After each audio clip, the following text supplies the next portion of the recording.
aux entreprises, parce que sans les entreprises, nous ne pouvons pas être efficaces, et les entreprises savent que la vraie compétitivité, c'est de prendre en compte la lutte contre le réchauffement climatique. Inclusion, inclusion des populations autochtones, et c'est ce qui est fait ici à Belém par rapport aux populations de l'Amazonie. Inclusion par rapport à d'autres sujets qu'au moment de Paris, nous ne pensions pas aussi mêlés avec le climat. Je veux dire, la question de la protection des espèces, la question des océans, la question de la lutte contre les plastiques. Bref, le deuxième I, c'est l'inclusion. Et le troisième, c'est l'innovation. Il y aura des innovations dans cette COP de Belém, et c'est une très bonne chose. Par exemple, sous la présidence d'André Delago, l'agenda pour l'action va être revu pour faire en sorte qu'il ne soit pas nécessaire de présenter des projets dont on ne sait jamais s'ils sont exécutés ou non, mais qu'on y voit très clair. Et puis, l'innovation qui consiste, par exemple, à prendre en compte l'intelligence artificielle. Il y a 10 ans à Paris, personne, absolument personne, ne parlait de l'intelligence artificielle. Or, nous savons que les data centers nécessités par l'intelligence artificielle représenteront dans quelques années une consommation d'électricité aussi importante que toute l'Union européenne. Innovation, et je m'en félicite, parce que c'est la première fois dans une COP que les questions de justice, j'entends les juges, les questions de justice seront prises en compte au moment même où, il y a quelques mois, la Cour internationale de justice prenait une décision très importante sur l'accord de Paris. Respecter l'accord de Paris, ça n'est plus seulement une obligation morale, c'est désormais une obligation légale. Et puis, la lutte contre la désinformation, parce que, comme on l'a bien dit avant moi, il y a évidence à défendre la science. Bref, l'implémentation, l'inclusion, l'innovation doivent être au cœur de la conférence de Belém. Nous allons entendre dans quelques instants le président du Brésil, Lula. J'ai lu une déclaration de sa part disant « La COP30, ce sera la COP de la vérité ». Nous, les présidents de COP, nous sommes d'accord avec cette déclaration. Qu'est-ce que ça veut dire? Ça veut dire que la vérité, aujourd'hui, s'agissant du climat, c'est un mélange de lucidité, parce que les temps sont difficiles, et en même temps d'espérance. Je souhaite, j'imagine avec vous tous, que la COP30 de Belém soit une COP de lucidité et d'espérance. Merci.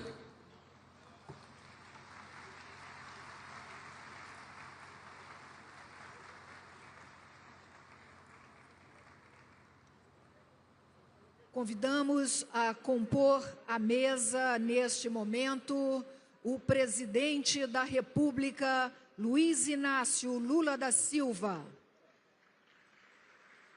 acompanhado pelo secretário-geral das Nações Unidas, Antônio Guterres, pelo presidente do Senado Federal, senador Davi Alcumbre, presidente da Câmara dos Deputados, Hugo Mota, o presidente do Supremo Tribunal Federal, ministro Edson Fachin, ministro das Relações Exteriores, Mauro Vieira, a ministra do Meio Ambiente e Mudança do Clima, Marina Silva, o governador do estado do Pará, Hélder Barbalho, o presidente da COP29, Mukhtar Babayev, e o presidente da COP30, embaixador André Correia do Lago.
Ouviremos, neste momento, o secretário-geral das Nações Unidas, Antônio Guterres.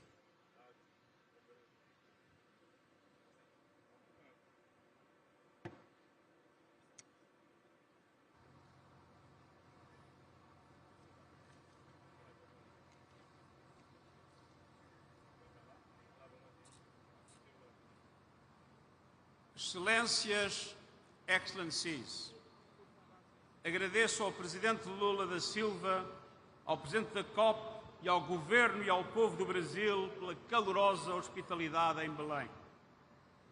Muito obrigado pela vossa liderança e firme compromisso com o multilateralismo no momento em que o nosso mundo está em jogo. Presidente Lula, you have called this the COP of truth. I could not agree more. And the hard truth is that we have failed to ensure we remain below 1.5 degrees. Science now tells us that the temporary overshoot between the 1.5 limit, starting at the latest in the early 2030s, is inevitable. We need a paradigm shift to limit this overshoot's magnitude and duration and quickly drive it down. Even a temporary average overshoot will have dramatic consequences. It could push ecosystems past irreversible tipping points, expose billions to unlivable conditions, and amplify threats to peace and security.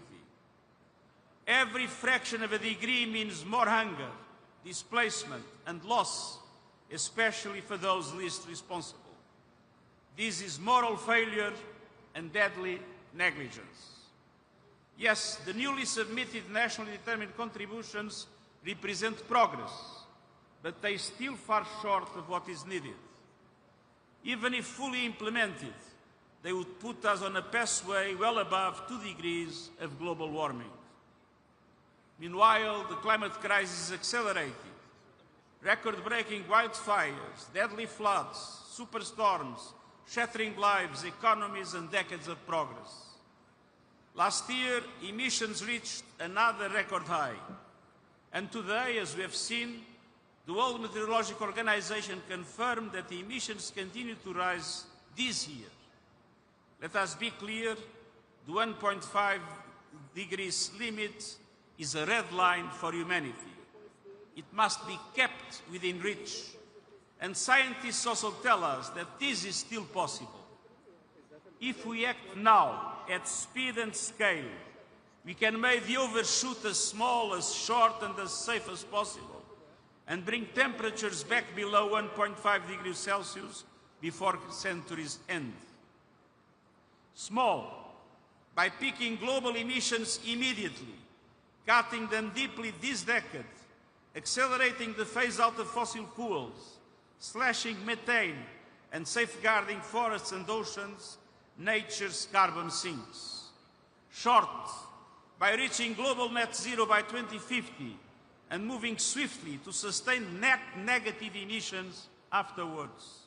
And safe, by drastically increasing investments in adaptation and resilience and delivering early warnings for all by 2027. Excellencies, the United Nations will not give up on the 1.5 degrees goal. Because another truth is evident. We have never been better equipped to fight back. A clean energy revolution has taken hold. Solar and wind are now the cheapest sources of power and the fastest growing sources of electricity in history. Last year, almost all new power capacity came from renewables. The clean energy economy is creating jobs and driving development. It is reshaping geopolitics, delivering energy security and price stability. And it is connecting millions to clean and affordable energy for the first time. The economics have shifted. In 2024, investors poured $2 trillion into clean energy, 800 billion more than fossil fuels. Clean energy is winning in price, performance, and potential, offering the solutions to transform our economies and protect our populations. What is still missing is political courage. Fossil fuels still command vast subsidies, taxpayers' money. Too many corporations are making record profits from climate devastation, with billions spent on lobbying, deceiving the public, and obstructing progress. And too many leaders remain captive to these entrenched interests. Too many countries are starved of the resources to adapt and locked out of the clean energy transition.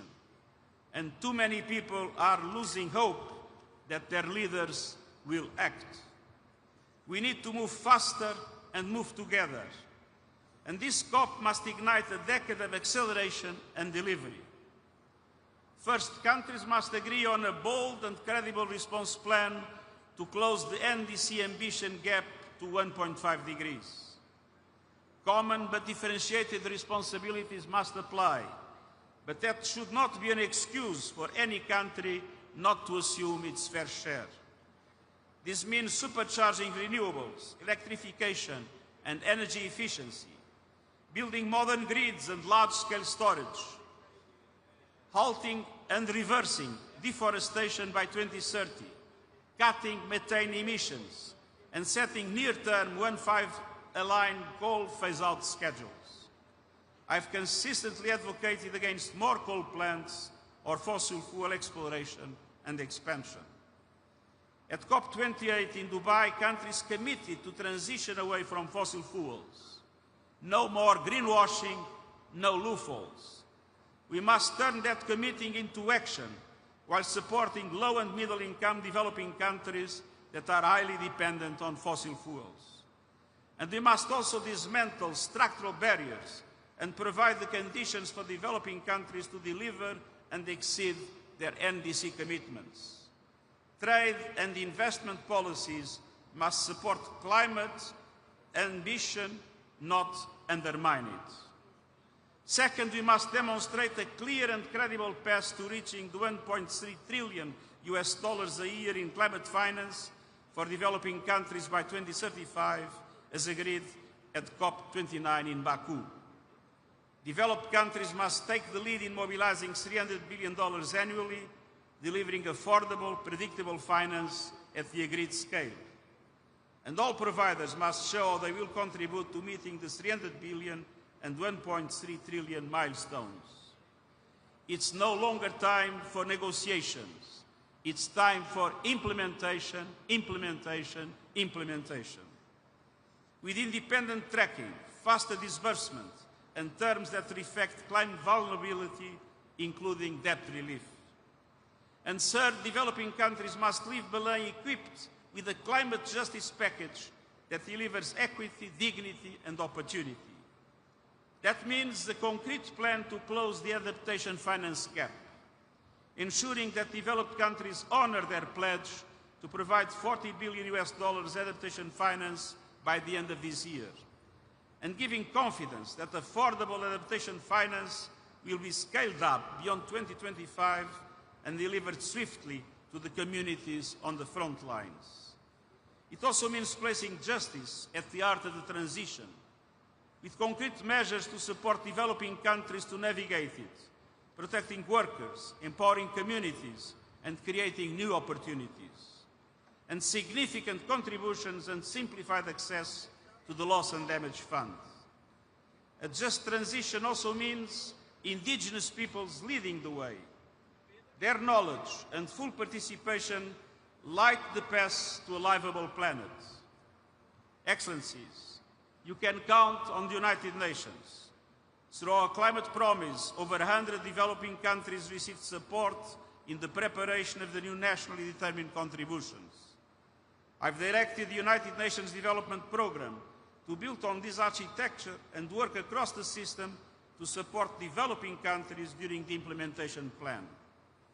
The challenge is immense, but the choices are clear. No one can bargain with physics, but we can choose to lead or be led to ruin.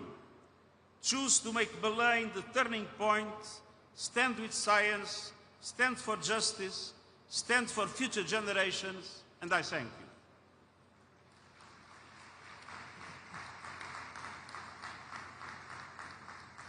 Agradecemos a mensagem do secretário-geral das Nações Unidas, Antônio Guterres, e neste momento ouviremos o presidente da República Federativa do Brasil, Luiz Inácio Lula da Silva.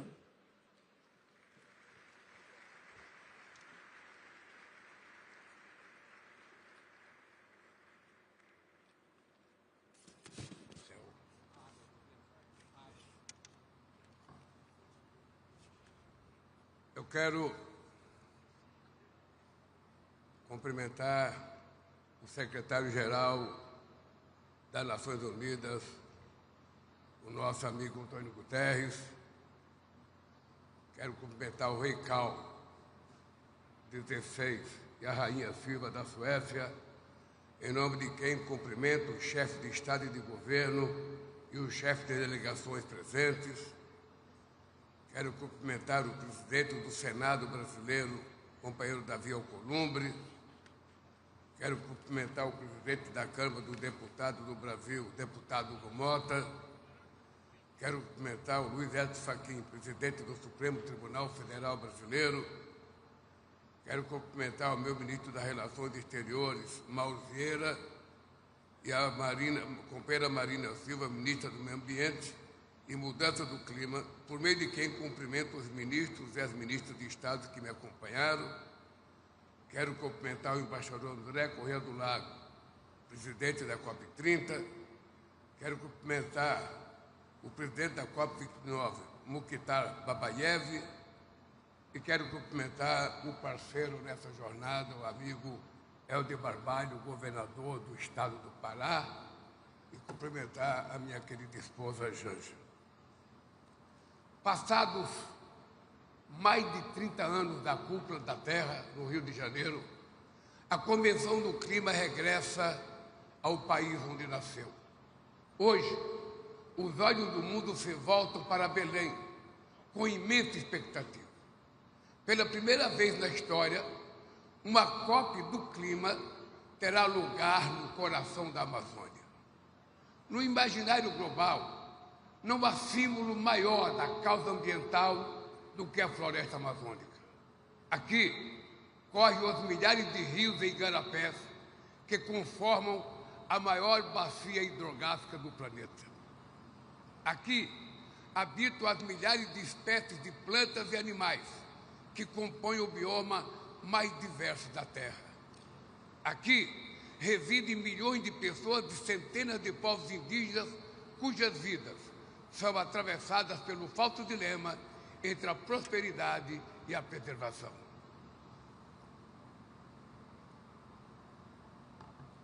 São elas que diariamente conjugam em seus modos de vida a busca legítima por uma existência digna, com a missão vital de proteger um dos maiores patrimônios naturais da humanidade. Por isso, é justo que seja a vez dos amazônidas de indagar o que está sendo feito pelo resto do mundo para evitar o colapso de sua casa. O multilateralismo, Acordo de Paris, o ano de 2025 é um marco para o multilateralismo.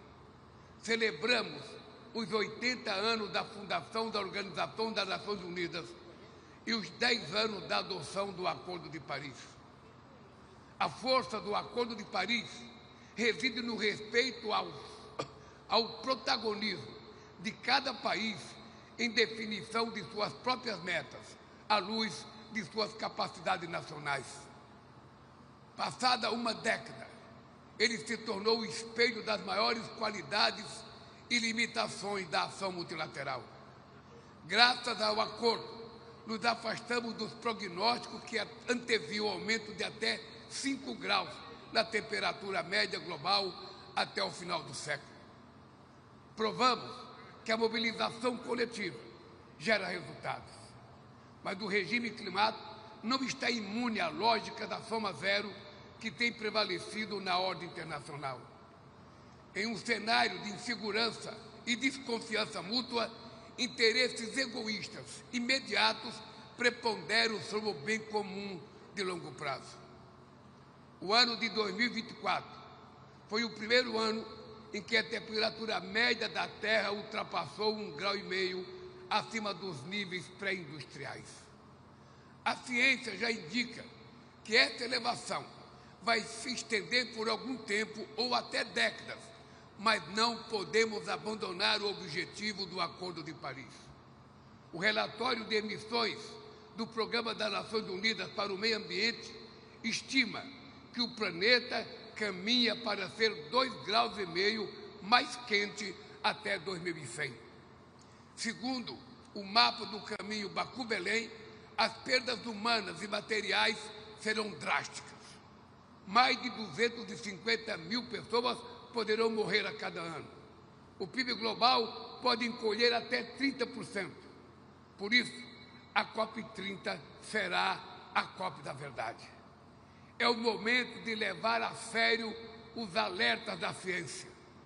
É hora de encarar a realidade e decidir se teremos ou não a coragem e a determinação necessária para transformá-la. Os objetivos do Brasil. Para o Brasil, a COP30 será o ponto culminante de um caminho pavimentado ao longo de nossas presidências no G20 e dos BRICS. No G20, colocamos na mesma mesa os ministérios do meio ambiente e de finanças, das 20 economias que respondem por cerca de 80% das emissões globais. Nos BRICS, reafirmamos a centralidade do financiamento climático, da capacitação e da transferência de tecnologia. Esta cúpula de líderes é uma inovação que trazemos ao universo das COPs. As convergências já são conhecidas. Nosso objetivo será enfrentar as divergências. Nós, líderes, podemos e devemos discutir tudo para além dos muros da convenção. As palavras ditas aqui serão bússola da jornada a ser percorrida por nossas delegações nas próximas semanas. A humanidade está ciente do impacto da mudança do clima há mais de 35 anos, desde a publicação do primeiro relatório do IPCC. Mas foram necessárias 28 conferências para que se reconhecesse pela primeira vez em Dubai a necessidade de se afastar dos combustíveis fósseis e de parar de reverter o desmatamento. Foi preciso um ano adicional para que se admitisse em Baku a perspectiva de ampliar o financiamento climático para $1,3 trilhão. Belém honrará os legados da COP28 e 29. Acelerar a transição energética e proteger a natureza são duas maneiras mais efetivas de conter o aquecimento global. Estou convencido de que, apesar das nossas dificuldades e contradições, precisamos de mapa do caminho para planejar, de forma planejada e justa, reverter o desmatamento, superar a dependência dos combustíveis fósseis e mobilizar os recursos necessários para esses objetivos. Para avançar,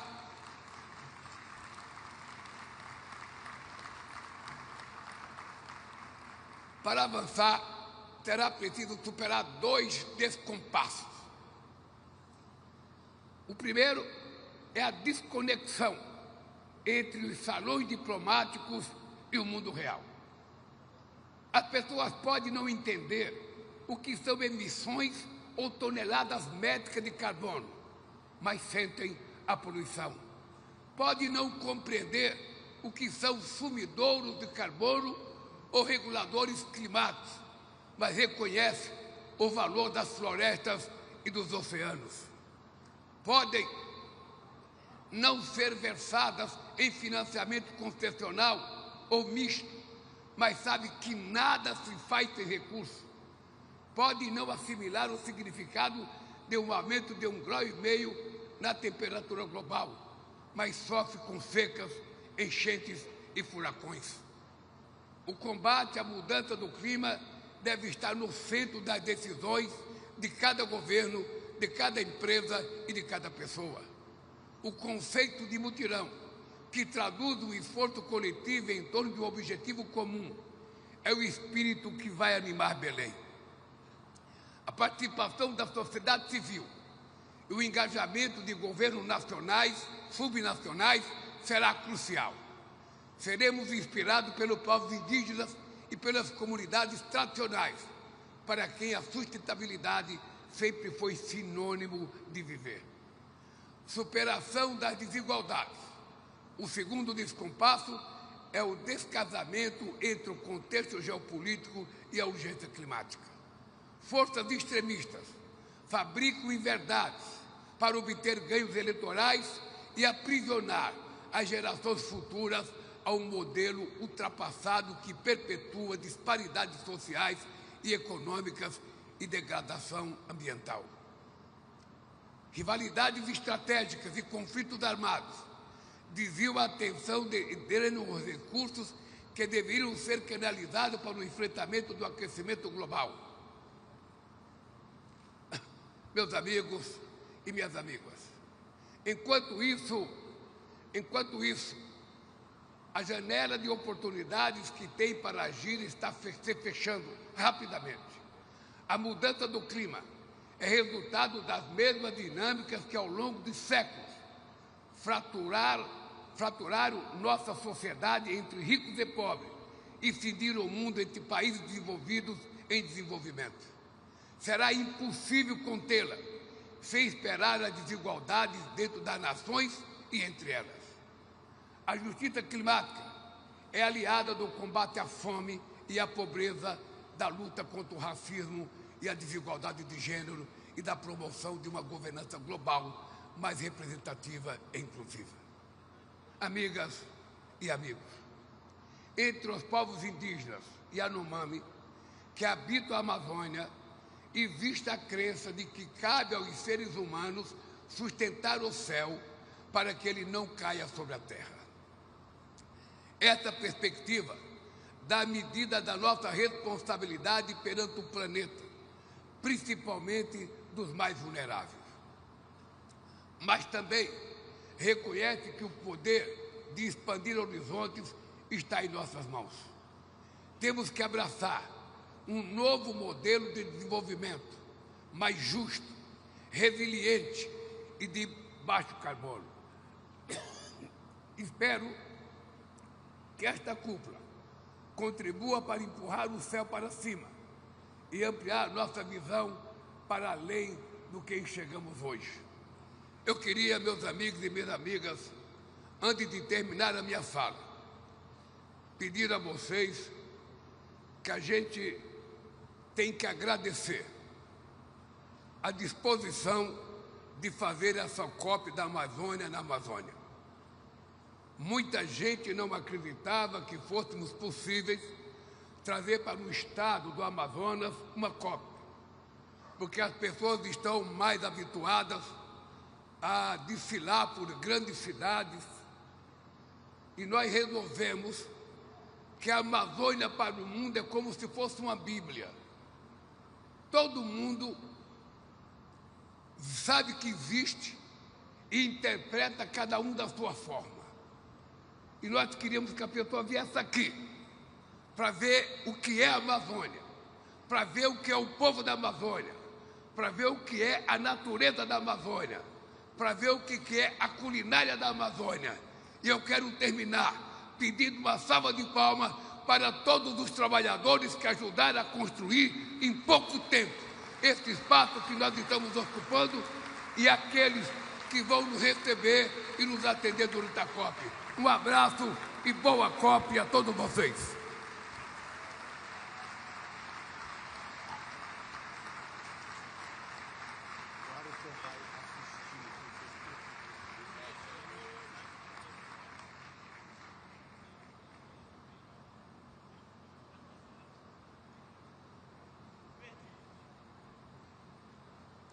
Agradecemos a mensagem do presidente da República Federativa do Brasil, Luiz Inácio Lula da Silva. A ordem do dia prevê que cada chefe de Estado e de governo faça hoje uma intervenção de 5 minutos. Depois, passaremos aos representantes de organismos internacionais, que terão 3 minutos cada um. A lista de oradores foi organizada em ordem alfabética e de precedência, levando em conta também a agenda de cada delegação. E o primeiro país a se manifestar será o Chile, representado pelo presidente Gabriel Boric.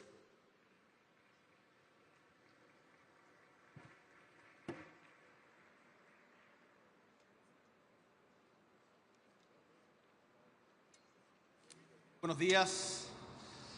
Resulta difícil tomar la palabra en esta cumbre mundial después de el presidente Lula por el tremendo liderazgo que expele por todos sus poros y que nos convoca a muchos otros líderes en el mundo. Y es que sabemos que vivimos tiempos complejos que ponen a prueba nuestra capacidad de actuar colectivamente como líderes, como comunidad internacional, como humanidad. Lo que está en juego es quizás el desafío más importante para nuestra generación, que es sostener la vida en el planeta. Hace poco tuve la suerte, la alegría de ser padre. Mi hija tiene 4 meses de vida. Y cuando la veo en esos 4 inocentes meses, en esa mirada que está aprendiendo a sonreír, y me pregunto qué mundo le vamos a dejar a esta nueva generación, no puedo evitar sentir a la vez una preocupación y un tremendo sentido de responsabilidad. Porque tal como ha dicho Lula, tal como dijo Antonio Guterres, el momento es ahora. Y es que a una década de la adopción del Acuerdo de París, tenemos que reconocer que como humanidad no hemos estado a la altura del desafío histórico que supone la crisis climática. Pero una de las gracias de aquella noche de 2015, que bien nos traían a la memoria con ese martillo con el que se zanjaron sus conclusiones, es que aún hay esperanza, es que somos capaces de ponernos de acuerdo.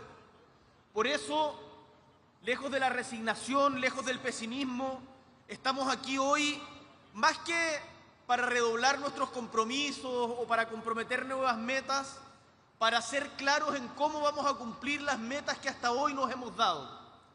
Porque las consecuencias de no hacerlo son realmente catastróficas.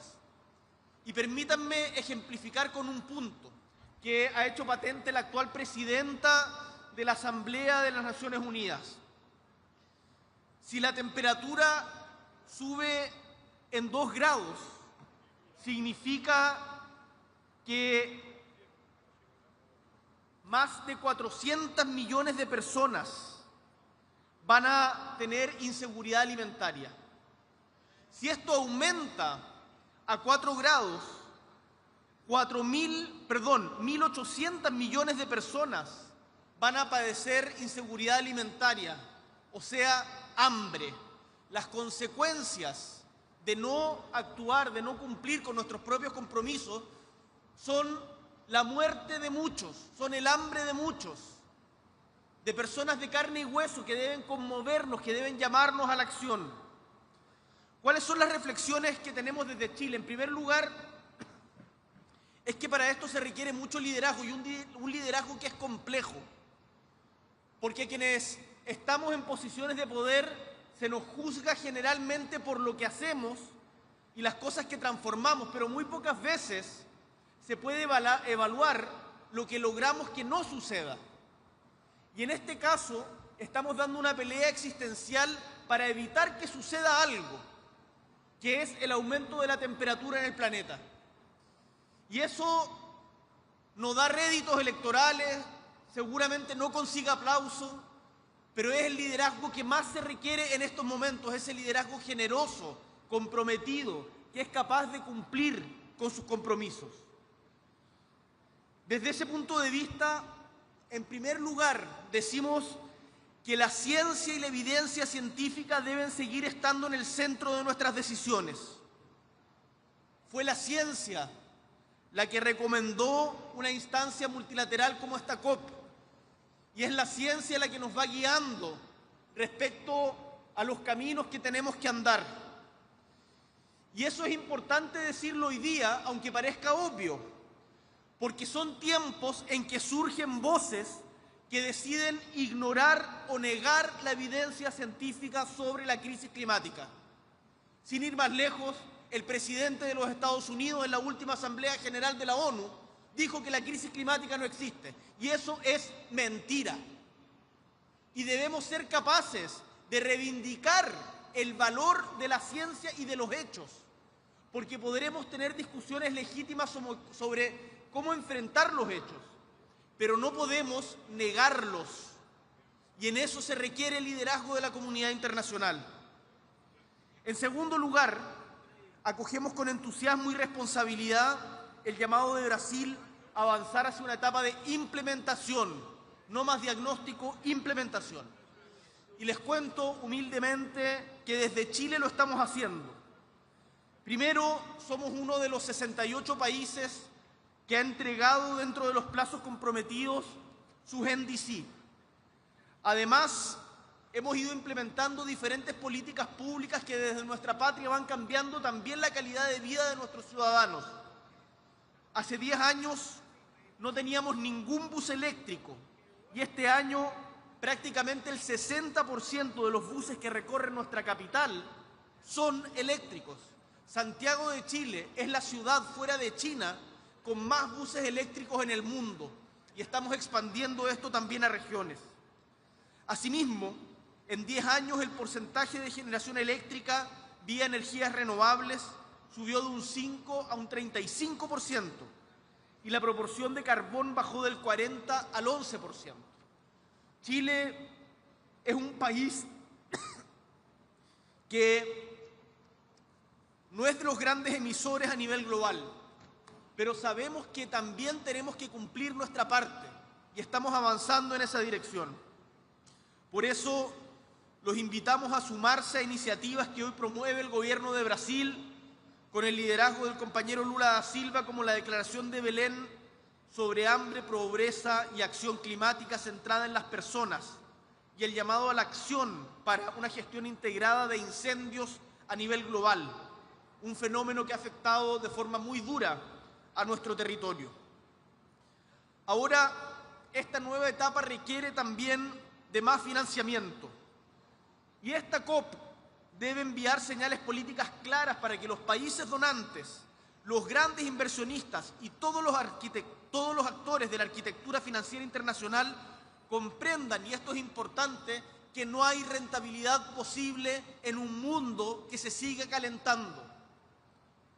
Las inversiones son a largo plazo, y ese largo plazo va a dejar de existir si es que no tomamos acciones e implementación ahora.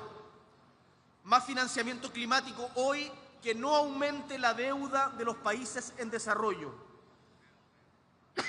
En tercer lugar, no podemos olvidar las consecuencias que el cambio climático tiene en las poblaciones más vulnerables, principalmente en las mujeres, en los pueblos indígenas y en las comunidades locales que han debido enfrentar cargas ambientales desproporcionadas en nombre del progreso. Por ello, desde Chile promovemos que en esta COP se apruebe el nuevo Plan de Acción de Género, adoptado bajo la COP25, que insta a que nuestras políticas climáticas reconozcan que esta crisis afecta de forma diferente a mujeres y a niñas. Para terminar, los países en desarrollo que vivimos día a día esta desigualdad, señalamos que no basta con que esta transición sea acelerada, sino que también debe ser justa. Y los países que durante muchos años se beneficiaron de un desarrollo acelerado, contaminando de manera impune el planeta, hoy día tienen que ser más responsables que los otros. esa transición justa se debe expresar en nuestras comunidades, también para que el multilateralismo tenga sentido en nuestras bases, le haga sentido en a quienes representamos. El desafío de la descarbonización, como el nuestro del sur global, está unida a la búsqueda de un desarrollo económico que conduzca a una mejor calidad de vida, a las mujeres, mejores calidades de empleo, mayor equidad territorial y un entorno sano y seguro en el que vivir. Esto no es solo una cuestión de justicia, es una forma de dar legitimidad a la acción, que es tan importante, en especial para nuestras democracias. Señor Presidente, la COP30 en América Latina y el Caribe, en el corazón de la Amazonía, reserva de la humanidad, es una oportunidad para profundizar en nuestra misión con un llamado a la acción, con compromisos medibles de cómo vamos a implementar las metas que nosotros mismos como humanidad nos hemos dado. Muchísimas gracias.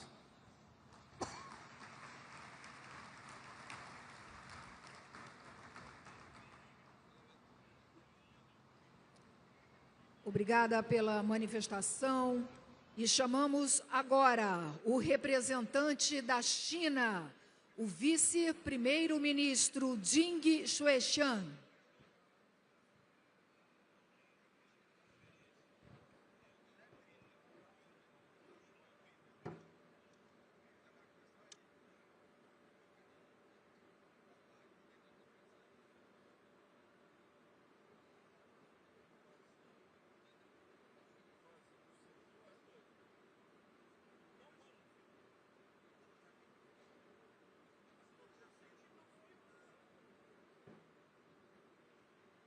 国家主席习近平的特别代表出席贝伦气候峰会。首先，我谨荣幸地转达习近平主席对巴西举办峰会的良好祝愿。习近平主席高度赞赏巴西作为 COP30 主席国，为积极推进全球气候治理做出的重要贡献，并预祝大会圆满成功。今年是巴黎协定达成10周年，全球气候治理进入关键阶段。中国落实2030年国家自主贡献已经取得显著成效，提前完成了风电、太阳能发电总装机容量和森林集蓄量等目标。9月24日，习主席在联合国气候变化峰会上郑重宣布，中国2035年国家自主贡献覆盖全经济范围，包括所有温室气体，首次提出绝对量减排目标，体现了中国的坚定决心和最大努力。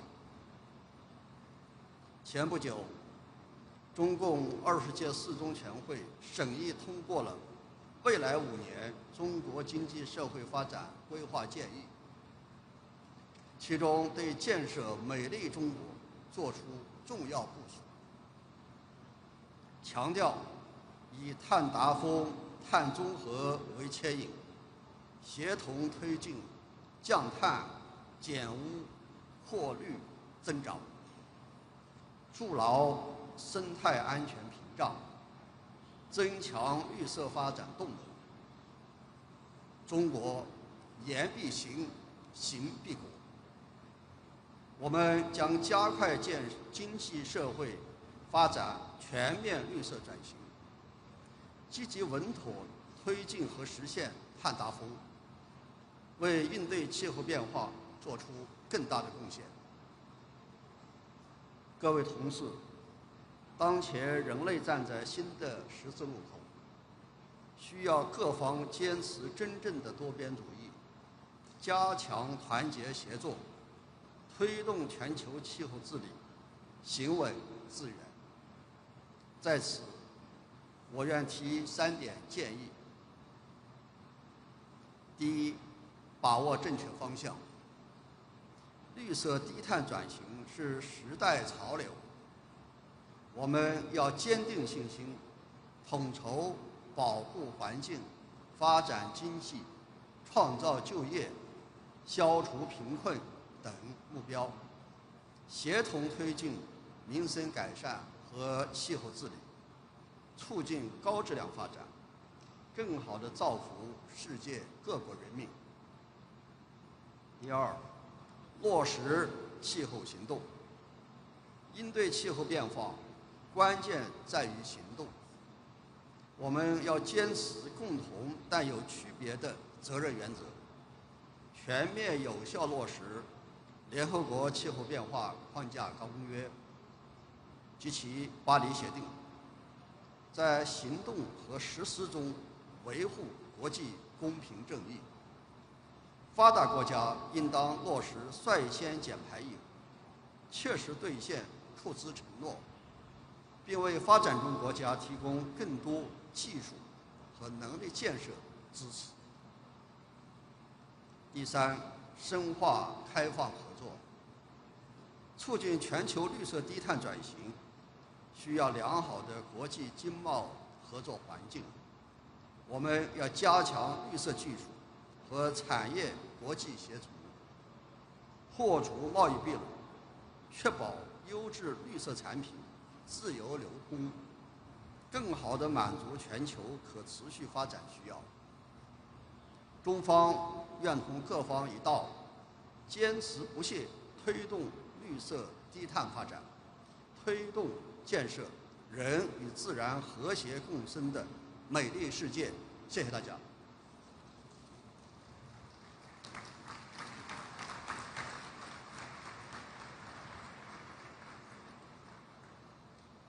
Chamamos para a manifestação, nesse momento, o representante da Colômbia, o presidente Gustavo Petro.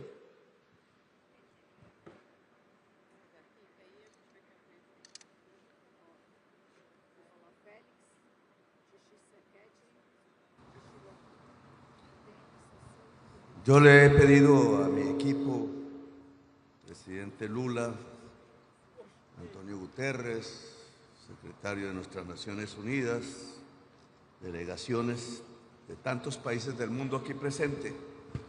Le he pedido a mi equipo que sea más radical en la consecución de las metas de la vida, reconociendo antes que nada que estamos ante un fracaso. Las palabras tibias no se convierten sino en fetiches y fantasmas ante una realidad que tenemos que asumir tal cual. Después de 29 COPs, de discursos, muchos los he dado yo, y otras, estamos ante un fracaso. El fracaso se mide por la ciencia en términos de temperatura, de leyes de la termodinámica. Ese fracaso se debe, en primer lugar, al lobby de los intereses del petróleo, del carbón y el gas en esta Asamblea, en todas las COPs. Su deseo de ganancia de corto plazo, su codicia ha ido contra la vida, y eso es inmoral, inhumano. Y en cada nación, una vez se realizan las COPs, el mismo lobby en unas naciones más que en otras cobra sus resultados. Y sus resultados son medibles. El número 1,5 grados centígrados que no queríamos alcanzar, se alcanzó. Nos acercamos a algo que ya no se llama crisis climática. Comenzamos hablando de cambio, pasamos a crisis y ahora nos acercamos a colapso climático, que significa punto de no retorno, es decir, muerte general de la existencia en el planeta. No es apocalipsis literario, es apocalipsis real. ¿Cuáles son los fetiches que nos están separando del objetivo simple de la vida? Que ni de derecha ni de izquierda es simplemente el objetivo común de la humanidad. Uno, la ausencia de los Estados Unidos aquí. El que el señor Donald Trump no venga. El que tenga una conducta, personal, de negación de la ciencia y lleve a su sociedad con los ojos cerrados al abismo y con ella a la humanidad. El señor Trump está equivocado. La ciencia alumbra el colapso si Estados Unidos no se mueve hacia la descarbonización de su propia economía. No es taladrar, taladrar y taladrar. Está 100% equivocado el presidente de los Estados Unidos, Donald Trump. Dos, el que se lleve a Europa a invertir en más armas de acuerdo a su Producto Interno Bruto. Ese es un error de Europa, si hace caso. No es un problema de defensa y seguridad. No es Rusia el enemigo, es la crisis climática el enemigo. Son sus nietos, señoras y señores presidentes y primeros ministros de Europa, los que están en riesgo, al igual que todos los hijos y las hijas del enorme, gran y civilizatorio pueblo europeo y de la humanidad entera. Es más enemigo la muerte sobre el hijo y el nieto que los peligros fetiches que desde las épocas napoleónicas y anteriores tienen sobre una Rusia que no es sino parte de Europa. Tres, amenazas de invasión por doquier. Perdemos tiempos. Invasión a Gaza y genocidio. Amenaza de invasión a Venezuela. Amenaza de invasión a Cuba. Amenaza de invasión a Colombia. El que les habla aquí ha sido considerado por Trump como un líder del narcotráfico, cuando en mi vida personal y a riesgo de perderla he sido el primer paladín de la lucha contra el narcotráfico en Colombia, aumentando como ningún gobierno en la historia mundial las incautaciones de cocaína, solo para silenciarme ante estos eventos y que me calle ante la realidad.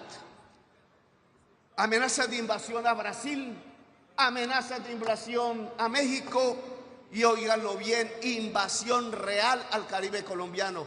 Los mismos misiles que caen sobre los niños y las niñas de Gaza hoy caen sobre pobres jóvenes que no son narcos, sino empleados de los narcos o a veces pescadores en las lanchas rápidas en el Caribe. Más casi 70 asesinatos que rompen el derecho internacional humanitario a través del principio de la proporcionalidad de la fuerza, es decir, son ejecuciones extrajudiciales en el Caribe, cerca de esta región. Y sigue, políticas antiinmigratorias hechas al estilo de los nazis contra nuestros pueblos en Estados Unidos, contra los pueblos árabes y subsaharianos en Europa.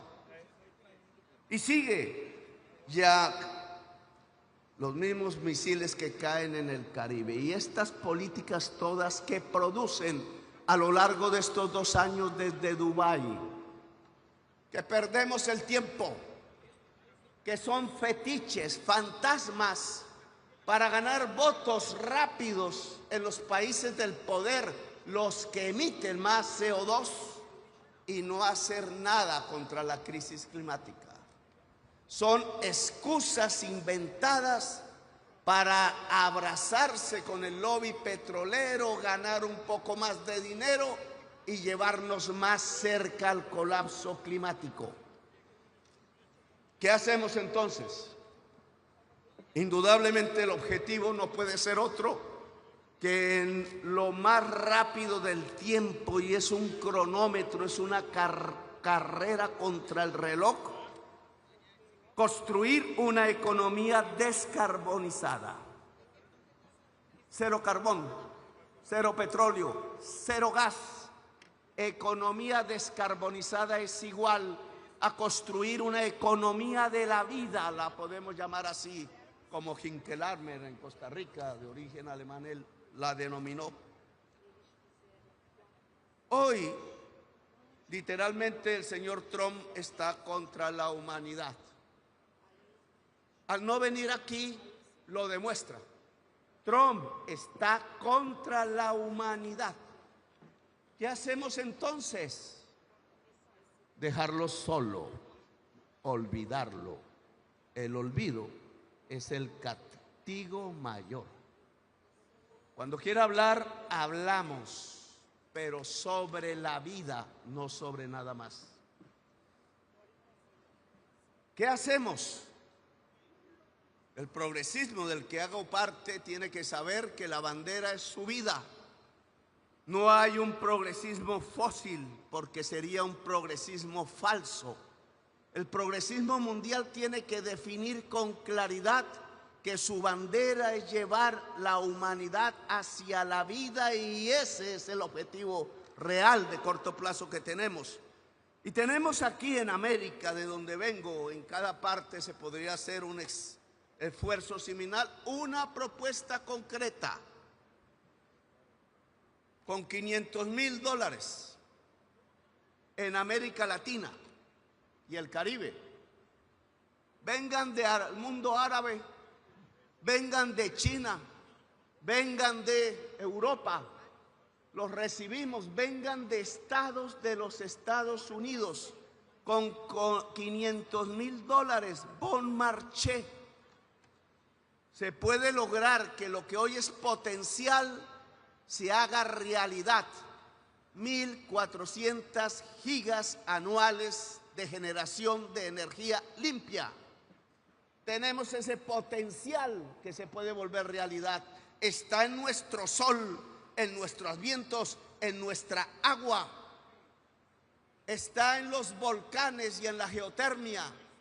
1.400 gigas anuales, algo igual puede hacer África, mientras la matriz de generación de energía eléctrica de los Estados Unidos consume o genera 1.200 gigas al año, 70% energía fósil. Matemáticamente fácil. Si se invierten $500,000 millones aquí, limpiamos 100% la matriz energética de los Estados Unidos. Es decir, un paso fundamental en evitar que de la crisis pasemos al colapso climático y salvemos entonces la existencia en el planeta Tierra.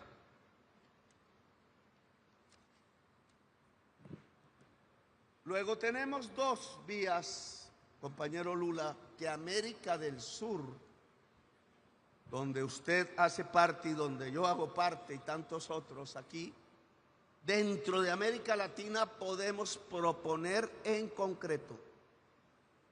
Necesitamos recursos, sí, ponemos también nuestros recursos para salvar esta selva.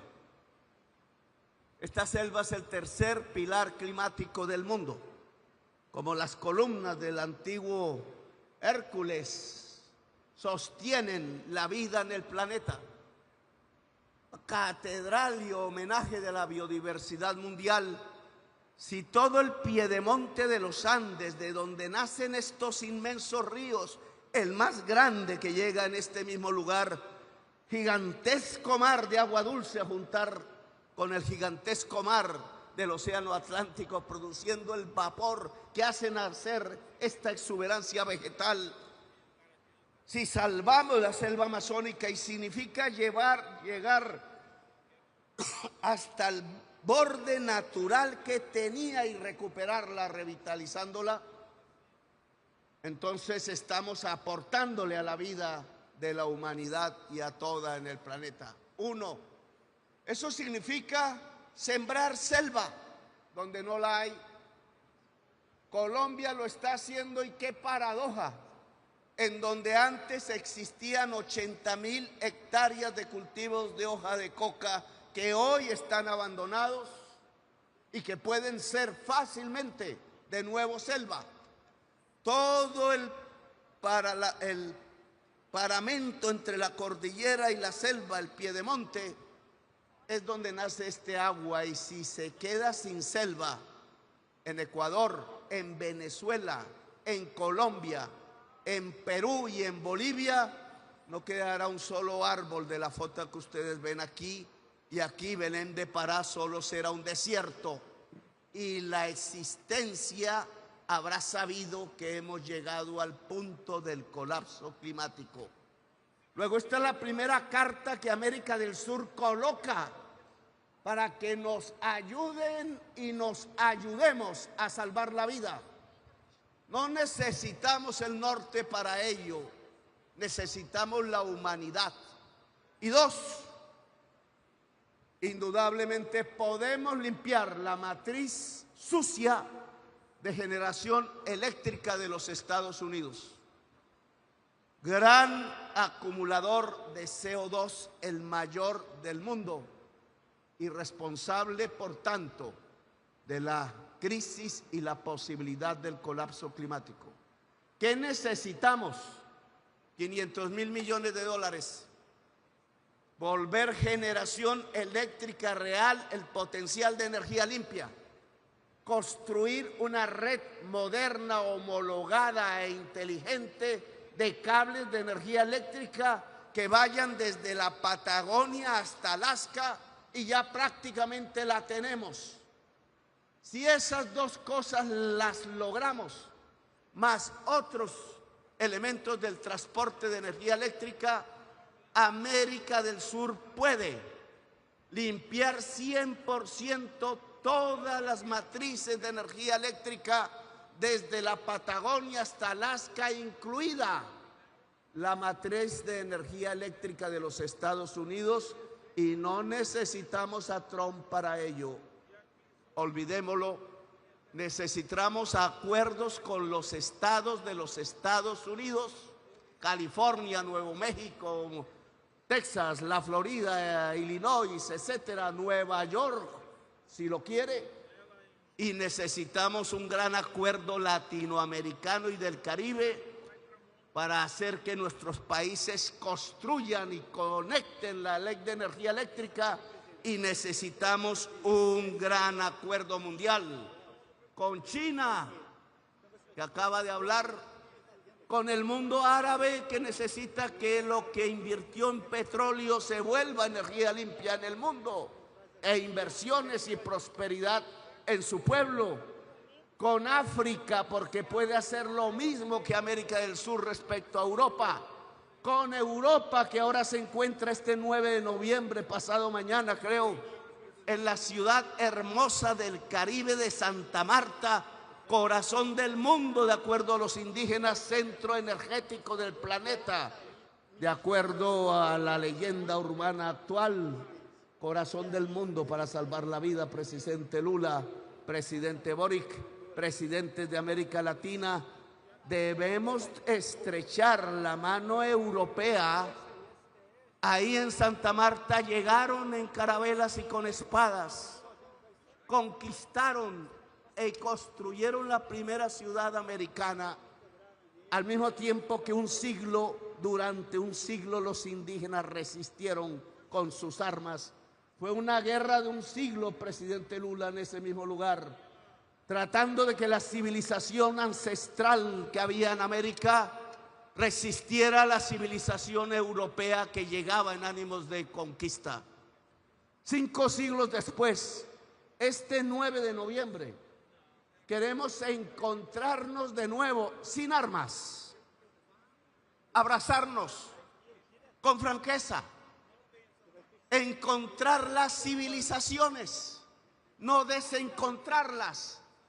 La guerra entre civilizaciones es la barbarie y el fin de la humanidad antes del colapso climático. El encuentro de las civilizaciones, su diálogo, es la sabiduría humana.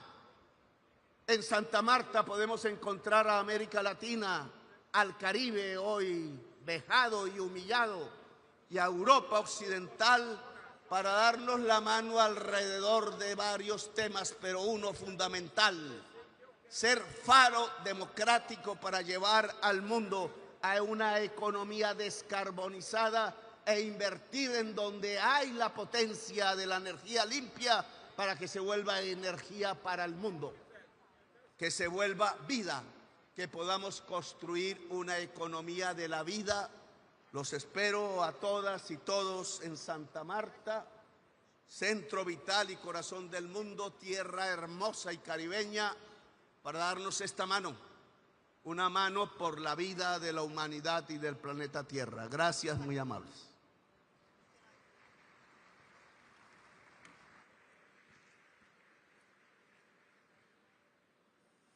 Agora teremos a mensagem do Reino Unido com o Príncipe de Gales, William.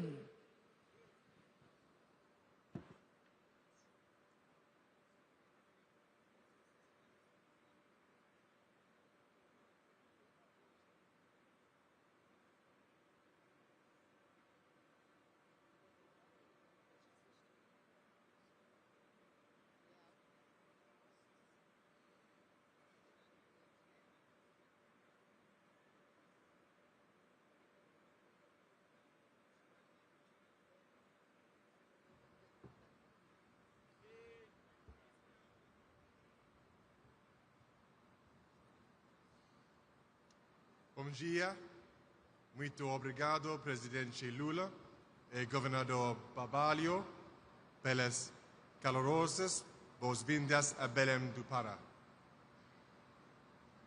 We come together today, here in the heart of the Amazon, at a pivotal moment in human history. A moment that demands courage, cooperation and unwavering commitment to our planet's future. A future that belongs not to us, but to our children and grandchildren.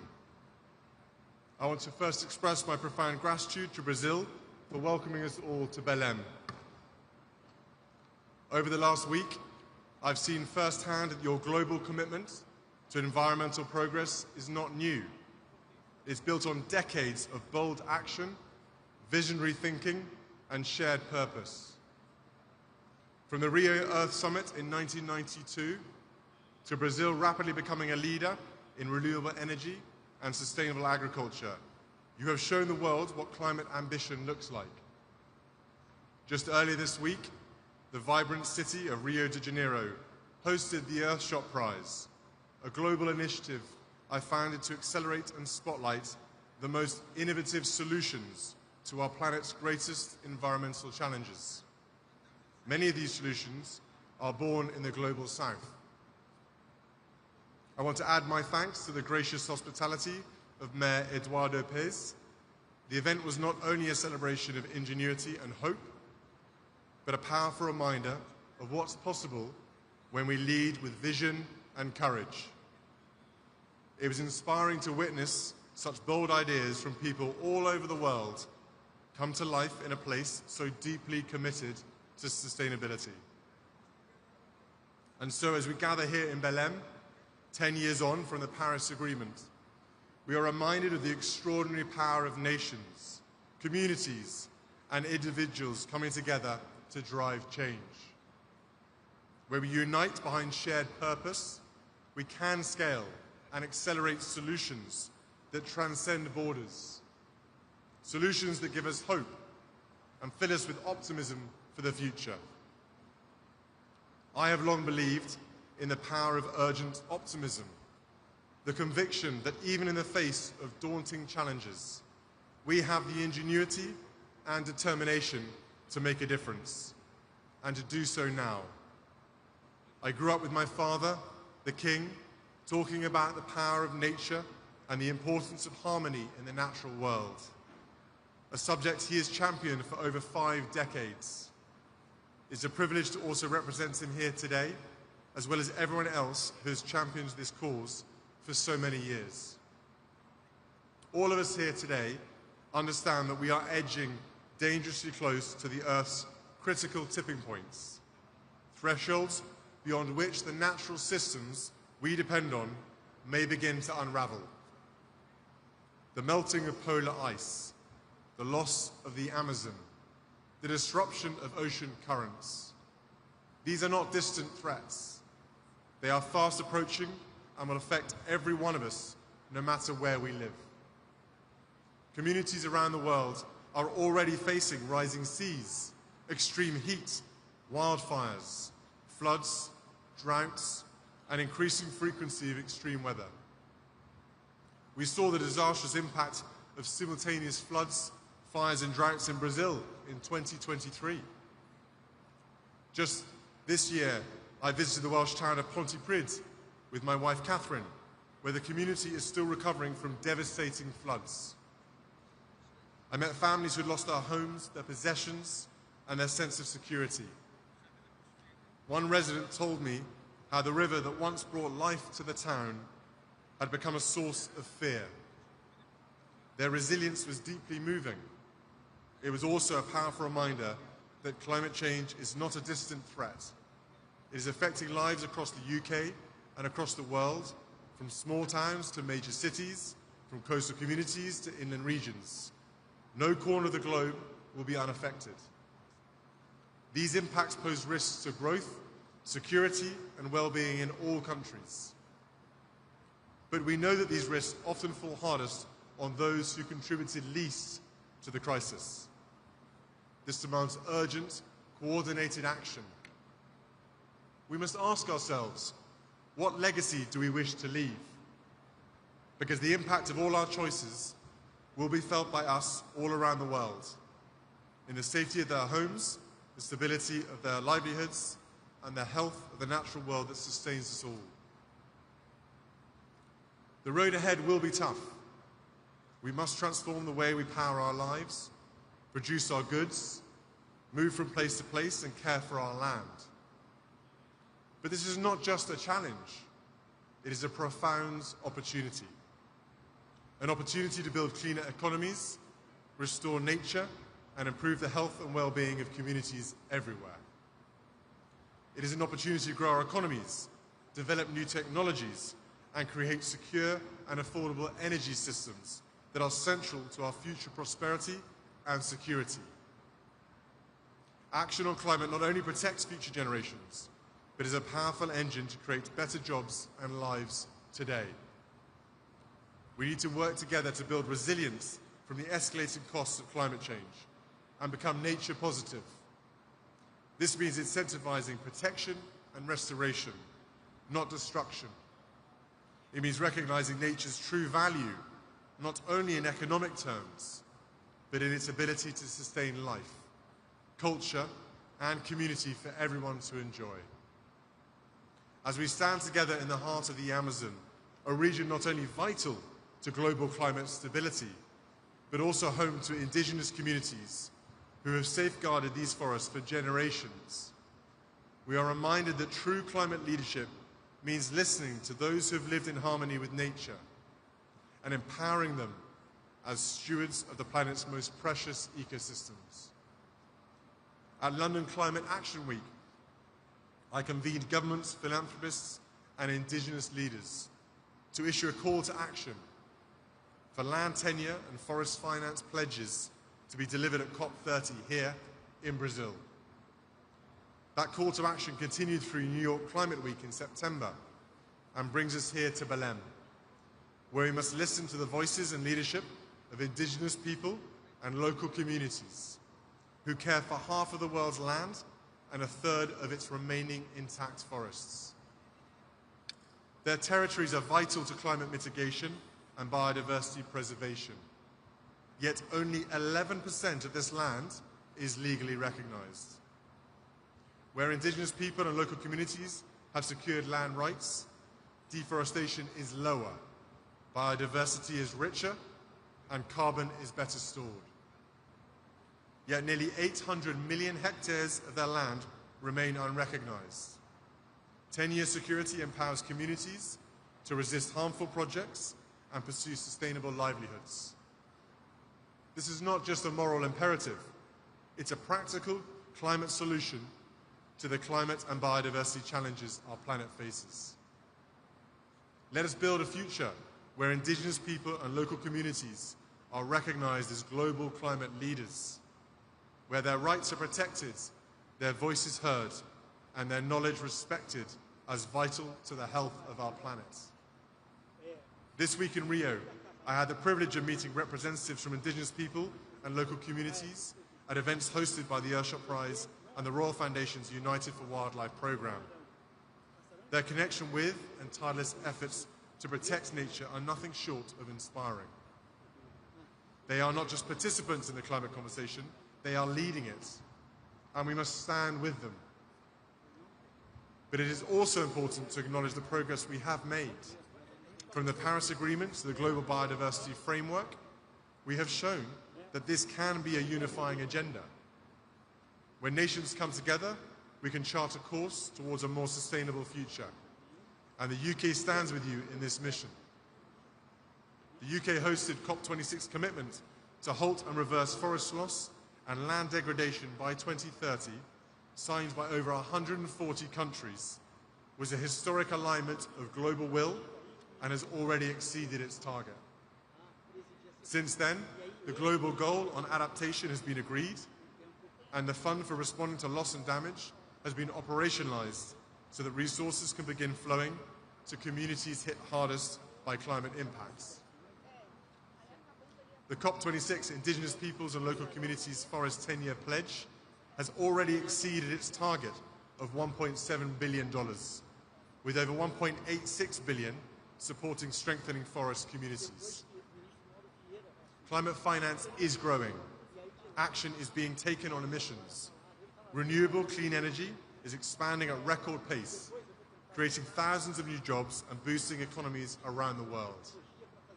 Countries are embedding nature into climate strategies, launching national adaptation plans, and investing in nature-based solutions. These are not just policies, they are lifelines. Brazil's proposal for the Tropical Forests Forever Fund is a visionary step toward valuing nature's role in climate stability. That is why it was an Earthshot Prize finalist this year. The initiative recognizes that climate and nature must be addressed together, not in silos, but in synergy. The science is clear. We must go further if we are to secure a livable future for all, and we must go together. The time for partnership, protection, and progress is now. We know what is at stake. We know what must be done. And we know that no country, no community, no individual can do it alone. Our children and grandchildren will stand on the shoulders of our collective action. Let us use these inspiring surroundings here in the heart of the Amazon to rise to meet this moment, not with hesitation, but with courage, not with division, but with collaboration, not with delay, but with decisive commitment. Let us honor the leadership of those who have long protected the planet, indigenous peoples and local communities, and walk forward together. Let us build a future where nature is valued and where every child inherits a world of prosperity, not peril. Let us rise to this moment with the clarity that history demands of us. Let us be the generation that turns the tide, not for applause, but for the quiet gratitude of those yet to be born. This here at COP30 is our moment. Let us not waste it. Our children and grandchildren are watching and hoping. Obrigado.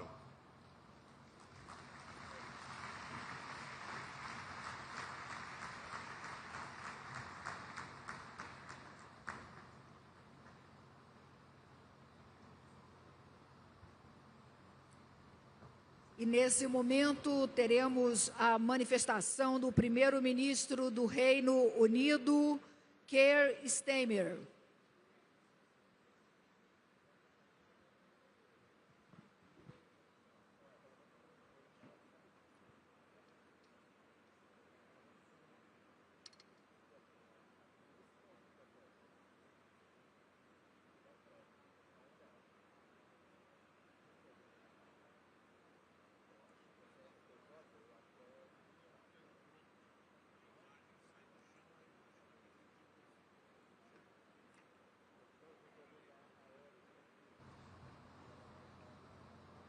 colleagues and friends, 10 years ago, the world came together in Paris, united in our determination to tackle the climate crisis, a consensus that was based on science that is unequivocal. And this unity was not just international, it was there within most of our countries. There was a cross-party consensus in the United Kingdom. The only question was how fast could we go? Today, sadly, that consensus is gone, with some arguing that this isn't the time to act, and saying that tackling climate change can wait. But my question is this: can energy security wait too? Can bill payers wait? Can we win the race for green jobs and investment by going slow? Of course not. Inaction would only deepen these problems, drive prices higher, leave the call of opportunity unanswered, and leave our communities exposed to greater instability, flooding, rising food prices, growing migration flows, and growing threats to national security. Just look at the tragic destruction brought by Hurricane Melissa. Lives lost, homes, livelihoods, entire communities destroyed, islands just trapped in its devastating path. And so we say today to our friends in Jamaica and across the Caribbean, we stand with you. And look, there is a better path for all of us. We can choose to rise to this moment and to recognise that this is not just a problem to be solved, but also an immense opportunity to be seized. So the UK is doubling down on the fight against climate change as an investment in future generations, yes, of course, but also crucially as an investment in improving the lives of working people here and now.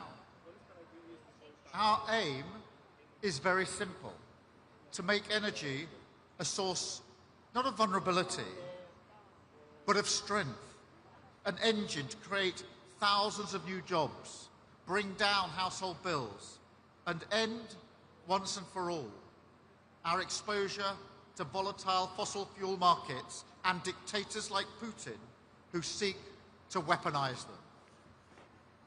Everything we're doing here is about seizing that opportunity, renewing our nation to deliver for our people. We will bring these opportunities home, not by lowering our ambition here, but by raising it. That's why at COP last year, I announced our world-leading, nationally determined contribution, aligned with delivering the Paris Agreement in full. I urge other leaders to do the same, as the best chance we have of limiting temperature rise to 1.5 degrees. And we're following through on our commitments today. I'm proud to say we're delivering the largest investment of clean energy in British history and the biggest nuclear building programme in a generation to take back control of our energy system and make Britain a clean energy superpower. Already, our clean energy sector is second only to tech in its rate of growth. At COP last year, I announced a £1 billion turbine contract for a wind farm blade factory in Hull. This year, I'm pleased to announce upgrades to the port of East Anglia, which will pre-assemble the turbines using the very same blades made in Hull, so they can be loaded out to the offshore wind farm in the North Sea. We've also got new deals in Belfast to support 2 major offshore wind farms in the Irish Sea, and in Manchester, where we're building one of the UK's largest battery sites. And all of this is in addition to the over £50 billion of investment into UK clean energy industries announced since last year, and 800,000 jobs expected by the end of the decade.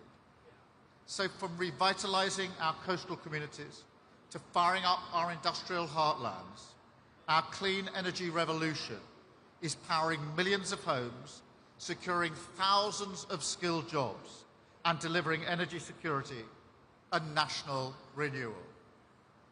And look, this is how we will win in the new era, by driving forward together. And we want you to join us to amplify our progress at home and around the world. We are already investing in adaptation and mitigation for our long-standing commitments on the international climate finance. And last year, President Lula and I joined forces to launch the Global Clean Power Alliance, together with partners around the world. We're helping developing countries secure investment for energy transition. And now we're going further in unblocking clean energy supply chains too. So let me be clear. To my mind, this is a win-win.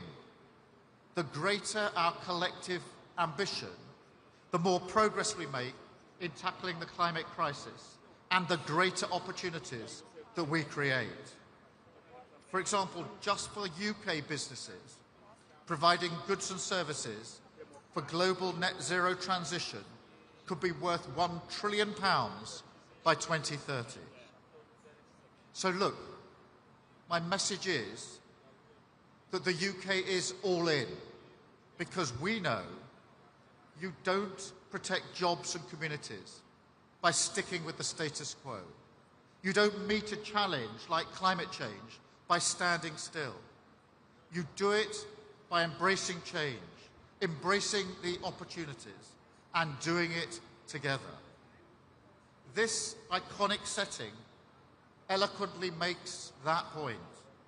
The Amazon rainforest helps to regulate the climate for every person on Earth, and it reminds us that this is a truly collective endeavour.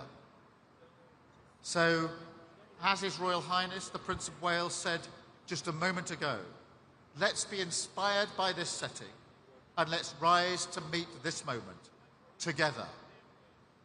Thank you very much.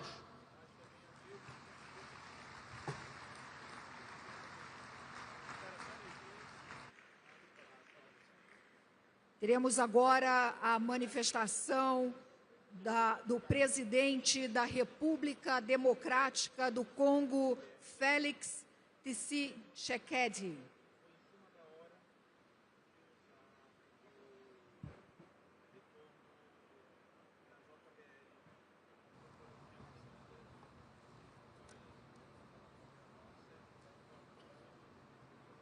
Excellences, Monsieur Luiz Inácio Lula da Silva, président de la République fédérative du Brésil, Excellences, Mesdames et Messieurs les chefs d'État et de gouvernement, Monsieur le Secrétaire général des Nations Unies, Monsieur le Secrétaire exécutif de la Convention cadre des Nations Unies sur les changements climatiques, Monsieur le Président désigné de la COP30, Mesdames et Messieurs les ministres, distingués invités, Mesdames et Messieurs, je voudrais avant toute chose exprimer au nom du peuple congolais ma gratitude au président Luiz Inácio da Silva et au peuple brésilien pour leur hospitalité et saluer le choix symbolique du Brésil d'accueillir cette 30e conférence des partis ici à Belém, au cœur de l'Amazonie.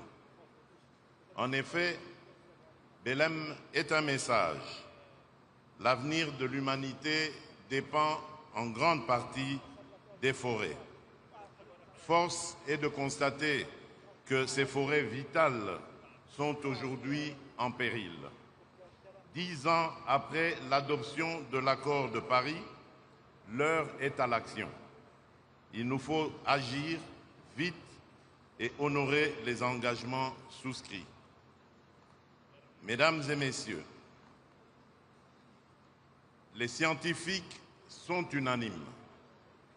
Si nous échouons à limiter la hausse de la température globale à 1,5 degré Celsius, les dommages deviendront irréversibles pour des vies humaines, pour des écosystèmes et pour nos économies respectives. La crise climatique n'est pas seulement une crise environnementale, c'est également une crise de justice et d'équité. Ceux qui ont le moins contribué au dérèglement climatique payent aujourd'hui le prix le plus lourd. Nos populations sont frappées par les inondations, les sécheresses extrêmes, les érosions et l'insécurité alimentaire. Pendant ce temps, les financements demeurent insuffisants, fragmentés et trop souvent mal ciblés. J'en appelle à un rééquilibrage entre financement de l'atténuation et celui de l'adaptation. Les pays qui subissent déjà les chocs ont droit à la protection aujourd'hui, pas seulement à des promesses d'atténuation demain. Il en est de même de la mise en œuvre effective du mécanisme pertes et dommages et sur son financement pérenne. Mesdames et messieurs, je voudrais rappeler que la République démocratique du Congo est un pays solution en raison des ressources naturelles immenses dont elle regorge, notamment ses forêts tropicales primaires, ses tourbières riches en carbone, en biodiversité et en eau douce. Fort de ces atouts, mon pays se trouve au cœur de la régulation climatique de la planète. Ces dernières années, nous nous sommes employés à protéger les forêts, les droits des communautés locales et des peuples autochtones, à investir pour le développement et le bien-être de nos populations. À cet égard, j'ai lancé une initiative structurante et ambitieuse dénommée le couloir vers Kivu-Kinshasa. Il s'agit en effet d'une approche territoriale intégrée de conservation des paysages couvrant plus de 540 000 km², dont plus de 100 000 km² de forêt primaire. Cette démarche associe les communautés à la gestion durable, renforce les droits des populations locales et organise une économie circulaire fondée sur la forêt et non contre la forêt. La République démocratique du Congo est ainsi l'un des rares pays au monde à avoir déjà consacré plus de 30% de son territoire à la conservation. Sur le plan institutionnel, nous avons engagé des réformes majeures pour assurer la transparence et la crédibilité du marché de carbone, notamment avec la création d'une autorité de régulation. Dans la même perspective, je voudrais saluer l'initiative brésilienne Tropical Forest Forever Facility. Mon pays est disposé à coopérer avec le Brésil et d'autres partenaires impliqués pour la réussite de celle-ci. Mesdames et messieurs, la République démocratique du Congo porte légitimement l'ambition d'être un pôle énergétique propre pour l'Afrique. Nous disposons d'un potentiel hydroélectrique exceptionnel avec plus de 44 000 mégawatts sur le seul site du Grand Tinga. Ce potentiel est destiné non seulement à alimenter notre économie nationale, mais aussi à contribuer à l'électrification verte du continent africain. L'Agence nationale de l'électrification et des services énergétiques en milieu rural et périurbain, ANSER en sigle, est engagée à implémenter des mini-réseaux solaires ruraux. À travers le fonds Mwinda, mon pays est engagé à augmenter le taux d'accès à l'électricité aux ménages, dont une approche inclusive. Mesdames et messieurs, l'agression que subit mon pays est aussi une guerre écologique en ce qu'elle détruit nos forêts, nos aires protégées, nos parcs. Mon pays comprend donc la pleine portée de l'initiative de Vanuatu, de Fidji et de Samoa visant à reconnaître l'écocide comme un crime international autonome. Détruire délibérément une forêt primaire, une tourbière millénaire ou une aire protégée essentielle au stockage de carbone revient à compromettre l'avenir de l'humanité. Mesdames et messieurs, distingués invités, comme je l'ai mentionné à l'entame de mon propos, nous devons agir. Je recommande l'application effective des engagements pris à Bakou, en l'occurrence le décaissement des 300 milliards de dollars par an. Je formule vivement le vœu que la COP30, ici à Belém, marque un départ dans notre volonté commune de léguer aux générations futures une planète où il fera beau vivre. Pour ce faire, il nous faut agir maintenant dans un cadre multilatéral fondé sur le respect des engagements, la justice climatique et l'équité. Je vous remercie.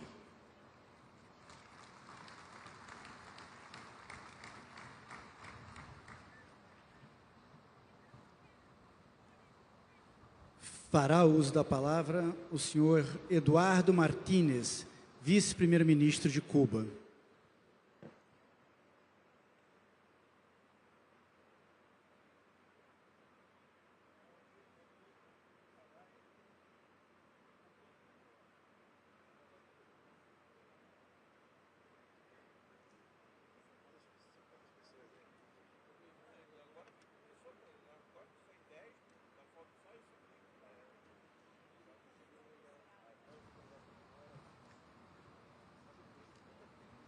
Querido presidente Lula, distinguidos líderes, señoras y señores, asisto a este foro tras participar en labores de recuperación que lleva a cabo nuestro país luego del paso del monstruoso huracán Melissa por las provincias orientales de Cuba. Expresamos nuestra solidaridad a los pueblos hermanos de Jamaica, Haití, República Dominicana y Bahamas, que también fueron azotados por esta potente tormenta, evidencia directa de que el cambio climático es real. Excelencias, celebramos que la 30ª Conferencia de las Partes tenga lugar en la región de América Latina y el Caribe, en el entorno simbólico de la Amazonía, hogar de los ecosistemas más complejos del mundo y escenario propicio para renovar nuestra voluntad de afianzar el régimen multilateral e impulsar esfuerzos para una cooperación internacional más eficaz en el enfrentamiento al cambio climático. Debemos reconocer que la respuesta global al cambio climático ocurre en un contexto desfavorable.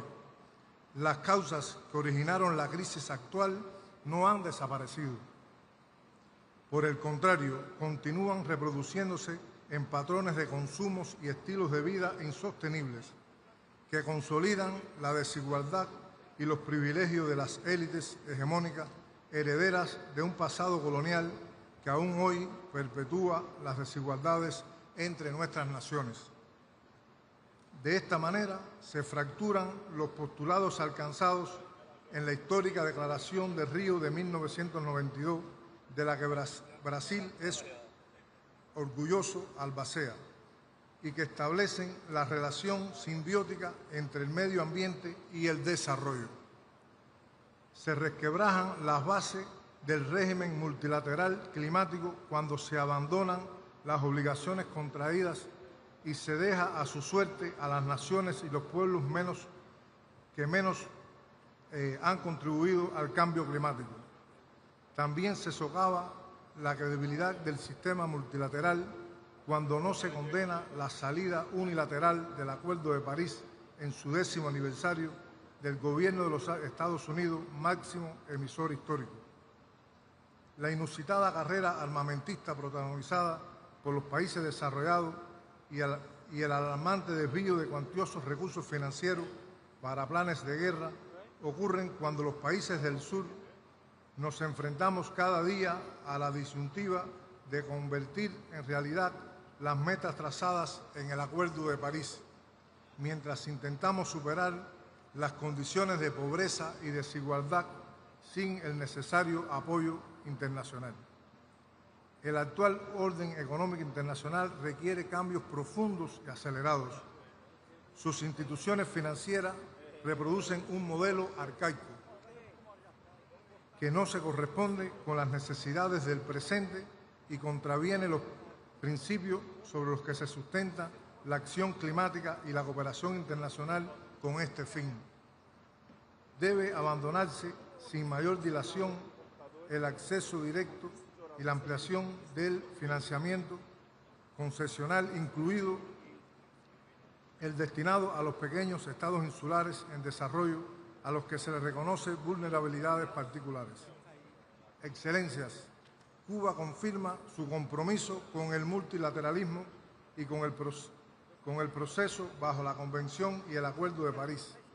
En este sentido, nuestro país presentó su informe bienal de transparencia y la actualización de su contribución nacional determinada. El mayor desafío para la implementación de nuestra contribución nacional es el recrudecimiento sin precedentes del bloqueo económico, comercial y financiero del gobierno de los Estados Unidos contra Cuba, incluidas sus acciones para coartar la voluntad de terceros de cooperar con mi país. No hay duda alguna que el bloqueo, condenado recientemente por abrumadora mayoría en la Asamblea General de Naciones Unidas, constituye el principal obstáculo para nuestro desarrollo. Forjemos un mundo sin proteccionismo ni unilateralismo. Movilicemos toda la voluntad política necesaria para revertir las inequidades actuales. Propiciemos las condiciones necesarias para amplificar la ambición en la implementación de nuestras acciones climáticas. Como expresara el comandante en jefe Fidel Castro Ruz en la histórica conferencia de Río en 1992, y cito: cesen los egoísmos, cesen los hegemonismos, cesen la insensibilidad, la irresponsabilidad y el engaño. Mañana será demasiado tarde para hacer lo que debíamos haber hecho hace mucho tiempo. Muchas gracias.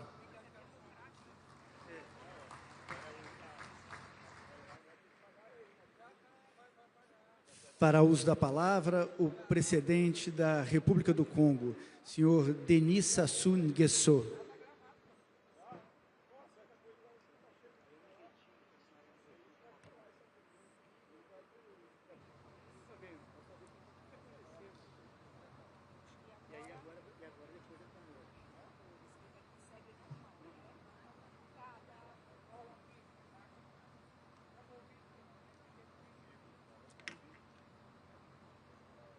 Monsieur le Président de la République fédérative du Brésil, Monsieur le Secrétaire général des Nations Unies, Monsieur le Président de la COP30, distingués participants, Mesdames, Messieurs, je voudrais adresser mes sincères remerciements à Son Excellence, Monsieur Luis Ignacio Lula da Silva, président de la République fédérative du Brésil, ainsi qu'au peuple et au gouvernement brésilien pour l'accueil chaleureux qui nous a été réservé à ma délégation et à moi-même. 33 ans après Rio, 13 ans après Rio plus 20 et 10 ans après l'accord de Paris, la COP30 qui se tient après celle de Bakou en 2024 se focalise sur des thèmes bien connus. Je me dois de rappeler qu'en 1992, j'avais pris part à l'historique sommet de la Terre à Rio de Janeiro. Les principaux enjeux de cette rencontre portaient entre autres sur le développement durable et la lutte contre les changements climatiques. Nous y sommes. La préservation des forêts, des tourbières et des ressources en eau. La coopération et le financement en matière d'environnement. Et aujourd'hui, 10 ans après les accords de Paris de 2015, force est de relever le fossé béant entre les ambitions proclamées et la grande insuffisance des efforts réalisés, sinon la quasi-impuissance du monde entier face au dérèglement climatique. Plus que jamais, de Bakou en 2024 à Belém ici, aujourd'hui, en 2025, la responsabilité dans l'équité au service de la survie de l'humanité nous interpelle tous sous l'emprise des incertitudes inhérentes au retard des réponses à apporter pour réduire le réchauffement climatique, aux promesses de financement non tenues et toujours attendues par les pays vulnérables en appui à leur lutte contre les changements climatiques et en lien avec la transition énergétique. Monsieur le Président, Mesdames, Messieurs, depuis plus de 4 décennies, mon pays, la République du Congo, porte en toute responsabilité sa contribution à la dynamique globale de lutte contre les changements climatiques. Le Congo dispose aujourd'hui de plus de 4 millions d'hectares d'aires protégées, soit 13,5% du territoire national. L'aménagement des concessions attribuées aux projets de développement est devenu, depuis plus de 3 décennies, une exigence légale. Plus de 9 millions d'hectares sont aménagés et plus de 3 millions en cours d'aménagement, la moitié étant déjà certifiée selon les normes internationales. Ces espaces abritent les plus vastes tourbières tropicales au monde et sont des régulateurs climatiques essentiels. À travers la Journée nationale de l'arbre, le programme national d'afforestation et de reboisement, le Fonds bleu pour le bassin du Congo, l'aménagement forestier durable et la certification des forêts en zone tropicale humide, le Congo continue de démontrer sa ferme volonté de contribuer à la lutte contre les changements climatiques. Sous l'impulsion de mon pays, l'Assemblée générale des Nations unies a proclamé la décennie 2027-2036 des Nations unies pour le boisement et le reboisement dans le cadre d'une gestion durable des forêts. C'est pourquoi j'encourage l'initiative du Brésil de créer le Fonds pour la préservation des forêts tropicales face à la crise de la déforestation tropicale. Cette initiative, qui rejoint celle de la Commission climat du bassin du Congo, avec son instrument financier, le Fonds bleu pour le bassin du Congo, est d'autant plus louable qu'elle se met également au service des peuples autochtones et des communautés locales qui sont les premiers gardiens des écosystèmes les plus riches en biodiversité du monde. À propos,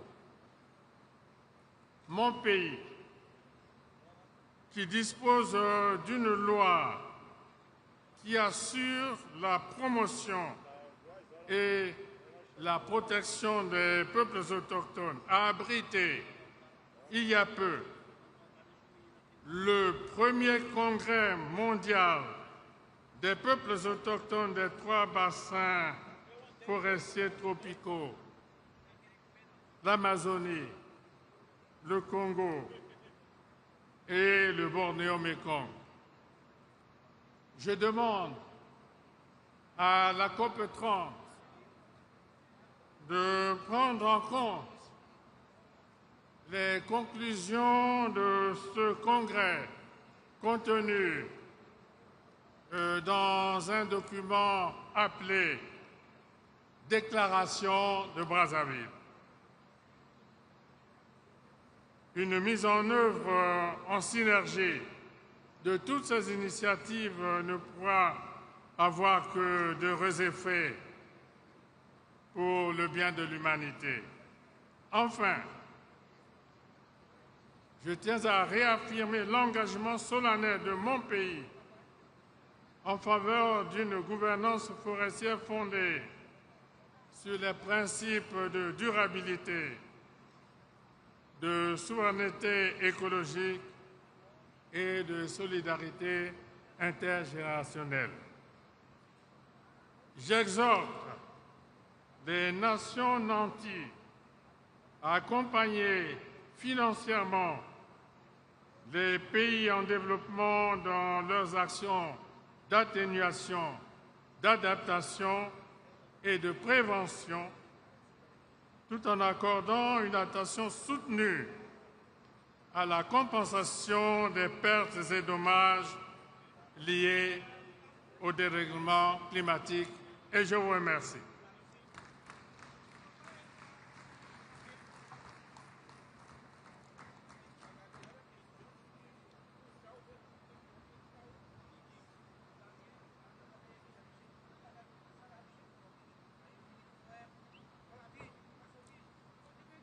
Temos agora a manifestação do representante de Comores, presidente Azali Assoumani.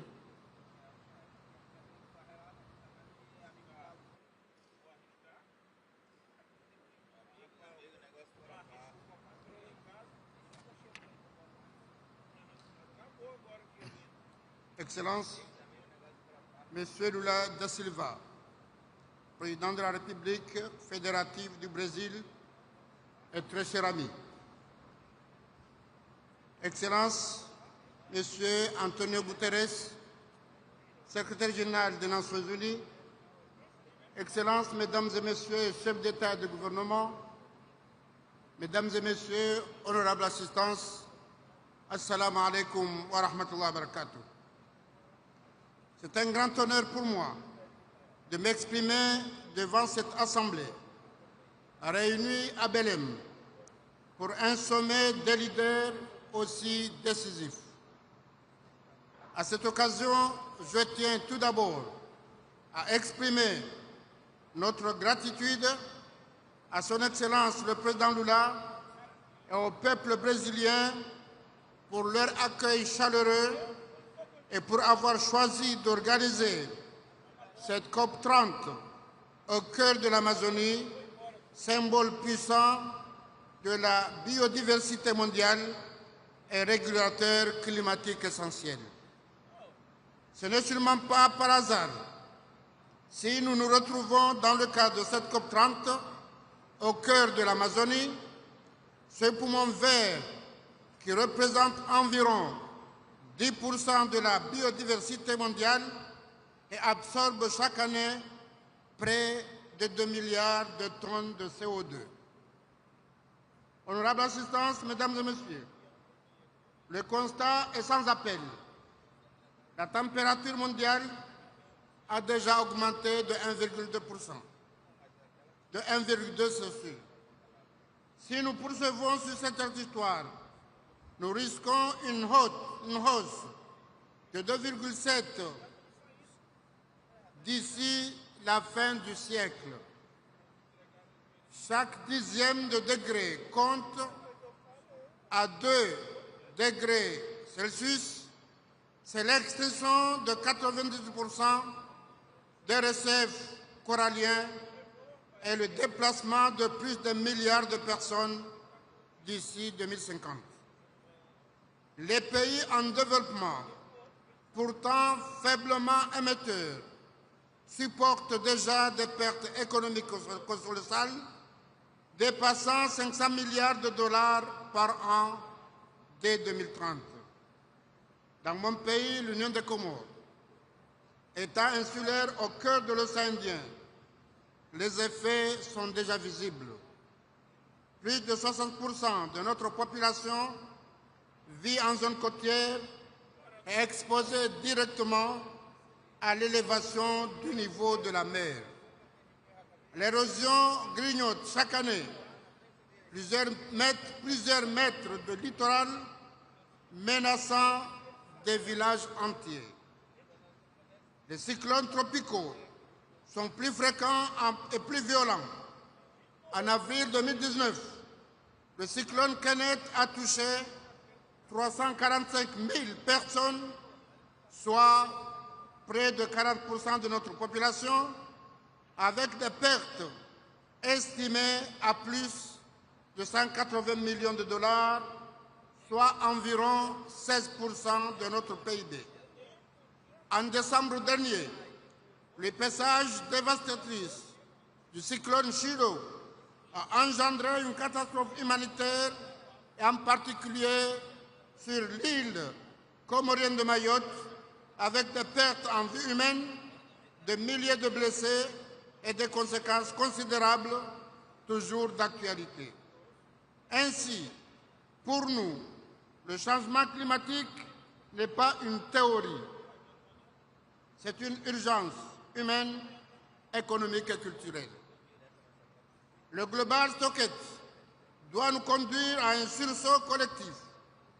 Les CDN actuels ne couvrent que 30% des efforts nécessaires pour rester sous la barre de 1,5. Nous devons donc accélérer, renforcer notre ambition et surtout accompagner celles et ceux qui peuvent agir.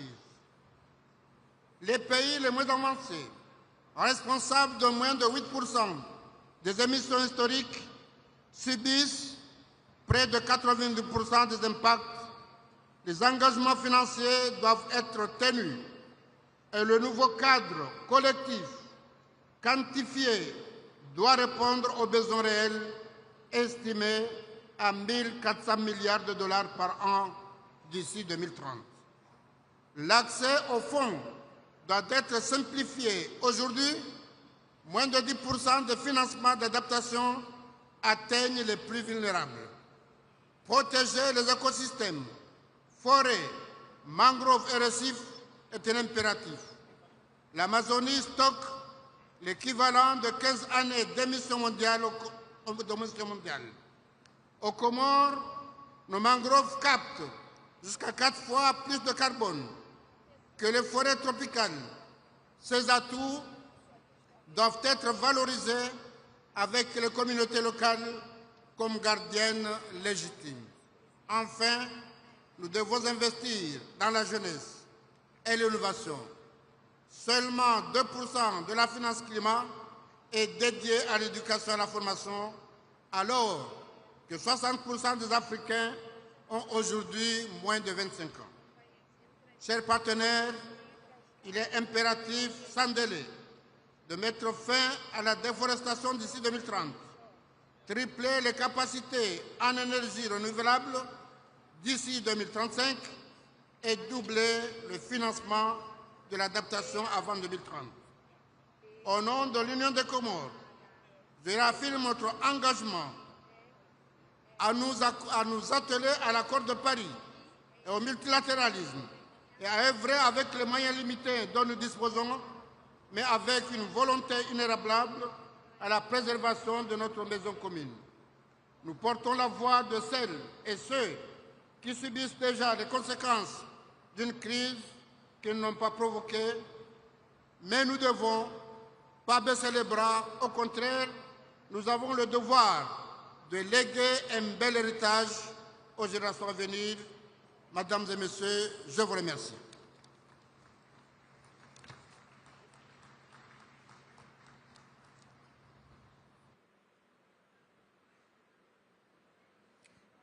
Teremos agora a manifestação da vice-presidente do Equador, Maria José Pinto.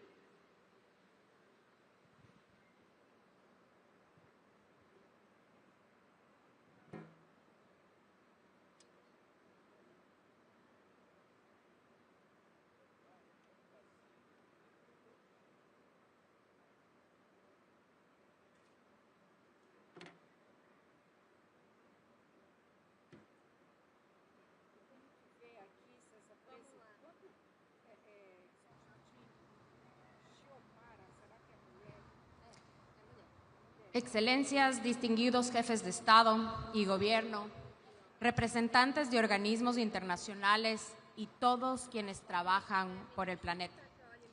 Reciban un saludo en nombre del Ecuador. En esta COP vamos a hablar de bosques, de carbono, de transición energética, pero yo quiero empezar hablando de algo que casi nunca tiene micrófono en estos foros. Los niños. ¿Por qué? ¿De qué sirve proteger la Amazonía si no protegemos primero a quienes la habitan? ¿De qué sirve hablar de futuro verde si los niños de la selva crecen rodeados de miedo? ¿Cómo podemos hablar de conservación si al mismo tiempo miles de niños están siendo reclutados por las mismas mafias que destruyen los ríos, los suelos y la vida? La verdad es incómoda, pero es real. La minería ilegal no solo mata árboles, envenena cuerpos y contamina agua. También destruye infancias, también roba futuro, también desplaza comunidades enteras. Y por eso hoy quiero decir algo simple. No hay conservación si no hay seguridad. No hay sostenibilidad si hay comunidades amazónicas que viven bajo amenaza. No hay clima sin infancia. No hay selva viva si los niños desaparecen en el silencio. En Ecuador, bajo el liderazgo del presidente Daniel Noboa, lo sabemos bien. Cada vez que combatimos la minería ilegal, no solo defendemos el territorio, defendemos a los niños que estaban a un paso de ser reclutados. Cada vez que protegemos un río, también estamos protegiendo la salud de una familia. Cada vez que un adolescente puede estudiar sin miedo, la Amazonía respira un poco más. Porque el clima no es solo temperatura, es dignidad, es vida cotidiana, es el derecho de crecer sin violencia. Y quiero decirlo con claridad, los niños no pueden seguir siendo una estadística en los informes internacionales. No pueden ser la nota al pie de un documento ambiental. Ellos son la razón, ellos son la medida, ellos son el futuro del planeta, literalmente. La Amazonía no se defiende solo con declaraciones, sino con decisiones reales, cooperación contra el crimen organizado, protección de territorios, trabajo con comunidades, educación que siembra esperanza. Por eso hoy, desde Ecuador, quiero invitarles a algo profundo, a que la causa climática deje de ser solo técnica y vuelva a ser humana, que dejemos de hablar solo de árboles y toneladas de carbono y volvamos a hablar de personas, de familias, de niños, de futuro. Porque si la transición ecológica no incluye a la gente, no es transición, es maquillaje. Si la justicia climática no incluye a la infancia, no es justicia, es discurso. Si el planeta se salva, pero los niños no, entonces habremos fracasado. Hoy les propongo que demos un paso más, que la defensa de la infancia sea reconocida como una parte esencial de la agenda climática global. Porque proteger a los niños es proteger la continuidad de la vida. O lo hacemos juntos o no habrá victoria individual. La Amazonía no tiene fronteras, el futuro tampoco. Y termino con esto. Un niño que hoy crece sin miedo, mañana será un adulto que sabrá cuidar la tierra. Pero un niño que crece rodeado de violencia crecerá sin posibilidad de amar lo que el mundo quiere que salve. La lucha ambiental no es solo por la tierra, es por quienes caminarán sobre ella. Muchas gracias.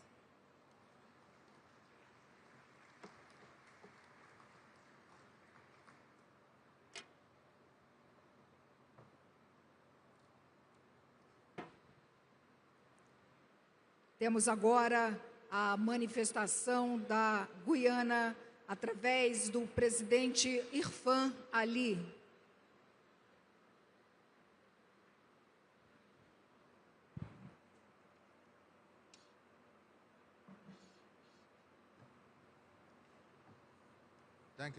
Thank you very much.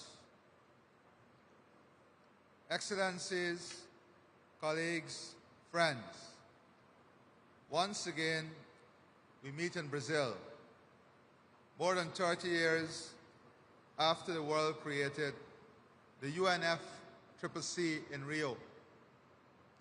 Now, after 30 COPs and countless-related meetings, many of our people ask, what have these COPs achieved?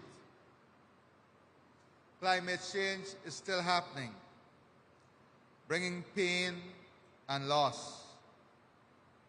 Just last week, Hurricane Melissa devastated Jamaica, Cuba, Haiti, and the Bahamas. They need our solidarity now. But my answer to those who question what COPs and a wider process are achieving is to ask, what is the alternative?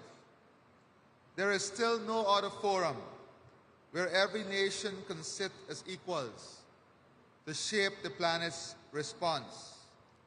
So we must make this process work.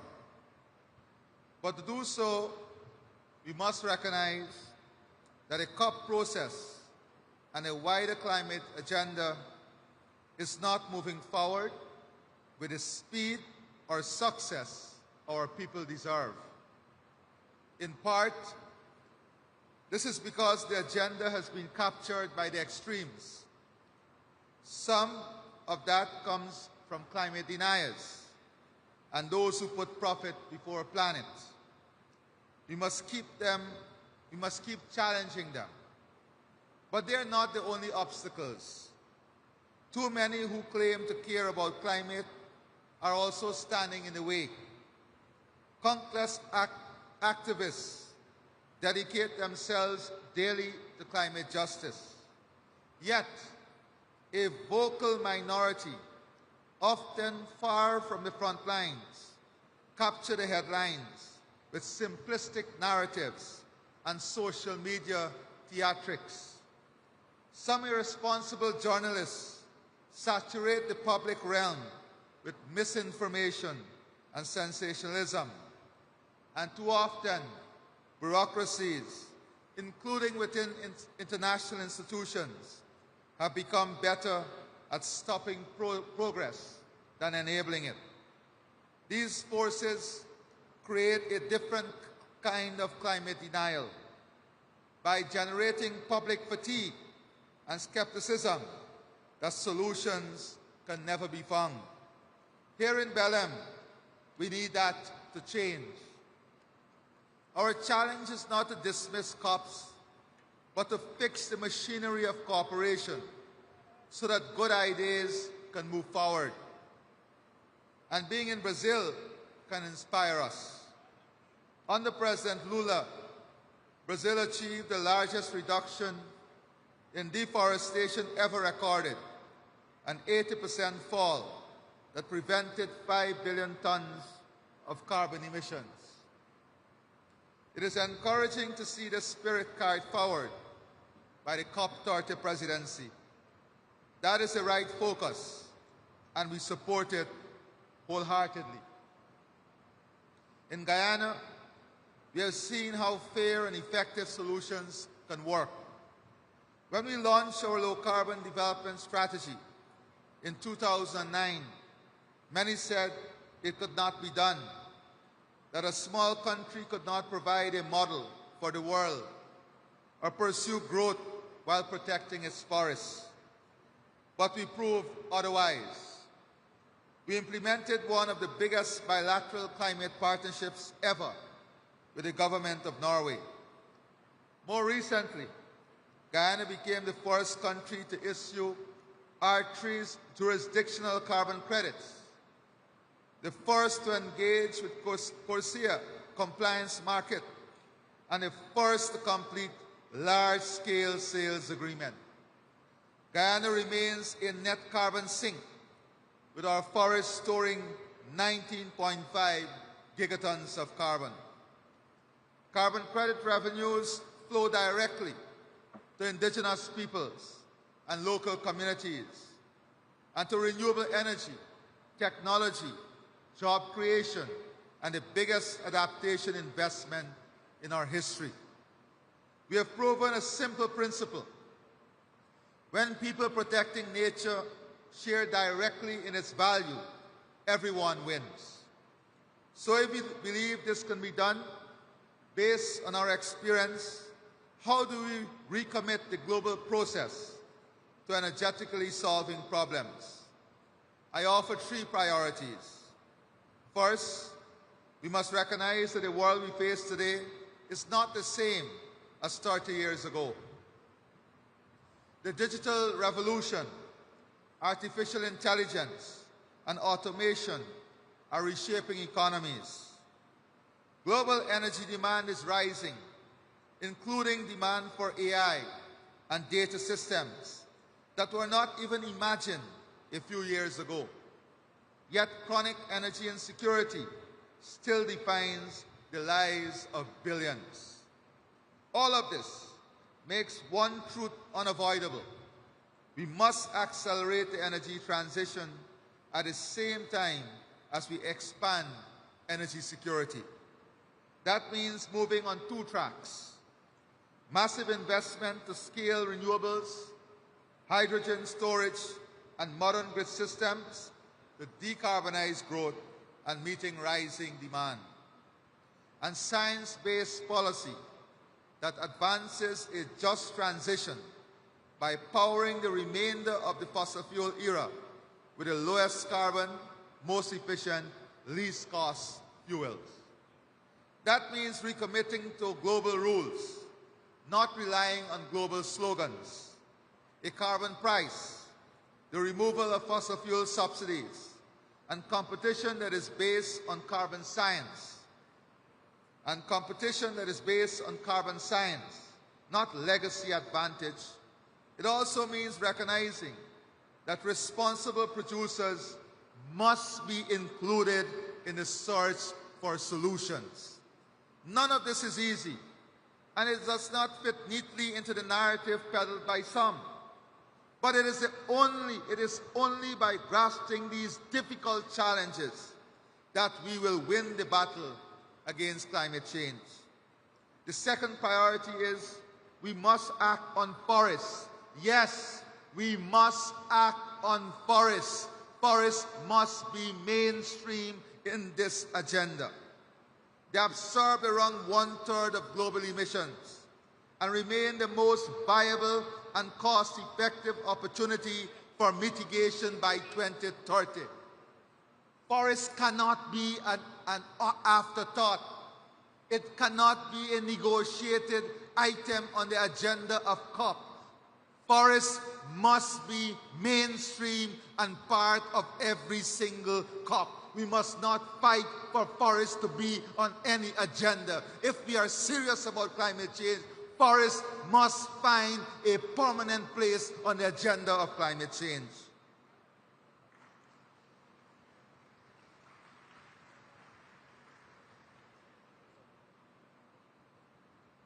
I congratulate Brazil for advancing the Tropical Forest Forever facility, the TFFF. It complements the work we are doing through the Forest and Climate Leaders Partnership, the FCLP, a group of almost 40 countries, co-chaired by Guyana and the United Kingdom. Together in the FCLP, we have worked with Brazil and other partners to develop the Forest Finance Roadmap, a shared plan setting out a menu of 6 complementary options to halt and reverse forest loss by 2030. The world must now act on all the financing options in the roadmap, expanding jurisdictional REDD+, scaling up the TFFF, strengthening concessional finance, and unlocking private capital. Once again, we also express our support for the Bridgetown Initiative. We must also connect to the other Rio Conventions by integrating biodiversity into our work. Healthy biodiversity strengthens ecosystem. Strong ecosystems stabilize the climate, and a stable climate protects economies and sustains societies. This is why Guyana is expanding our protected areas to meet our 30 by 30 target, and why we launched the Global Biodiversity Alliance this year, bringing countries together to value nature in its entirety, not just the carbon it stores. And I want to congratulate and thank all those leaders, academic institutions, who joined us in the launch of the Biodiversity Alliance. Many speak glowingly about biodiversity and nature, but when a small country puts its hands up and say we are going to lead and we are going to launch an alliance, they cannot find the time to join that alliance. They cannot find the time to attend the summit on the alliance, but they will speak glowingly about biodiversity and nature. Let our words and meditation of our heart be followed by action, and not based on the size of countries or the power of country. Climate change affects us all equally. And I use this platform to thank all of those who embrace this initiative as we work towards enhancing and expanding the Global Biodiversity Alliance. The third priority is to advance adaptation finance. Even if all mitigation targets are met, millions already live with the consequences of climate change. For them, adaptation is survival. Investing in resilience protects lives, food systems, and economies. It strengthens stability and peace. So to conclude, we are at a hopeful moment if we choose to grasp the opportunities before us. People everywhere, and in particular, the people of the developing world, are offering practical, experience-based solutions. If we commit ourselves to shun extremism and instead promote collaboration, if we make our bureaucracies accelerate innovation, not trap it, if we unleash the financing options that are affordable and available, then more than 30 years after Rio, Belém will be the turning point when the world moves from promises to progress. I thank you, and God bless all of you.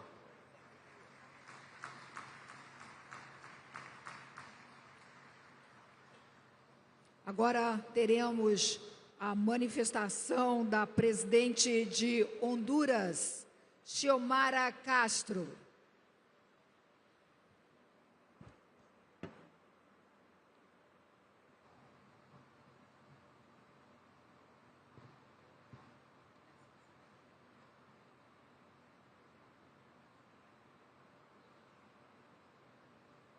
Señoras y señores, jefes de Estado y de Gobierno, distinguidos delegados, pueblos indígenas y guardianes de nuestra tierra.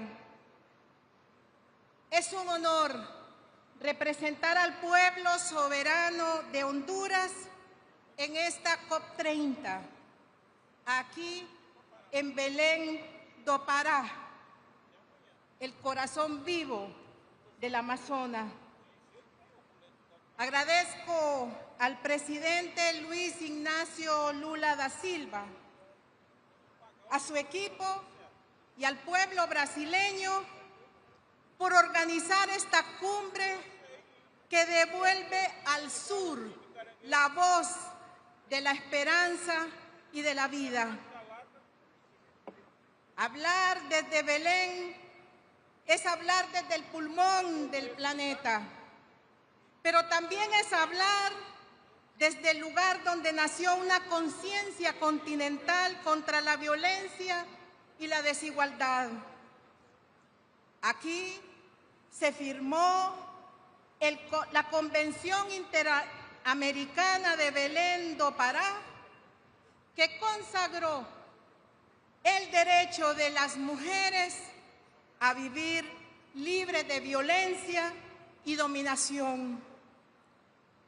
Hoy, desde este mismo suelo, levanto mi voz como la primera mujer presidenta de Honduras para afirmar que también la tierra tiene derecho a vivir libre de abusos, explotación y violencia.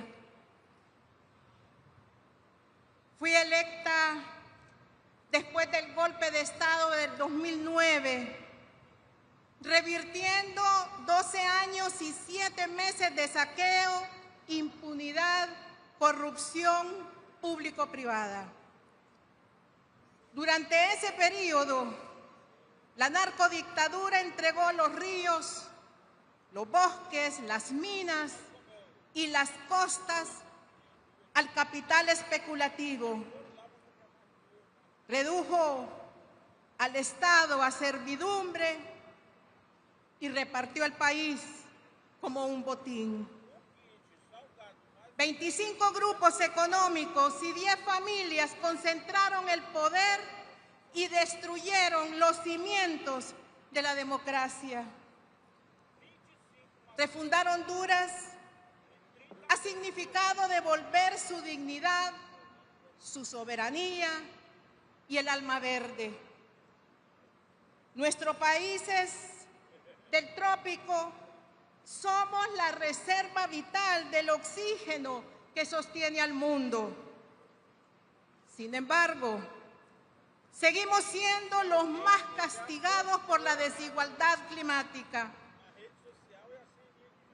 En la COP28, como presidenta de la coalición de países con bosques tropicales, denuncié que 100 corporaciones generan el 71% de las emisiones contaminantes, mientras el norte global, con apenas el 10% de la población, produce más de la mitad de los gases que destruyen el clima. El capitalismo se ha convertido en el principal verdugo ambiental. Devora los bosques, seca los ríos y condena al hambre y desplazamientos a millones de seres humanos. El cambio climático no es pronóstico, es una herida abierta que sangra en nuestros pueblos. En Dubái propuse 7 medidas urgentes para que la naturaleza y la vida humana sea reconocida como bienes supremos universales. Hoy se las reitero a ustedes. Exigir ante las Naciones Unidas el cese inmediato de las guerras que devastan el planeta y asegurar la paz con respeto a los derecho internacional. Condenar el terrorismo en todas sus formas, incluyendo el terrorismo del Estado. El genocidio contra el pueblo palestino en Gaza no puede quedar impune. Erradicar el lucro depredador que destruye bosques, ríos y tierras ancestrales, fortaleciendo alianzas entre países tropicales y pueblos indígenas. Formular una iniciativa para que los países acreedores y los organismos de crédito internacionales aprueben la conversión de la deuda externa para implementar planes de desarrollo ambiental y mitigar los efectos nefastos del cambio climático. Cumplir los acuerdos de la Convención Mundial de los Océanos, sancionando la sobreexplotación y la contaminación marina. Reducir el consumo irracional de recursos naturales por parte de las potencias industrializadas que amenazan el equilibrio de la vida en el planeta. Incluir los delitos ambientales en la jurisdicción de la Corte Penal Internacional, castigando a empresas y gobiernos que destruyen la naturaleza. Si detenemos las atrocidades del capitalismo en los bosques y en las selvas tropicales, estaremos protegiendo a la humanidad. Honduras, miembro activo y actual presidencia pro tempore de la coalición de países con bosques tropicales, que cubren más del 30% de nuestro territorio nacional, defiende esos bastiones sagrados de vida que el neocolonialismo pretende ignorar. En mi gobierno hemos comenzado la reparación ambiental de una patria herida. Creamos 3 batallones ambientales bajo la estrategia Cero Deforestación 2030 y redujimos más del 90% la deforestación en zonas protegidas. Con el programa Agrobosques hemos producido 30 millones de plantas reforestando 10.000 hectáreas y beneficiando a 6.000 familias rurales. Creamos el Fondo Nacional de Áreas Protegidas, que garantiza recursos permanentes para 104 microcuencas de agua. Y con la Red Nacional de Escuelas Agrícolas, formamos jóvenes en agroecología, soberanía alimentaria y amor a la tierra. Además, Honduras firmará su primer acuerdo internacional para movilizar financiamiento climático soberano, basado en créditos de carbón de alta integridad, que aseguran justicia ambiental y desarrollo sostenible. No hemos otorgado una sola concesión nueva sobre nuestros bienes naturales, porque la refundación ambiental también es un acto de soberanía. Honduras respalda la iniciativa del presidente Luis Ignacio Lula da Silva, bosques tropicales para siempre, porque creemos que la justicia climática exige reconocer el valor económico y moral de los pueblos que la protegen. Pero mientras avanzamos con firmeza en esta refundación ecológica y moral, mi país enfrenta una nueva amenaza. Los mismos grupos que rompieron el orden constitucional en el 2009 y que generaron fraudes en las elecciones del 2013 y 2017, hoy conspiran contra la democracia. Se han revelado 26 audios que evidencian un intento criminal de vulnerar la voluntad popular desde el Consejo Nacional Electoral. Ante esta cumbre, declaro: ninguna conspiración política, digital o mediática podrá arrebatarle al pueblo su derecho a decidir. El 30 de noviembre celebraremos elecciones libres, limpias y transparentes. Honduras volverá a demostrar que se gobierna a sí misma, libre, soberana e independiente. Pueblos del mundo, refundar una nación es también refundar nuestra relación con la naturaleza. La justicia ambiental es la base de la justicia social y la defensa del bosque es también la defensa de la democracia. Como mujer, como madre y como presidenta, sé que cuidar la tierra es cuidar la vida. Desde este Belén, que marcó la ruta a las mujeres para vivir libres de violencia, llamo a liberar también al planeta del abuso y del egoísmo.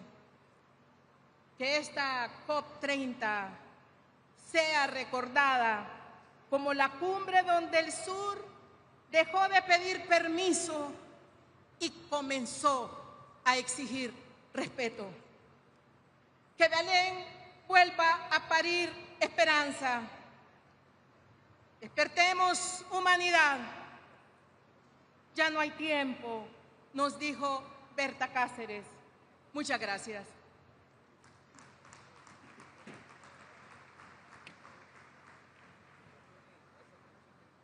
Temos agora a manifestação do primeiro-ministro da Irlanda, Michael Martin.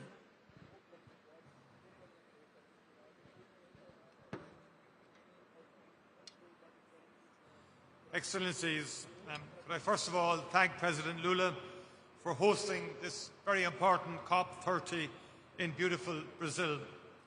And as we meet here in Belém, at the edge of the Amazon, we find ourselves in a place that is both a wonder of nature and a reminder of what is at stake. The Amazon is much more than a forest. It is a living symbol of the magnificence of this planet, but also of its fragility and the dangers we pose to the world and to ourselves. Climate change is no longer a distant threat. It is a daily reality, and we are all feeling its consequences. In the 12 months since COP29 in Azerbaijan, Ireland experienced Storm Eowyn, which brought the strongest wind gusts ever recorded in my country and the highest storm surges on our western seaboard. In Ireland, we too had the warmest spring and summer on record and an unprecedented marine heatwave.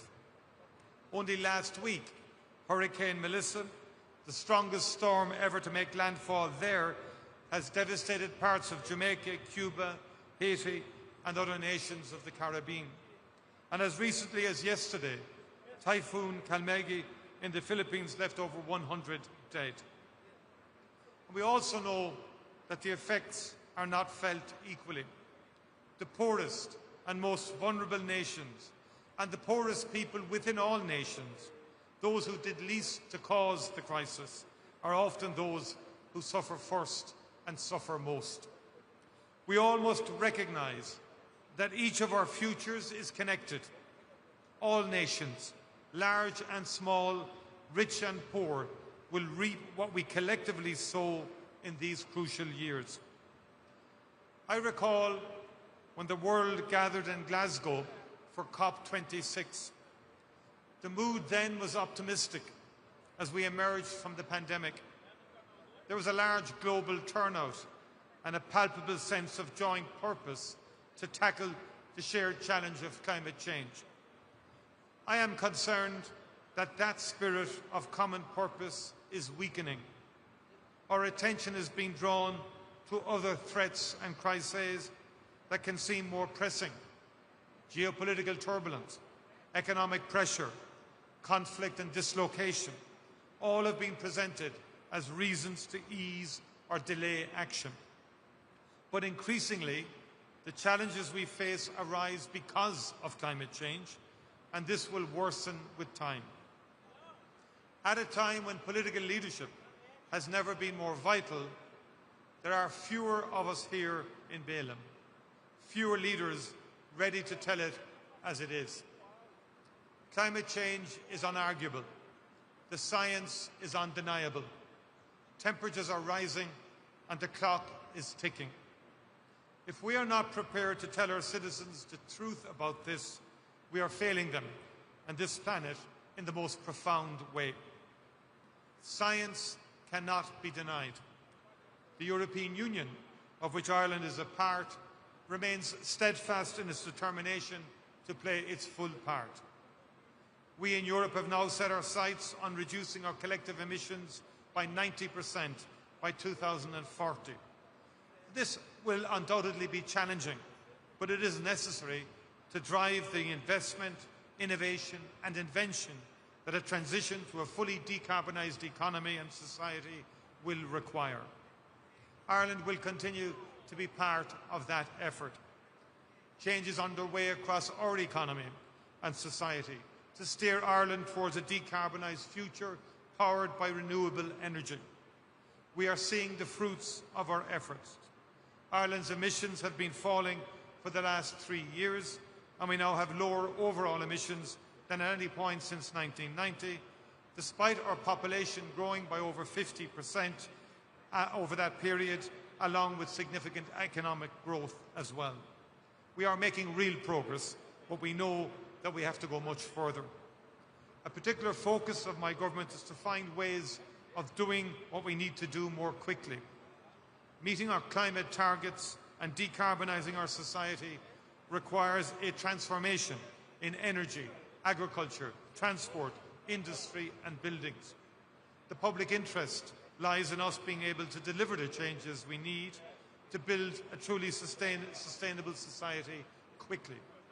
We're therefore looking at how to rebalance our decision-making processes to make sure that the public interest is given the right weight. The people of Ireland are no strangers to shifting weather patterns and more intense storms which expose our vulnerabilities. So we are investing in adaptation, in resilient infrastructure, in flood relief schemes and coastal defences, in early warning systems, in nature-based solutions and in sustainable agriculture and industrial practices. Ireland recognises that adequate and accessible climate finance is the key to achieving decarbonisation and climate resilience globally. We are keen to scale up and improve access to climate finance to tackle loss and damage facing vulnerable countries. The fund for responding to loss and damage to which Ireland contributes will be important in this context.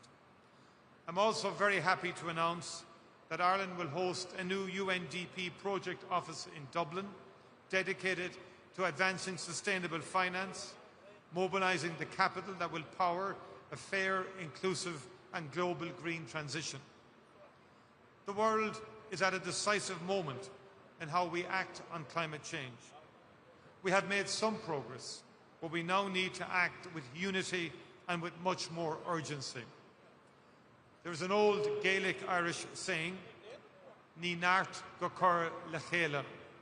There is no strength without unity. The world can and must come together, and its leaders must lead. It is the only way to secure the future that this and future generations deserve. Thank you very much indeed.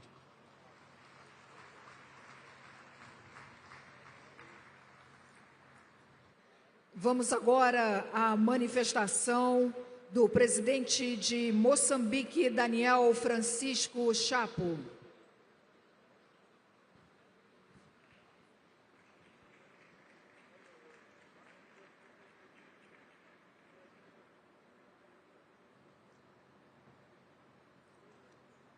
Sua Excelência Inácio Lula da Silva, Presidente da República Federativa do Brasil, Sua Excelência Engenheiro António Guterres, Secretário-Geral das Nações Unidas, Senhora Presidente desta Conferência, Excelências, minhas senhoras e meus senhores.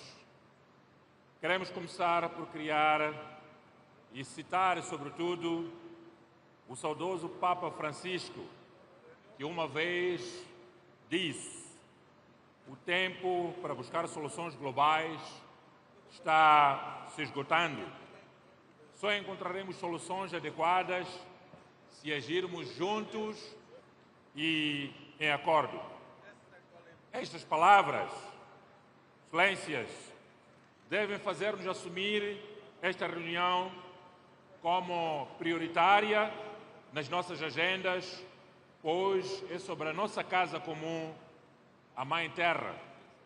Assim, é com profunda honra que me dirijo a esta augusta cimeira de líderes mundiais, em nome do Governo e do povo da República de Moçambique, para expressar o nosso apreço ao povo irmão brasileiro e ao Governo do Brasil pela hospitalidade calorosa e pela organização exemplar desta 30ª Conferência das Partes aqui na inspiradora cidade de Belém do Pará. A escolha de Belém, no coração da Amazônia, como palco da COP30 é profundamente simbólica. Estamos reunidos no pulmão do planeta, um espaço que encarna tanto a generosidade como a fragilidade da natureza. Que este local nos inspire a decisões corajosas e transformadoras para assegurar uma exploração sustentável e responsável dos ecossistemas que sustentam a vida na Terra. Excelências, reunimos-nos num momento crítico da história da humanidade. Um momento em que o mundo enfrenta simultaneamente crises interligadas, conflitos armados, eventos climáticos extremos, fluxos migratórios sem precedentes, declínio econômico e uma preocupante estagnação no cumprimento dos compromissos globais do financiamento ao desenvolvimento. Estes desafios exigem mais do que palavras, exigem ação concertada e solidariedade multilateral renovada. Passaram-se mais de 3 décadas desde a histórica Cimeira do Rio, marco que despertou a consciência coletiva sobre o impacto das mudanças climáticas e a necessidade de todos nós protegermos o planeta como legado comum. Hoje, o imperativo é o mesmo, mas a urgência é maior. Precisamos de decisões executáveis, justas e sustentáveis, particularmente no que toca ao financiamento das ações de adaptação e a construção de resiliência, sobretudo nos países e comunidades mais vulneráveis. Ao longo dos anos, criamos instrumentos e mecanismos multilaterais para travar a degradação ambiental, no combate à desertificação, na proteção da biodiversidade e na gestão sustentável da água. São avanços que nos encorajam, mas não nos devem satisfazer. Como se tem dito, o tempo de agir é agora e a escala da ação deve ser tão vasta quanto o desafio. O balanço global da ação climática é inequívoco. O progresso existe, mas é insuficiente. Precisamos de aumentar a ambição e acelerar o passo para alcançar a meta de limitar o aquecimento global a 1,5 graus centígrados, conforme o Acordo de Paris. Cada fração de grau importa e cada ação ou omissão tem consequências reais. Excelências, minhas senhoras e meus senhores, Moçambique é um país de vastas riquezas naturais e de extraordinária beleza, mas também de alta vulnerabilidade climática. Ciclicamente, somos assolados por ciclones, cheias, secas, inundações e secas prolongadas que devastam comunidades inteiras, degradam os ecossistemas e comprometem o nosso desenvolvimento. Apenas nos últimos 2 anos, os ciclones Chido, Declede e Jude deixaram um rastro de destruição, afetando milhares de famílias e ceifando 233 vidas em várias províncias do nosso país. Estima-se que Moçambique necessita de cerca de 300, ou melhor, 37,2 mil milhões de dólares para alcançar a plena resiliência climática do seu capital humano, físico e natural. Este número traduz o custo de adaptação, mas também o valor de esperança de milhões de moçambicanos. Com uma população maioritariamente jovem, o futuro do nosso país e do continente africano depende das decisões que tomarmos hoje. É por isso que defendemos uma ação climática inclusiva que envolva governos, setor privado, comunidades locais, melhor dizendo, e a juventude. A educação e a literacia climática devem ser prioridades para que cada cidadão compreenda o seu papel na defesa da terra. Apesar destes desafios, Moçambique tem feito progressos notáveis. Lançamos a iniciativa da preservação e proteção da floresta do Miombo, que abrange 7 países de África Austral e cobre cerca de 190 milhões de hectares no nosso continente e principalmente na região da SADC. Implementamos a nossa contribuição nacional determinada, adaptamos programas de redução de emissões provenientes do desmatamento e degradação florestal. Aprovamos a Estratégia Nacional do Financiamento Climático 2025-2034, que será integrada na planificação orçamental do Estado moçambicano. A nossa NDC revê em baixas emissões a 50% face ao cenário business as usual e integra benefícios de mitigação e adaptação alinhadas à Estratégia Nacional de Desenvolvimento 2025-2044 e ao Programa Quinquenal do Governo da República de Moçambique. Estes instrumentos são convites abertos à cooperação e ao investimento verde. Excelências, acreditamos que a luta contra as mudanças climáticas é também uma grande oportunidade de transformar economias, criar empregos verdes, inovar e promover um crescimento sustentável. Mas para tal, precisamos de solidariedade internacional efetiva. As promessas de financiamento devem ser honradas e operacionalizadas, nomeadamente no Fundo de Perdas e Danos, que deve se tornar um instrumento real de justiça climática a nível global. Instamos igualmente para que os mecanismos financeiros multilaterais e bilaterais sejam mais acessíveis e sensíveis às realidades de países em desenvolvimento que enfrentam simultaneamente o desafio da industrialização e da descarbonização. Os países desenvolvidos devem liderar pelo exemplo, ampliando as suas ações de mitigação e fornecendo apoio financeiro e tecnológico previsível e suficiente. A equidade climática deve reconhecer o direito dos países africanos em desenvolvimento, incluindo o acesso à energia limpa, infraestruturas resilientes e oportunidades industriais sustentáveis. Moçambique defende uma transição energética justa que garanta espaço político e econômico para que os nossos recursos naturais sejam usados de forma sustentável em benefício das populações e de todo o planeta Terra. Excelências, que as nossas decisões sejam inspiradas no ditado: nós não herdamos a terra dos nossos antecessores, nós pegamos-la emprestada das nossas crianças. Auguramos que desta COP30, no coração da Amazônia, emanem compromissos renovados, ações concretas e uma visão partilhada de esperança para o planeta Terra. Que saiamos de Belém com a convicção de que proteger o sistema climático é um dever moral e uma responsabilidade coletiva de todos nós, com as presentes e futuras gerações.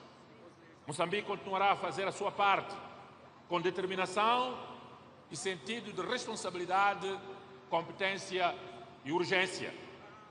Juntos podemos construir um futuro resiliente, justo e sustentável para todos.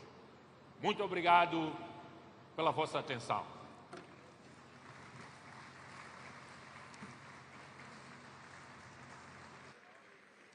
Chamamos agora a manifestação dos Países Baixos através do primeiro-ministro Dick Schoof.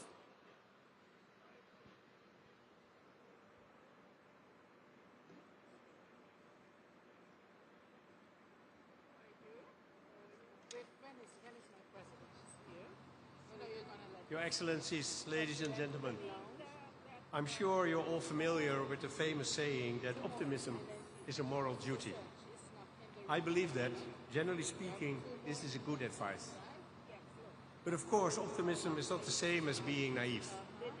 Getting the world on track for a 1.5-degree future is not an easy task. We must be realistic. We must face up to all the difficulties and challenges that stand between us and the goals we agreed on in Paris. And there is no question we must pick up our pace. At the same time, we should acknowledge the progress made since 2015. For example, temperature projections are lower today than before Paris. And in the real economy, the energy transition is accelerating, with governments, industries and society working together in a true multi-round, creating solutions that are feasible and affordable for all. Which brings me to my key message today, that there is hope in implementation, in delivering on promises made. We don't need more grand schemes or lofty words. What we need is concrete action on all the topics covered here in Belém, knowing that many small steps will eventually lead to the giant leap forward the world so desperately needs. The Kingdom of the Netherlands is ready to deliver. Take the pressing issues of climate finance. Last year, the milestone agreement of the new collective quantified goal reaffirmed the vast financial needs for developing countries when it comes to meeting their climate goals. The Netherlands continues to do its part, allocating 2.4 billion euros in climate finance in 2024. We firmly believe that climate adaptation needs to be center stage. That's why over 60% of our international public climate finance is directed at adaptation, with a focus on food security and water management. And it's why we applaud the COP presidency focus on adaptation. On adaptation, water management in particular is part of my country's DNA. This is the result of centuries of working across sectors to keep our feet dry in a country where large areas lie below sea level. We are a maritime nation. We are a kingdom that stretches from the North Sea coast in Europe to the island countries in the Caribbean. So we know how vital it is to adapt to rising sea levels and changing weather conditions. We know how vital it is to innovate, moving from traditional agriculture to climate-smart food systems, and we're eager to share our expertise in these fields with others.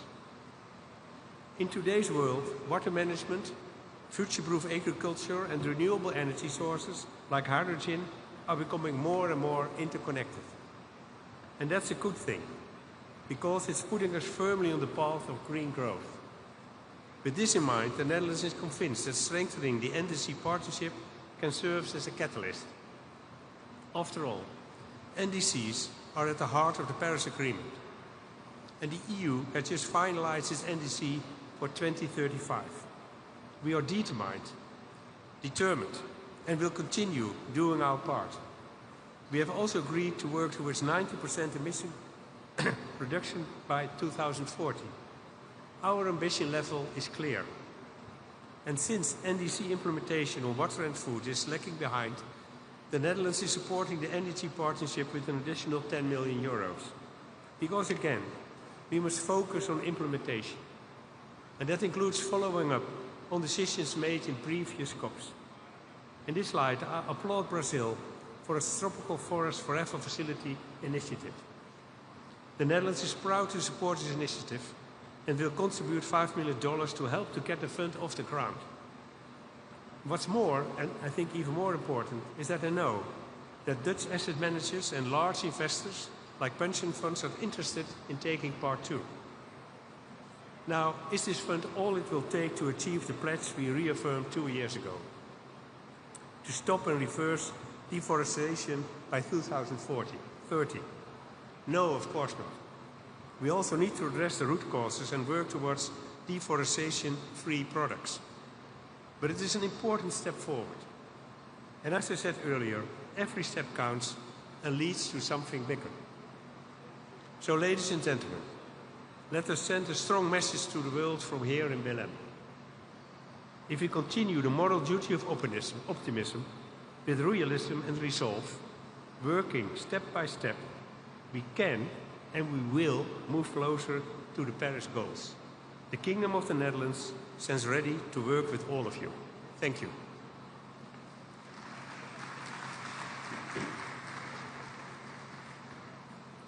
Chamamos agora para a manifestação o primeiro-ministro de Papua Nova Guiné, James Marape.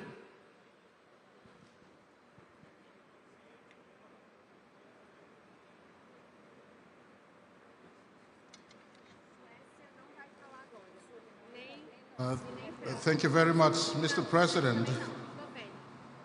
His Excellency, the Governor General of, Secretary General of the United Nations, President Lula, and all distinguished guests, ladies and gentlemen, on behalf of the government and people of Papua New Guinea, firstly and foremost, I want to thank President Lula, government of Brazil, and the people of Brazil for what a wonderful hospitality and a good meeting so far. Thank you very much for your hospitality. Good to be here in the city of Belém. Papua New Guinea has a good relationship with the city of Belém. It was here that our experts were trained through the Terra Amazon program to monitor deforestation and degradation skills that has helped us to build our own forest monitoring system, now the blueprint of our sustainable forest management. Brazil is not new to the conversation on environment and climate change. It was Rio de Janeiro in 1992 that birthed this contemporary conversation on environment and climate change sensitivities. Mr. President, I come here with one message: save our one livable planet by honoring our commitments for Papua New Guinea. Climate adaptation and mitigation is not a choice, it is a matter of survival. We call on all nations to act now, act responsibly, and honor our combined pledges. We all, human beings, have no second planet or no second chance if we destroy this one planet. For Papua New Guinea, we come here to join Brazil and all forest and ocean nations to offer solutions to the fight against climate change and save this planet. Whilst most of us forest and ocean nations have minimum carbon footprints, we are bigger climate victims. We are here also to offer solutions. Papua New Guinea joins the family of nations to offer solutions in the climate change fight. Solutions to fight climate change lies in forest and nature. That is why Papua New Guinea over 10 years ago championed Articles 5 and 6 of the Paris Agreement. Forests and oceans offer nature-based solutions and technologies to replenish Mother Earth, Mr. President. As a forest nation, just like Brazil is, Papua New Guinea safeguards 35 million hectares of pristine rainforest. These are lungs of the earth, and with many of our forest nations globally, in the Amazon basins, in the Congo basins, and us in Southeast Asia, we offer our forests for the sustainability of planet Earth. Our forest has been our livelihood, but this is also our contribution, our legacy to the world as we face this climate change diversity. We are implementing locally our nature, forest, and climate country package to help manage our forests better, introduce nature-based solutions, and mobilize innovative financings for all our communities that hold these forests. This initiative represents how local actions can drive global impact through example of the Mutirao spirit of collective actions that Brazil is known for. We are also advancing our National Earth Trees platform, aiming to issue very high quality jurisdictional RED Plus credits by year 2026. This could unlock potentially over $1 billion in carbon finance and reduce over 82 million tons of CO2, real variable results from a small nations like Papua New Guinea that holds a substantial forest. This morning I was inspired by the Director General of World Trade Organization, Dr. Iwala, who said correctly that the rainforests of the world produce atmospheric river that waters the planet Earth. Saving the forest saves the earth, and I joined the Honduras President and others before me, including Brazilian President, who advocated for saving the forest as a solution to fighting climate change. With forests comes saving the oceans. In the forests and oceans, we have huge biodiversity, or biodiversity rather. Papua New Guinea is a mega hotspot for biodiversity.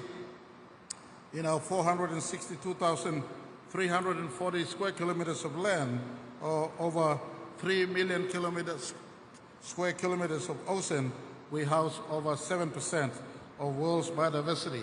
Very soon, we'll be depositing to the United Nations our ratification to preserve 30% of our ocean space from illegal fishing, from fishing and commercial use and exploitations. Our forests and our oceans have 7% of world's biodiversity. Sustainable use of our oceans and forests will save this planet. Nothing more, nothing less. We have come back to a full cycle here in Brazil since 1992 conversation on Rio de Janeiro. Brazil, you as the biggest forest nation on earth, we count on you for your leadership to drive conversation to ensure Article 5.2 and Article 6.2 is truly honored. Papua New Guinea rallies behind offering this simple nature-based solution. When we save our forests and when we save our oceans, they could help assist in the manner in which our planet is kept. We have talked about energy transition. Not too many nations have shut down fossil fuel. And I offer today in COP30, as we all work towards energy transition, why don't we save a tree? Why don't we save our oceans? Why don't we keep our biodiversity intact whilst technology compels us to go and look for solutions elsewhere? Papua New Guinea today point us back to nature-based solutions. Nature-based solutions that can help save the earth. The earth that we inherited from our ancestors in its natural pristine form is the earth that we must pass on to our children who will inherit the earth from us. This earth that has forests, this earth that has oceans, this earth that has biodiversity in its natural form will save us from the climate change perversity. In its conversation at COP30, Papua New Guinea stands behind Brazil and offers to the world a possibility of nature-based solution as a way to go in as far as fighting climate change conversation is concerned. I want to pause and thank all leaders who've been talking about keeping our earth together. I recall my meeting with His Majesty King Charles not too while ago. He mentioned about nature-based solution and saving forests and biodiversity and oceans of the earth. I thank him. I want to thank Chinese President Xi Jinping and the Chinese government. They have reforested. They have the leading nation now in as far as reforestation is concerned. Over 96 million hectares of land have been reforested by the Chinese government. I thank the United Nations Secretary General who continues to advocate for nature-based solutions and forestry and indigenous people and justice that must be rendered to them in as far as indigenous communities' keeping of forestry is concerned. And I thank everyone else who advocate for nature-based solutions. Papua New Guinea is an ocean nation. Papua New Guinea is a forest nation. Our oceans and our forests combined can be solutions in as far as fighting climate change is concerned. And I thank also other stakeholders, private sectors who have assisted us. For instance, the Green Climate Change Fund that has assisted Papua New Guinea in forest resource conservation. I want to thank also ICRAF, or Coalition of Rainforest Nations. These are private sector people who have joined us in an effort to save our forestry. And I want to thank nations like France and Australia who've come in and helped conserve our forestry. Mr. President, as we talk about climate change, I want to say climate change conversation is totally redundant without nature-based solution. Without nature-based solution. Technology is redundant without saving our forests, without saving our trees, without saving our ocean. Papua New Guinea in our constitution, as we were birthed in 1975, the father of our country, Sir Michael Thomas Somare, talked about preserving our trees and sustainable development. It is this sustainable development that I am pointing to today while science and statistics compels us to a planet that is warming, why don't we turn back in simple things like saving our trees, preserving our biodiversity, saving our oceans? In nature, we can truly keep our Earth in balance. And I put this to the forum of esteemed leaders here. Talk globally, go back home and act locally, and nature-based solution holds the key to preserving this Earth. We inherited a livable planet from our ancestors. We must all work together to pass on a livable planet to our descendants. This planet is worth saving and fighting. You can look 96 billion light years into the extremity of the observable universe. You can never find one planet that is like our Earth. And so it is worth fighting for, it is worth defending, it is worth living a sustainable lifestyle. That is why Papua New Guinea will offer our support to Australia, and the biggest ocean nation, to host COP31, so that we bridge the conversation between forestry and ocean. And when we conserve our forestry and ocean resource together, we keep our Earth in balance and save, and truly we can save the Earth for our future generation. Thank you very much for listening. God bless those who work to save planet Earth.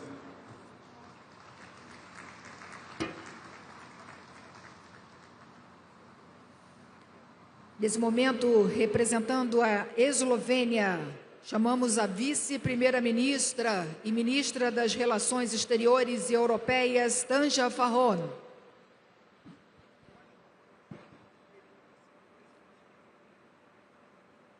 Honorable President Lula da Silva, Honorable Secretary General of the United Nations, Antonio Guterres, Your Excellencies, ladies and gentlemen, we find ourselves at the crossroads today.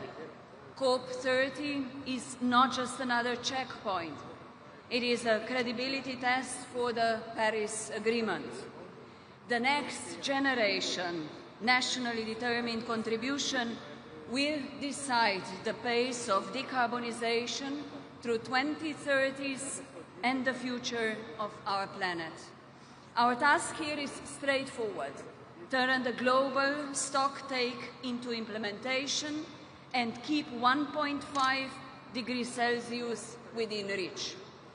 The European Union has submitted its updated NDC, fully aligned with this goal and reflecting our collective commitment to accelerate emission reductions, strengthen resilience, and lead by example on the path to climate neutrality. To achieve these actions are needed at the global, national, and local level. Slovenia counts itself among more ambitious countries. At the UN level, Slovenia has been active in the Climate Security Mechanism initiative and will contribute to actively engage in its joint steering committee. As a non-permanent member of a UN Security Council and together with like-minded members, we put climate, peace and security firmly on the Council's agenda. Recognizing that climate crisis is also a water crisis, Slovenia has actively promoted the recognition of the role water plays in climate adaptation and mitigation. The global water cycle is spinning out of balance. Stabilizing it is key in terms of effective climate action and global water security. Another aspect of our global engagement is our action, grounded in rights and equality. Gender equality and human rights-based approach is embedded in our climate law and our climate diplomacy. This is aligned with the International Court of Justice, reminder that human rights are inseparable from climate outcomes and that states have a duty under international law to act on climate change. The right to a clean, healthy and sustainable environment must be our North Star, and gender equality should continue to be considered in the climate change processes and actions. Finally, financing underpins everything. For Slovenia, climate finance is climate justice. The bridge from pledges to impact, we have been increasing our climate finance in the past years and are committed to continue doing so.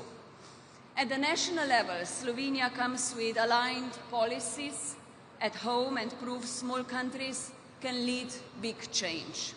In July this year, we adopted our first national climate law, a framework to safeguard quality of life, support a resilient economy, and protect long-term security as climate risks intensify. It sets a legally backed commitment to climate neutrality by 2045 at the latest, and builds a governance system where an independent scientific advisory board informs policy and monitors delivery. The first report on climate change mitigation and adaptation, as required by the climate law, was prepared last month. The main messages of the report is that Slovenia is on track to meet our emission reduction commitments, and that although additional effort will need to be made, this can be done in a just and fair manner. At the national level, Slovenia also pays great attention to nature protection, among others with respect to forest, biodiversity and water management. Alerted by the reports that by 2050, globally, 50% of the today's species will be extinct, the Slovenian government initiated the process of preparing a national plan for nature restoration. And by striving for ambitious climate agenda globally, supported by coordinated national policies, is not enough to make substantive progress in adaptation and mitigation of climate change. Implementation and awareness raising are the key to progress. And in that regard, activities at the local level play an important role. A climate office that connects stakeholders at the municipality level was established in Slovenia in November 2024. And it supports local communities and regions in adapting to climate change and helps the state understand local needs and conditions. At the same time, it strengthens understanding, awareness and support for municipalities and regions through targeted knowledge transfer. In conclusion, ladies and gentlemen, we are still hearing voices of climate change skepticism. However, scientists, as well as the current increase in frequency and intensity of extreme weather events, are telling us a different story. Climate change is real. It is happening already now. It is aggravating existing vulnerabilities and increasing inequalities. To make progress, acting alone will not bring success. We will reach our climate goals only if each of us acts and contributes. Let this COP be remembered for delivery of ambitious and scaled finance and faster adaptation. Slovenia stands ready to partner with all who share this purpose, and despite uncertain times, multilateralism can still prove its worth, and we must choose to use it now. Thank you.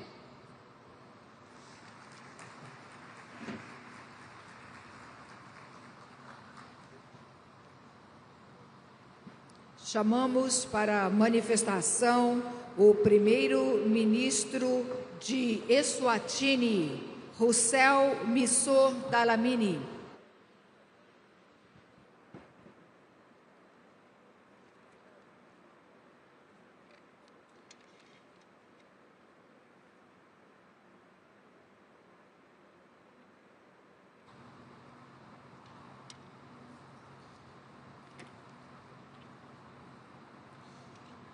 Your Excellency, the President of the Republic of Brazil, Mr. Lula, distinguished heads of state and government, honorable delegates, ladies and gentlemen, I'm profoundly honored to deliver this statement on behalf of His Majesty King Mswati III and on behalf of the people of Eswatini. Allow me at the outset to extend gratitude on behalf of the delegation of Eswatini for the customary warm hospitality we have been accorded by the Federative Republic of Brazil. Your Excellencies, we gather at a moment of profound urgency. The war humanity has waged against nature, especially our climate system, has reached a point where it threatens our very survival. Corrective action is no longer a choice, it is an imperative. Climate action is long overdue, and its urgency cannot be overstated. The third round of nationally determined contributions have been submitted and synthesized. While the increase in ambition across nations is commendable, it remains insufficient. If we are to limit the temperature increase to below 2 degrees Celsius, although the more ambitious target to limit the increase to 1.5 degrees is preferred, we must accelerate our efforts dramatically. To achieve the goals we have set, collaboration is essential. In fact, we must go beyond collaboration. We must ramp up ambition and align with scientifically determined emission reduction targets. For Africa, distinguished delegates, this struggle is not about environmental policy. It is about survival and justice. Africa contributes less than 4% of global greenhouse gas emissions, yet we endure the heaviest consequences. The Kingdom of Eswatini, like much of the continent, has borne the brunt of this circumstance. Our rain-fed agriculture, which sustains the livelihoods of over 70% of our population, is increasingly threatened by unpredictable weather patterns, water scarcity, soil degradation, and biodiversity loss, placing immense strain on our rural communities. While we continue to call for the honoring of commitments, Africa will not wait, but will continue to make a difference by ensuring that her development is environmentally friendly, as it has always been. Your Excellencies, despite our minimal contribution to the global crisis, the Kingdom of Eswatini refuses to be defined solely by vulnerability. We believe that our resilience, innovation, and unity will chart the course for a sustainable future. Drawing from our national development strategies, Eswatini is committed to strengthening NDC 3.0 commitments which cover both adaptation, mitigation, as well as social inclusion. Our response embraces robust, homegrown, nature-based and technology-based solutions. To begin with, we have prioritized watershed management, community reforestation, and sustainable land use practices to safeguard our ecosystems. Simultaneously, we are actively investing in climate-smart agriculture and integrated water resources management to strengthen our adaptive capacity. We are also advancing our initial adaptation communication to the UN FCCC, which outlines comprehensive actions such as flood control measures and efforts to achieve land degradation neutrality by 2030. Excellencies, Eswatini is determined and ready to play its part, but the principle of common but differentiated responsibilities must remain intact. Those who have contributed most to this crisis must lead the way in resolving it. Our commitment does not abdicate their responsibilities to lead the response. We cannot allow our people to live in poverty while resources are diverted to solve a crisis that disproportionately benefited others. None of our global goals are possible without adequate and accessible financing. Accessing climate funds is currently overly complex for developing nations. Eswatini's NDC alone requires an estimated $2.4 billion US. But globally, we need approximately $2 trillion US. Crucially, this financing must be in addition to development financing. Excellencies, the current global financial architecture is simply not fit for purpose. It must change. We need transformative climate financing, moving from aid to strategic investment in local innovation. An urgent reform of global funding mechanisms, including multilateral development banks, to increase concessional finance and African representation is a must. Equally important and urgent is the operationalization of the fund for responding to loss and damage, and the operationalization of the agreement on a meaningful new collective quantified goal on climate finance. There must be an unequivocal rejection of unilateral measures which threaten and seek to penalize developing countries. Furthermore, there is need for a robust technology implementation program, one that delivers tangible results on the ground, not just frameworks and facilitation. Both developed and developing nations require access to technologies that will make the net zero goal a reality.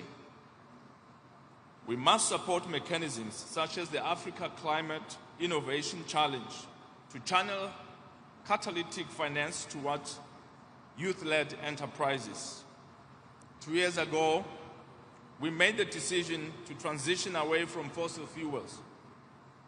That transition must be just. It must not deprive us of the energy we need to power our development and industrialization. A just transition means ensuring that no nation is left behind and no community is sacrificed in the name of progress. For Eswatini, energy transition must create thousands of jobs, significantly reduce poverty, strengthen local value chains, and ensure access to affordable, reliable, and sustainable energy. Finally, the principle of leaving no one behind must be more than a slogan. It must be a commitment that we live by. We must unite to confront what has rightly been called one of the greatest challenges humanity will ever face. And in doing so, we must urgently find ways to include all members of the global community, especially those who remain excluded from full participation in the process, such as the Republic of China on Taiwan. We must leave this summit speaking not as victims of climate injustice, but as architects of global solutions. In the spirit of our African values proudly mirrored in the great Brazil Republic and the Tinkhundla system of governance, which places people and communities at the center of decision-making. The Kingdom of Eswatini commits to working with all member states to ensure that climate action is inclusive and equitable. Let us rise to this moment. Let us act. This is the most important thing. We must act. This action must be taken with courage, with fairness, and with unity. The future demands nothing less. I thank you. Obrigado.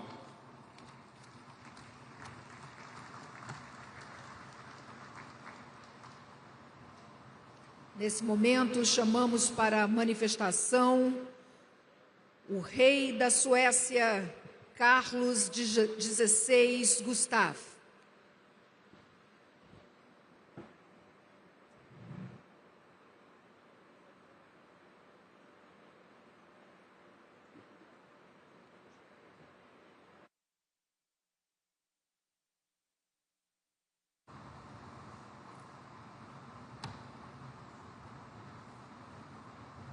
Mr. President, Secretary General, Excellencies, ladies and gentlemen,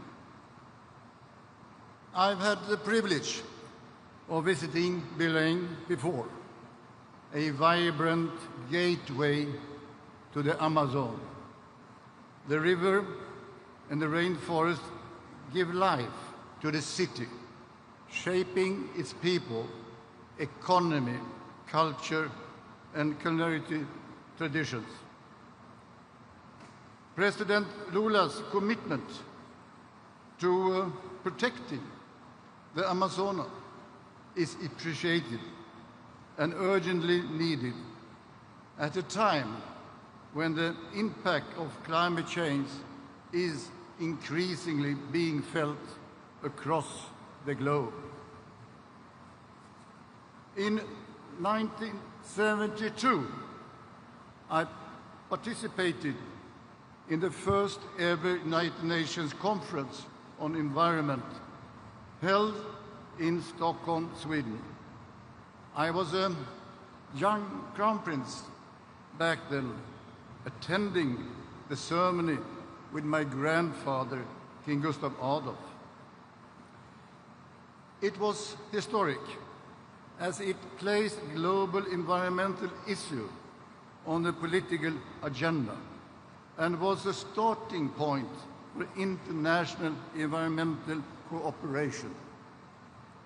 For me, that conference marked the beginning of a lifelong dedication to protecting the nature and belief in science will foster innovation and show the way forward.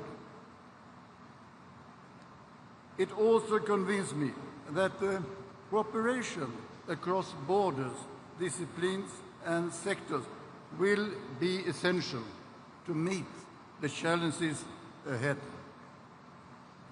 This spirit of collaboration is at the heart of Sweden's climate transition.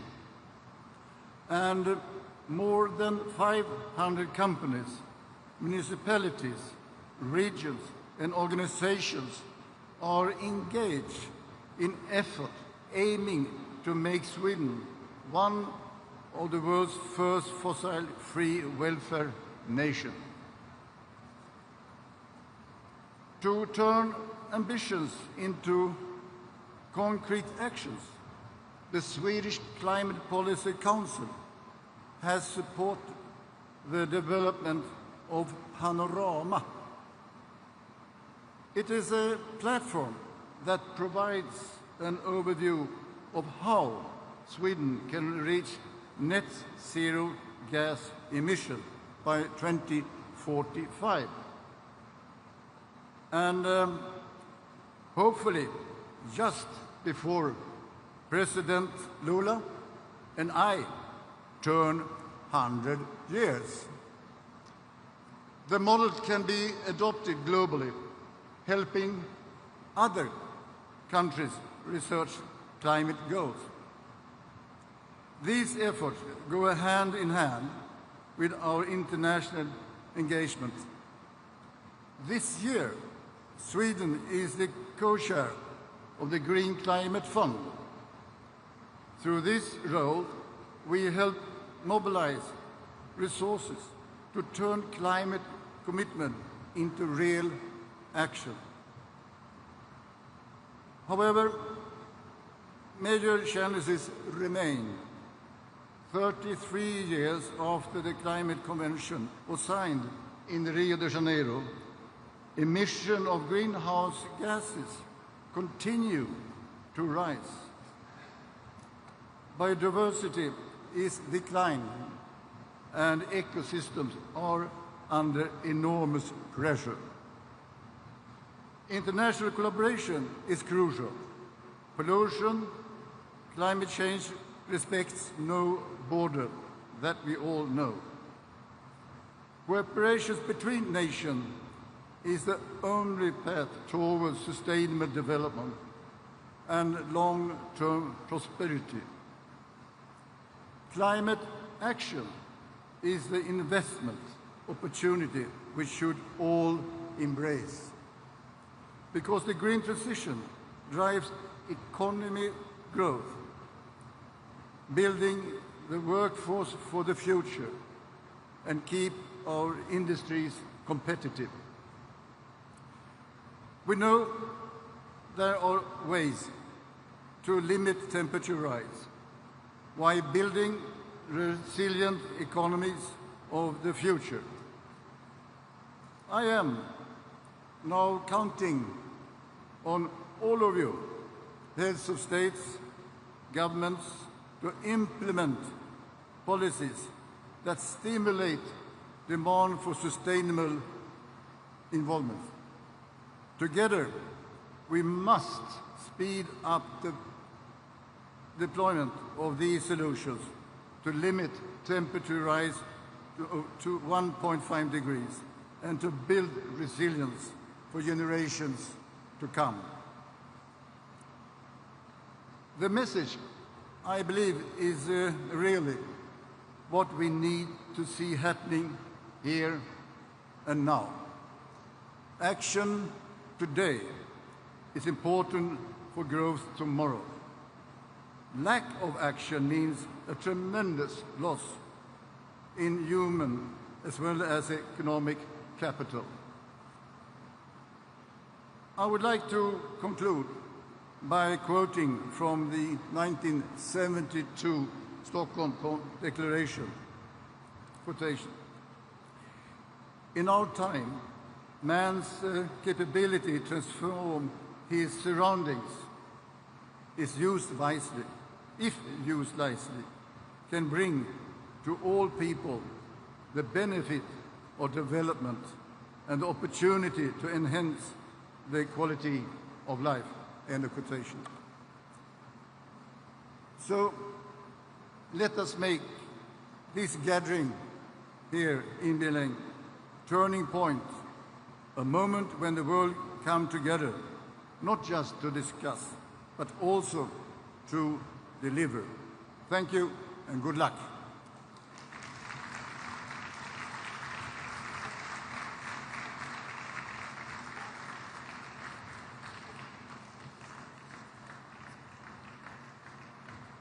Convidamos agora para a manifestação o presidente da Finlândia, senhor Alexander Stubb.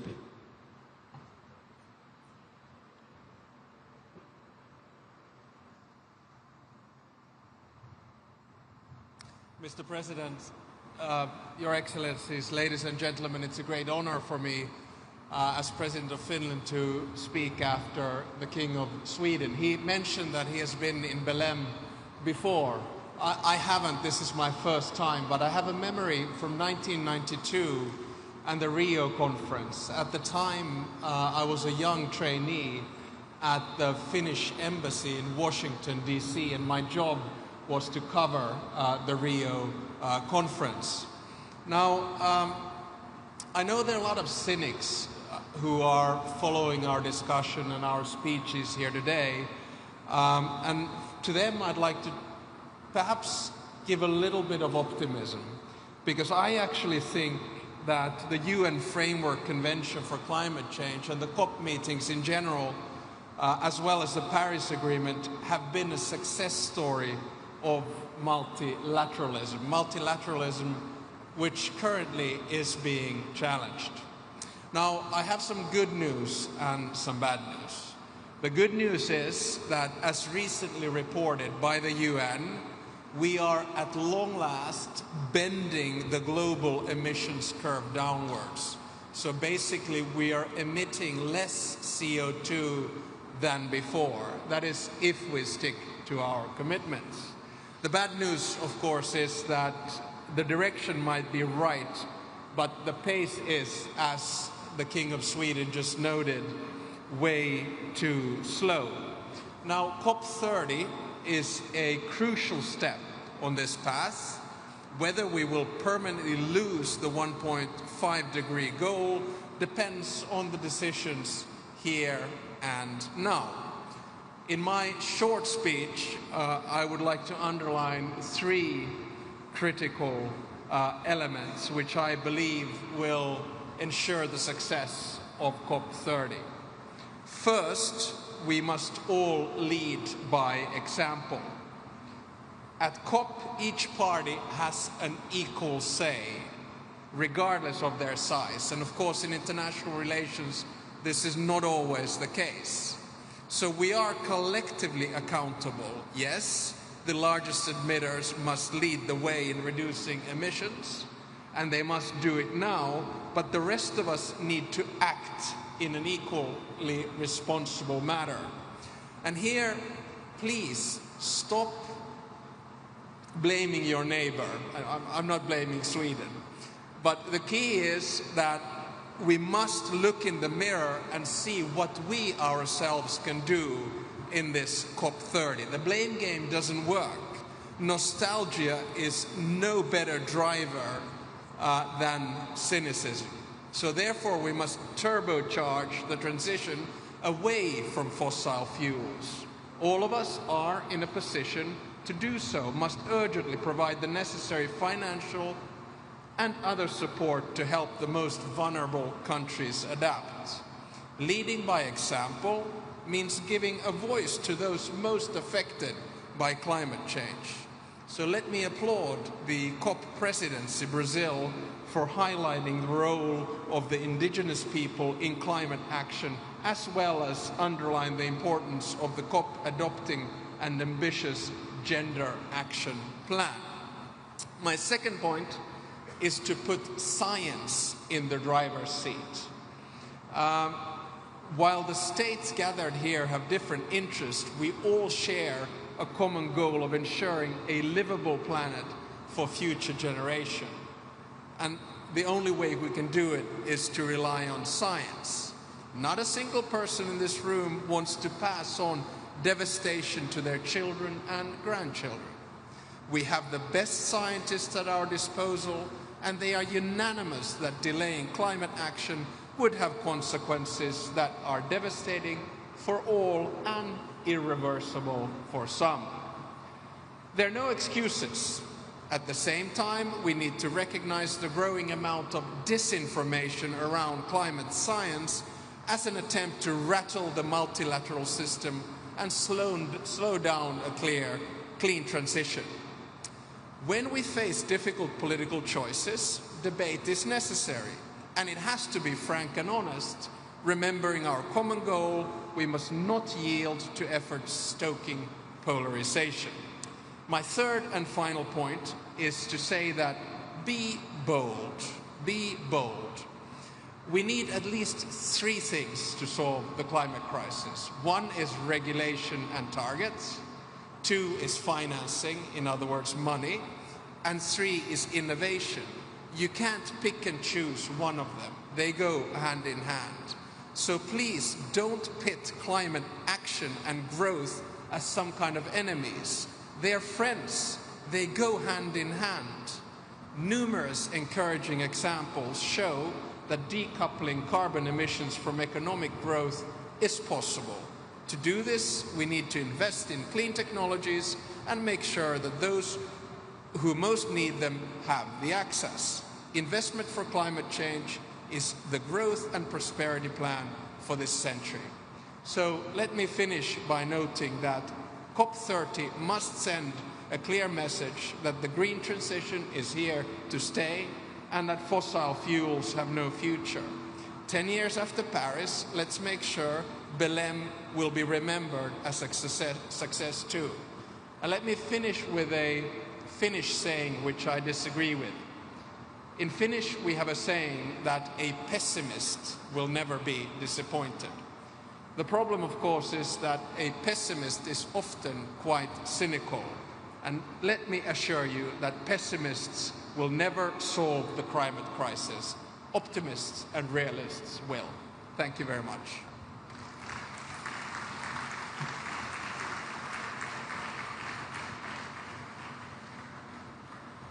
Convidamos para a manifestação o vice-primeiro-ministro de Guiné Equatorial, senhor Gaudêncio Messu.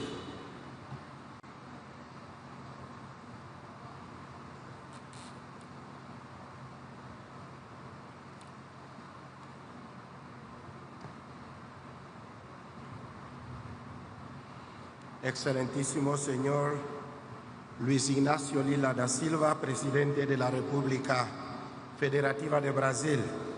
Excelentísimo señor Antonio Gutiérrez, secretario general de las Naciones Unidas.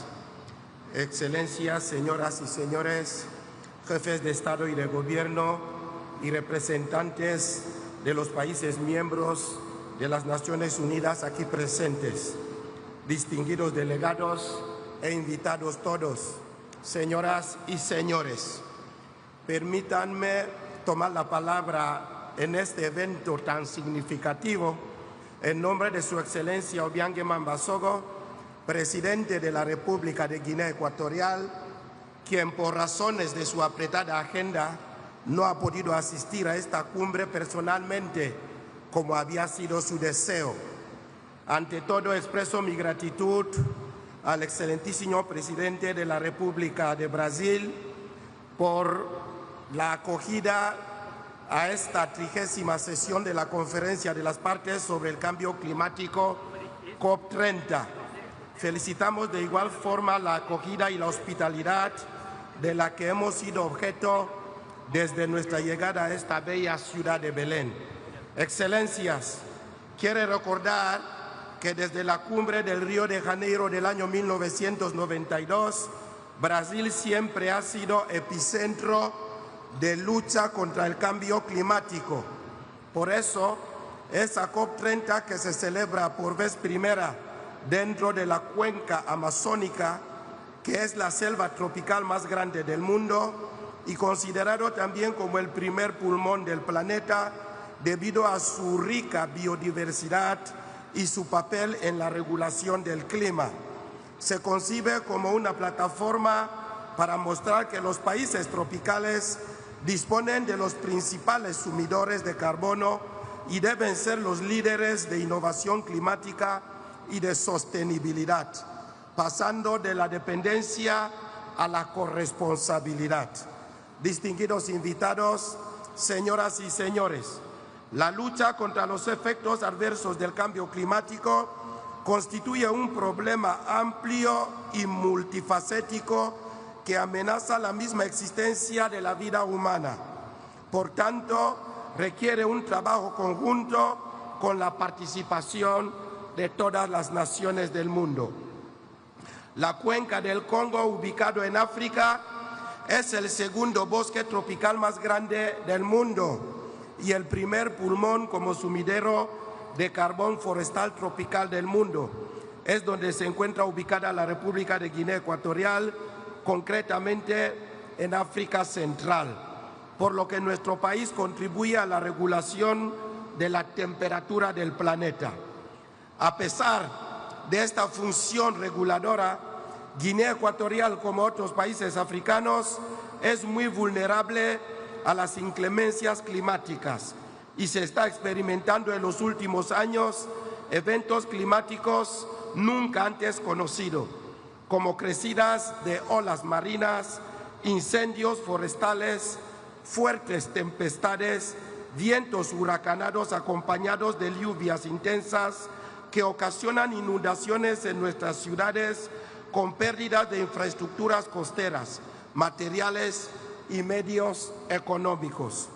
Excelencias, señoras y señores, al margen de que mi país emite un porcentaje insignificante de gases de efecto invernadero a la atmósfera de alrededor de 0,2% a nivel mundial, no obstante, estamos al día de nuestras obligaciones, como la actualización de las contribuciones determinadas a nivel nacional, que aumentó la ambición en un 35% para el año 2030, un 15% más respecto a la visión presentada en París y un 50% para el año 2050. Excelencias, señoras y señores, Guinea Ecuatorial está promoviendo energías renovables con la construcción de centrales hidroeléctricas que tienen como objetivo alcanzar antes del año 2050 un 100% de energías renovables, donde actualmente el porcentaje total de energía de transición instalada en mi país es del 90% de fuentes hidroeléctricas y de gas natural. Además, mi país, la República de Guinea Ecuatorial, está cubierto de más del 80% de bosques. Protegemos desde antaño, así como la implementación de acciones de reducción de la deforestación con la finalidad de convertir nuestros bosques en verdaderos sumidores de carbono y la conservación de nuestros refugios de la biodiversidad. También mi país dispone de una parte insular y una larga costa atlántica, con una extensión marítima de unos 314.000 kilómetros cuadrados, casi 2 veces la superficie terrestre. Por eso se invierte mucho en la construcción de diques, rompeolas en las costas y la canalización de los ríos urbanos para la adaptación costera. Señoras y señores, el cambio climático es hoy la principal barrera para el desarrollo sostenible en el continente africano. Por consiguiente, pedimos un compromiso renovado a esta COP30 para proporcionar a los países más vulnerables para reforzar las iniciativas de acción para el clima a través del multilateralismo impulsado por las Naciones Unidas. Un financiamiento adecuado, transparente, justo, con fácil acceso, así como la transferencia de tecnologías para la valoración de nuestro capital natural con la finalidad de implementar las diferentes declaraciones como la africana sobre el clima y otras. Mi país comparte la agenda propuesta en esta edición de la COP30 desde la transición energética, la conservación de los bosques, la transformación de la agricultura y los sistemas alimentarios, entre otros, por lo que la República de Guinea Ecuatorial apoya las propuestas de las declaraciones de Belén sobre el clima, centrados en el desarrollo sostenible de las poblaciones, puesto que dichos temas están alineados con la Estrategia Nacional de Desarrollo Sostenible, Agenda Guinea Ecuatorial 2035. A pesar de los esfuerzos de Guinea Ecuatorial está realizando, aún necesitamos el fortalecimiento de los marcos de cooperación sur-sur y norte-sur entre países e instituciones, como la Comunidad de los Países de la Lengua Portuguesa, CPLP, ya que es de suma importancia para consolidar la paz mundial y luchar juntos contra el cambio climático, deteniendo las guerras en el mundo, ya que no se producen solo las muertes de personas, sino que también contaminan la atmósfera global. Así reitero una vez más el total compromiso incuestionable de la República de Guinea Ecuatorial contra el cambio climático. Que Dios bendiga nuestras deliberaciones de esta COP30. Muchísimas gracias. Muito obrigado.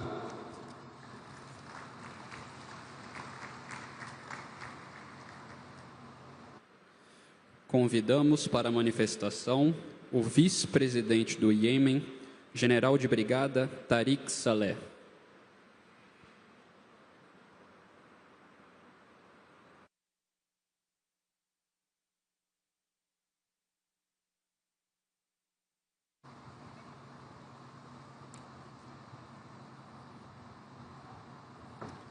بسم الله الرحمن الرحيم.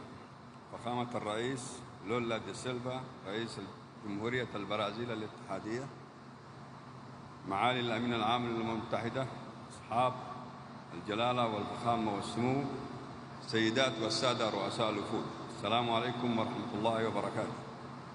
يشرفني باسم الجمهورية اليمنية أن أتقدم بخالص الشكر والتقدير إلى حكومة وشعب جمهورية البرازيل الاتحادية على استضافة هذا المؤتمر الهام الذي ينعقد في قلب الأمازون، رمز الحياة والتوازن البيئي على كوكبنا.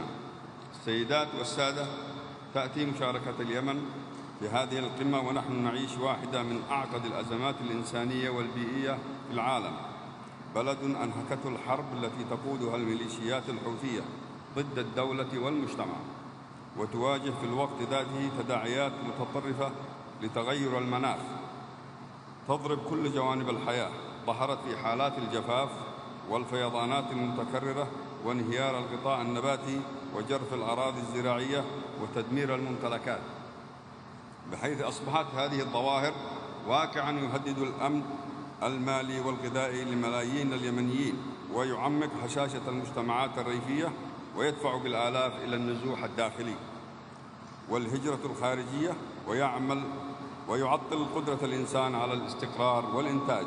نحن في اليمن رغم أننا لا نتحمل المسؤولية عن الانبعاثات العالمية، إلا أننا من بين أكثر الدول تضرراً من آثارها القاسية، ولذلك فإن مشاركتنا هنا ليست مجرد واجب دبلوماسي، بل دعوة إنسانية نوجهها للعالم من أجل العدالة المناخية وإنصاف الدول الأضعف التي تدفع ثمن أزمة لم تصنعها. الحضور الكريم، إن أولويات الجمهورية اليمنية في هذه القمة تتمحور حول 3 قضايا أساسية. أولاً، العدالة المناخية والتمويل. نحن نؤمن أن الالتزامات التي تفرزها مؤتمرات هامة كهذا المؤتمر يجب أن تتحول إلى أفعال من خلال آليات تمويل ميسرة وشفافة ومباشرة للدول المتأثرة بالصراعات لتمكينها من بناء قدراتها، وندعو إلى تفعيل صندوق الخسائر والأضرار بشكل عاجل وضمان وصوله إلى الدول الأكثر تضرراً مثل اليمن، بعيداً عن التعقيدات البيروقراطية التي تحرمها من فرص الدعم العاجل. ثانياً، التكيف والصمود. إن مستقبل الشعوب يعتمد على قدرتها على حماية مواردها الطبيعية، ونحن بحاجة إلى استثمارات حقيقية في قطاع المياه والزراعة والبيئة والبنية التحتية المقاومة للمناخ لحماية مواردنا الطبيعية. وللتعامل مع هذه القضية فقد أطلقت الحكومة اليمنية عبر وزارة المياه والبيئة الخطة الوطنية للتكيف، وشرعت في إنشاء مركز المعلومات والذكاء الاصطناعي لتعزيز إدارة البيانات البيئية والمناخية ومبادرات الاقتصاد الدائري والطاقة المتجددة في المدن والمناطق الريفية. ثانياً، الأمن والسلام المناخي. لا يمكن تحقيق استدامة بيئية في غياب السلام، وفي اليمن تعتبر شحة المياه وتدهور الموارد الطبيعية سبباً في تأجيج الصراعات المحلية، ولذلك فإن أي رؤية عالمية فعالة يجب أن تربط بين العمل المناخي وبناء السلام، وأن تدمج مفهوم الأمن المناخي ضمن استراتيجيتها التنموية والاستقرار. السيدات والسادة، نود أيضاً أن نلفت انتباه المجتمع الدولي إلى الأخطار البيئية المحدقة بالبحر الأحمر، أحد أهم الممرات البحرية والأنظمة البيئية في العالم، والذي يواجه اليوم مخاطر التلوث والتسريبات النفطية والتدهور البحري نتيجة السلوك الإجرامي للميليشيات الحوثية الإرهابية. ونطالب بدعم جهود اليمن في بناء قدراته على الاستجابة للطوارئ البحرية ومراقبة التلوث والحفاظ على التنوع البيولوجي البحري. فخامة الرئيس، إن الجمهورية اليمنية رغم كل التحديات تؤمن بضرورة المضي في مسار التنمية المستدامة وتحقيق أهداف اتفاق باريس، كما أننا ندرك أن مسؤولية حماية الكوكب مسؤولية جماعية، وننظر إلى قمة بليم لا كمحطة تفاوض فقط، بل فرصة لإعادة بناء الثقة بين الدول المتقدمة والدول النامية، وتحويل الموعود إلى أفعال والأهداف النظرية إلى التزامات واقعية قابلة للتنفيذ.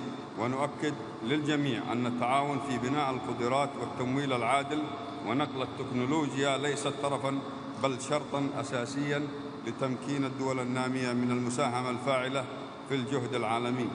ختاماً، نجدد شكرنا لجمهورية البرازيل الاتحادية على استضافة هذا المؤتمر التاريخي، وندعو العالم أجمع لأن يجعل من كوب 30 قمة للتنفيذ والعدالة، وتثبت أن الإنسانية قادرة على توحيد جهودها من أجل كوكب أكثر أماناً واستدامة. شكراً لحسن استماعكم.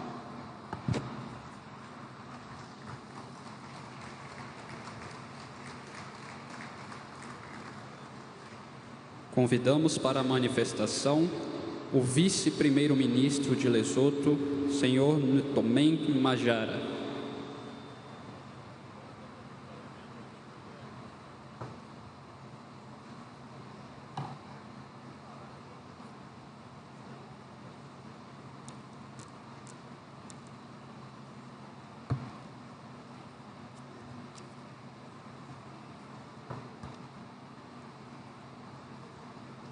Your Excellency, President Lula da Silva, Excellencies, distinguished heads of state and government, His Excellency, the United Nations Secretary General, distinguished delegates, with all protocol observed, I bring you warm greetings from the Mountain Kingdom, Lesotho, the kingdom in the sky.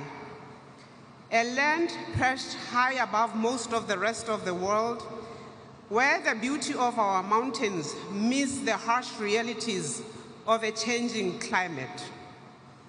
Our unique, lofty altitude makes us proud, yet it also renders us deeply vulnerable. In Lesotho, climate change is not an abstract concept. It is a lived experience, etched into every mountain ridge, every foothill, every valley, every field, and every household. From the highlands to the lowlands, our people face severe droughts, floods, snow, frost, and storms which negatively affect and reshape lives and livelihoods. Each passing season reminds us that climate change is no longer a distant threat. It is here and it is accelerating. Excellencies, when the Paris Agreement was adopted in 2015, the world pledged to limit the temperature rise to well below 2 degrees, with efforts to keep it at 1.5 degrees. Yet, the evidence before us is sobering. We are drifting and veering dangerously off course. For Lesotho, 1.5 degrees is not a target. It is a threshold of survival. The rising heat threatens our food systems, our water security, and our very way of life. Our people, contributing less than 0.01% of global emissions, bear the full brunt or weight of a crisis they did not cause. For us, climate action is not merely a policy choice, it is a moral imperative. Lesotho's national climate change policy, adopted in 2017, envisions a climate-resilient nation pursuing low-carbon, sustainable development for the well-being of all Basotho.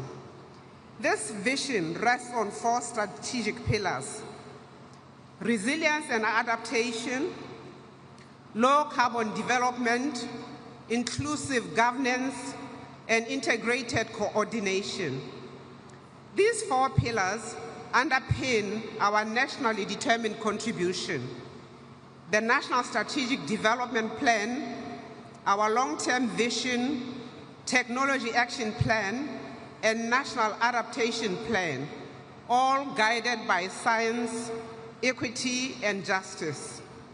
Through our NDC, Lesotho has committed to reducing greenhouse gas emissions by 60% unconditionally, and up to 24% with international support by the year 2030. We pursue this through a 2-pronged approach, namely adaptation, protecting lives, ecosystems, and the economy from climate impacts, and mitigation, reducing emissions even as a nation which contributes minimally to global totals. Our National Adaptation Plan identifies 9 priority systems: food and agriculture, water, health, energy, infrastructure, biodiversity, and governance, all aimed at building resilience and adaptive capacity.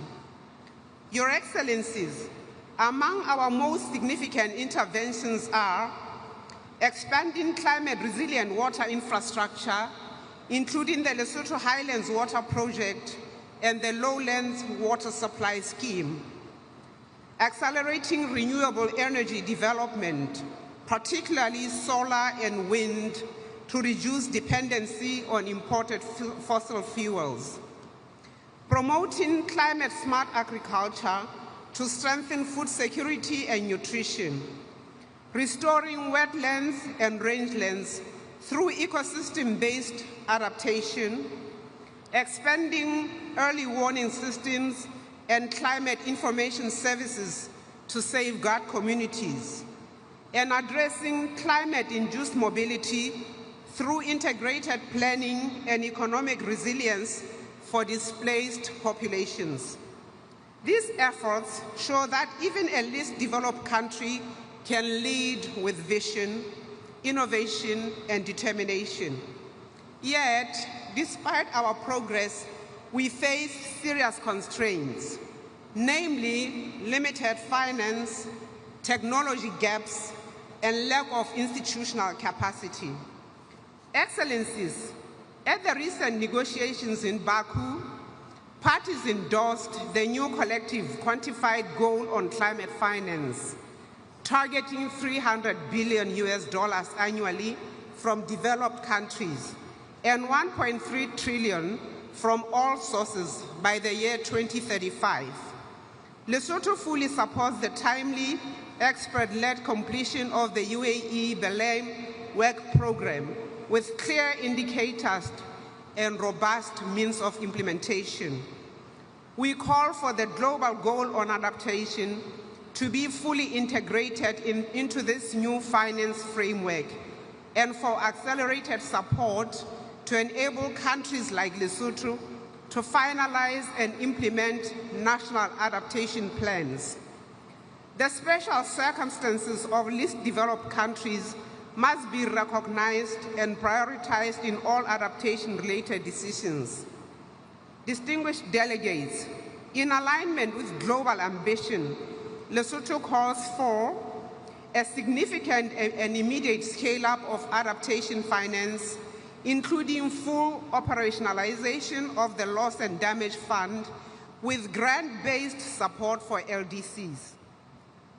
Transparent, predictable mechanisms to track progress toward both the $300 billion and the $1.3 trillion targets, and simplified, equitable access to climate finance for the most vulnerable nations. Climate finance must be fair, predictable, and accessible, and not be an obstacle course. We further propose that the global goal on adaptation be complemented by a global goal on adaptation finance, ensuring that resources flow where impacts are greatest and capacity most limited. Lesotho's climate change policy affirms that equity and common but differentiated principles must remain the foundation of global climate action. In this spirit, we call upon major emitters to strengthen their NDCs ahead of 2035, align their commitments with the 1.5-degree pathway, and fulfill the $100 billion annual pledge, which is long overdue. Excellencies, our shared future depends on multilateralism and solidarity between the North and South, between governments and communities, and between generations. As we meet here in the heart of the Amazon, we are reminded that the forests of Brazil and the mountains of Lesotho are part of one living system, both vital, both vulnerable, and both deserving of protection. As we say in Lesotho, a home is built by many hands. Let us together build and protect our shared home, our earth, with courage, fairness, and faith in a better tomorrow. Lesotho stands ready to do its part, to act with integrity, to collaborate in good faith, and to work hand in hand with the global community towards a sustainable, resilient, and just future. I thank you for your kind attention.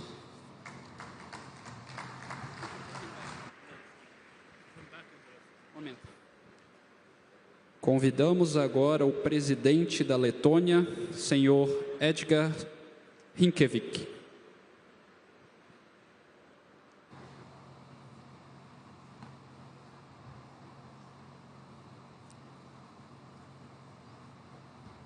Excellencies, distinguished delegates, first of all, I would like to thank President Lula and the government of Brazil for their warm hospitality. We meet for the 30th Conference of the Parties. This year, the conference is about the global mobilization of stakeholders, about bridging the gaps between negotiation and implementation. We know that the biggest challenge to implementing climate solutions is to balance economic activity with responsible use of Earth's resources. Many communities will resist change if not offered appropriate alternatives. Climate vision cannot survive on empty pledges. We must make climate policies about people, because people are the agents of change.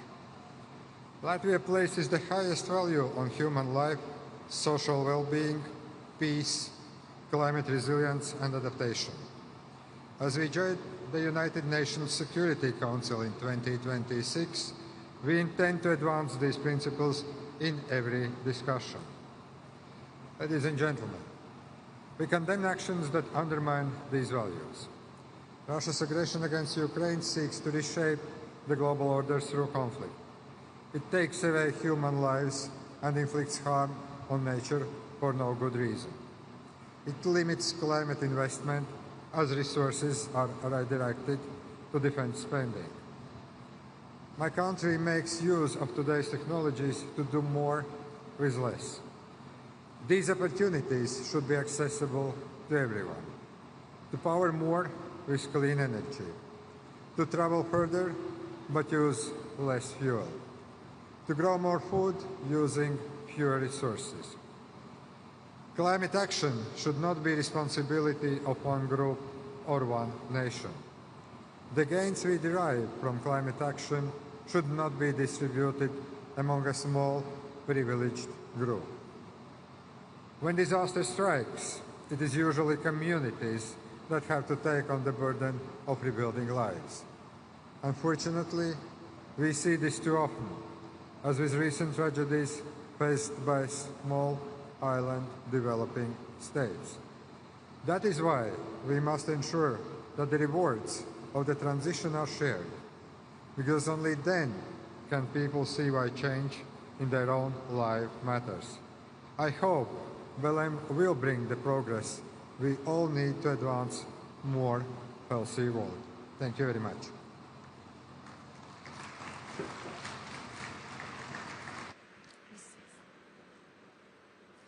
Nesse momento, chamamos para a manifestação o príncipe-chefe de Estado de Mônaco, Alberto II.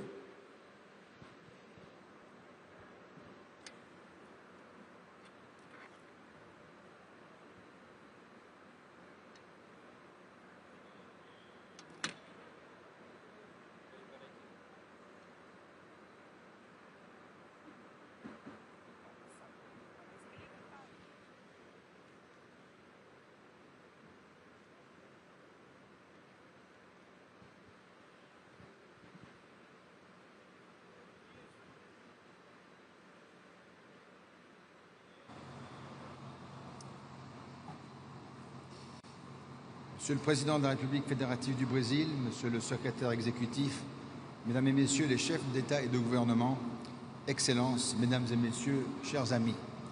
Nous voici réunis pour la 30e conférence des parties à la Convention cadre des Nations Unies sur les changements climatiques. 30 ans que nous travaillons ensemble à évaluer et à répondre aux besoins de chacun, à faire le bilan du chemin parcouru et à rehausser notre ambition. Ceci avec l'objectif commun de relever le défi de notre temps, faire face au changement climatique et donc de réduire nos émissions de gaz à effet de serre. La science se trouve aujourd'hui confrontée au péril de l'idéologie et du relativisme, alors même qu'elle n'a jamais été aussi sûre, si accessible et surtout si claire. Alors qu'elle franchit année après année les limites planétaires, l'humanité n'a jamais été aussi menacée qu'aujourd'hui par les changements climatiques. Ne nous y trompons pas, ces bouleversements sont de notre fait. La Cour internationale de justice et le Tribunal international du droit de la mer ont récemment tous deux établi un lien clair entre nos activités anthropiques les bouleversements que connaît le climat et la responsabilité qui pèse sur nos États. Une responsabilité historique, d'une part, découlant du développement économique longtemps indifférent aux atteintes infligées aux écosystèmes de notre planète. Mais surtout une responsabilité vis-à-vis de l'avenir. À cet égard, il nous incombe de redoubler d'efforts pour réduire nos émissions de gaz à effet de serre dans tous les secteurs. Pour ce faire, il me semble que nous disposons de l'un des outils les plus efficaces que le multilatéralisme a su produire, voilà 10 ans, dans un formidable élan de conscience collective et de coopération internationale. Pierre angulaire de notre action climatique, l'accord de Paris nous fixe l'objectif collectif d'ici à la fin du siècle, de façon juste et équitable, de limiter le réchauffement climatique tout en garantissant la capacité de chacun à s'y adapter. Nous constatons pourtant ces derniers temps qu'il fait l'objet d'un certain procès en manque d'ambition, voire d'une inefficacité, n'allant pas assez vite pour certains, trop vite pour d'autres. Je crois qu'il s'agit là d'une conception incorrecte du régime établi. Rappelons-nous en effet que l'accord de Paris fait bien et bien peser la charge de l'action climatique et de son ambition sur nous tous, États, partis. Excellences, chers amis, c'est précisément dans cette perspective et conformément au nouvel objectif collectif de financement climatique adopté à Bakou l'année dernière que j'ai décidé que Monaco doublerait le financement international qu'il consacre spécifiquement à l'action climatique des pays en développement d'ici 2028. C'est également dans cette veine que mon pays a publié sa nouvelle contribution déterminée au niveau national qui nous engage d'ici à 2035 à réduire de 67,6% nos émissions de gaz à effet de serre par rapport à 1990. Pour atteindre cet objectif ambitieux aligné sur la trajectoire des 1,5 degrés Celsius d'augmentation fixée par le GIEC, le recours aux énergies fossiles sera bien évidemment fortement limité et les énergies renouvelables, notamment thalassothermiques, y seront substituées. Alors que nous nous réunissons ici à Belém, au cœur de l'un des grands poumons de notre planète, permettez-moi, fidèle à la tradition de mon pays, de me faire l'héros de l'autre, c'est-à-dire l'océan. Les constats sont clairs et alarmants. Fonte de la cryosphère, pollution, acidification, réchauffement. L'océan se meurt. Pourtant, les flux financiers vers l'économie bleue n'ont jamais été aussi importants et continuent de croître, comme l'a démontré le Blue Economy and Finance Forum, organisé à Monaco en juin dernier. En conclusion, Excellences, chers amis, permettez-moi d'appeler chacun des délégués qui mèneront les discussions difficiles au cours des prochaines semaines à s'inspirer de l'audace de nos prédécesseurs. Le contexte de la première COP, il y a 30 ans, ou celui de l'adoption de l'accord de Paris, il y a 10 ans, n'était pas particulièrement propice à de telles avancées. Néanmoins, la conscience collective de l'urgence climatique a prévalu. Je formule ainsi le vœu que cette conscience, aujourd'hui accrue, nous inspire tous et qu'elle aiguille les décisions qui nous parviendront prochainement de Belém. Nous devons faire de cette COP une étape décisive. Nous ne pouvons plus attendre. Je vous remercie.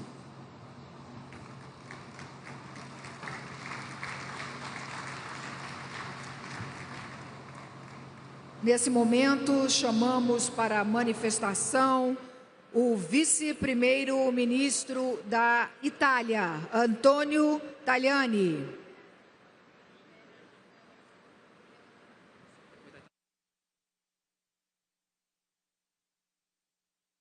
Chair, ladies and gentlemen, the climate change is a problem for all of us. It's a problem for our countries, it's a problem for our economies, it's a problem for our citizens. For this, we are close to Jamaica and the Philippines after the disaster of the last days with a lot of deaths. Now, allow me to talk in my mother tongue in Italian. Quando si parla di cambiamento climatico dobbiamo partire da un principio. Ecologia e libertà non sono in contraddizione, ma devono essere parte di un destino comune verso il futuro dell'umanità. Per questo proprio ieri a Bruxelles è stato raggiunto, con il contributo determinante dell'Italia, un importante accordo sull'obiettivo 2040 per le riduzioni delle emissioni. Un obiettivo importante per la nostra salute, i nostri territori e la nostra autonomia strategica. Si tratta di un accordo ambizioso, ispirato a razionalità ed equilibrio, insomma un buon compromesso. Abbiamo sostenuto questo accordo nella convinzione che non servono approcci ideologici che impongano obiettivi insostenibili e irraggiungibili, danneggiando così il sistema economico, industriale e sociale europeo. La difesa dell'ambiente deve partire da un principio fondamentale: la persona è al centro di ogni nostra azione e tutela della natura. È questa la stella polare che ci deve guidare. Salute e prosperità sono le migliori difese contro il cambiamento climatico perché rendono le nostre comunità meno vulnerabili agli eventi estremi. Lo ha riconosciuto nei giorni scorsi lo stesso Bill Gates. La risposta al cambiamento climatico richiede dunque politiche per la crescita, lo sviluppo e la creazione di posti di lavoro. La green economy non deve essere un problema, ma deve rappresentare un'opportunità. Le politiche ambientali però non devono rappresentare un vincolo, ma come dicevo una grande opportunità di progresso e libertà, un volano per investimenti, per la crescita e l'innovazione tecnologica. E questo è l'impegno del governo italiano che portiamo in Europa, nel G7 e in ogni appuntamento internazionale. Non può esserci infatti lotta al cambiamento climatico senza tener conto della questione sociale. Ecco perché l'Italia punta a una transizione energetica neutrale. Siamo impegnati a fare la nostra parte per limitare l'aumento della temperatura globale a 1,5 gradi, in linea con gli obiettivi europei. Le fonti rinnovabili coprono ormai il 50% della produzione elettrica italiana, eguagliando per la prima volta il contributo dei combustibili fossili, ma non sono sufficienti. Per questo dobbiamo fare ricorso a tutte le tecnologie disponibili, incluso il nucleare di ultima generazione, l'idrogeno verde e i biocarburanti. E proprio a favore dei biocarburanti stiamo lanciando con Brasile e Giappone un'iniziativa per quadruplicare la produzione di carburanti sostenibili entro il 2035 e invitiamo tutti gli altri paesi ad aderirvi. Il nostro impegno a sostegno di questa strategia è concreto. Proprio ieri il governo italiano ha approvato 9 norme per promuovere l'economia circolare, per migliorare la gestione del ciclo di vita delle batterie e la gestione sostenibile dei rifiuti. Abbiamo dotato anche il nostro fondo clima di oltre 4 miliardi di euro che stiamo indirizzando in particolare a progetti a favore dell'Africa. Vogliamo mettere a disposizione il nostro miglior saper fare italiano in settori chiave come agricoltura e acqua, ma anche il farmaceutico, cruciale per la salute delle persone. L'Italia è infatti tra i paesi più avanzati nello sviluppo di nuove tecnologie spaziali per promuovere l'agricoltura sostenibile con un minor uso di acqua e pesticidi. Siamo in prima linea anche nell'uso innovativo della meteorologia attraverso il servizio meteorologico della nostra aeronautica militare, un'eccellenza italiana a disposizione di tutti i nostri partner. Penso anche all'applicazione in agricoltura delle tecnologie di evoluzione assistita e mettiamo a disposizione anche il nostro saper fare per una gestione più efficiente delle risorse idriche, per la produzione agricola e lo sviluppo tecnologico del sistema agroalimentare. L'acqua è essenziale per il benessere delle persone. La sua gestione responsabile è cruciale per la sostenibilità del pianeta. Per questo saremo orgogliosi di ospitare a Roma ad ottobre del prossimo anno il primo forum euro-mediterraneo sull'acqua e l'anno prossimo ospiteremo sempre a Roma anche la riunione dei ministri degli esteri e dell'ambiente dell'Unione Europea per il Mediterraneo, dedicata proprio all'acqua. In conclusione, signor Presidente, il forte impegno italiano che ho appena descritto trova a Belém la sua manifestazione concreta anche nel padiglione Italia Acqua Praça, una piazza italiana galleggiante che richiama Venezia, dove è stata presentata nei mesi scorsi. Rimarrà qui in Amazzonia come spazio a disposizione dei cittadini e segno della profonda amicizia tra i nostri paesi e dei valori della collaborazione internazionale in cui l'Italia crede. Non posso però, signori, concludere il mio intervento senza ricordare che l'Italia sta celebrando gli 800 anni dalla morte di San Francesco d'Assisi.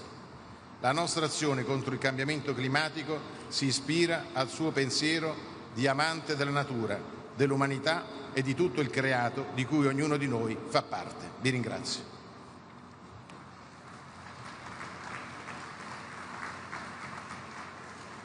Convidamos para a manifestação o vice-presidente da Nigéria, senhor Kashim Shettima.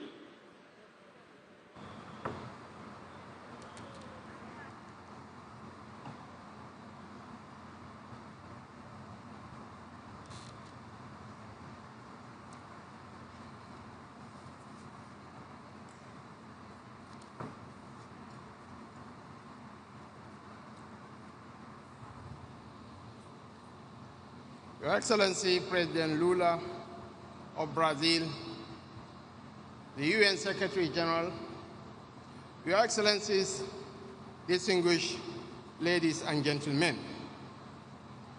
There is no doubt that the choice of this beautiful place, Belém, where Amazon opens its arms to the world, as the host of this year's gathering of the global climate leadership is both symbolic and inspiring. It reminds us of the essence of what the world seeks to preserve, the splendor of nature and the delicate balance of life that sustains us all. Nigeria, therefore, stands with the global community in the collective resolve to heal, to restore, and to sustain this place we call home. We are here because the earth speaks to us.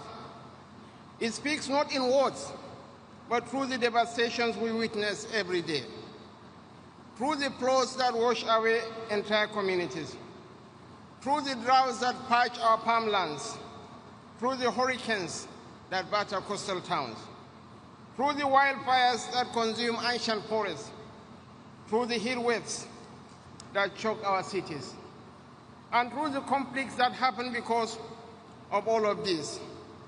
The earth speaks in the language of loss and warning. It tells us that our survival is tied to its well-being. These are the cries that have compelled us to gather from one city to another in pursuit of one shared purpose, to save the only home we have.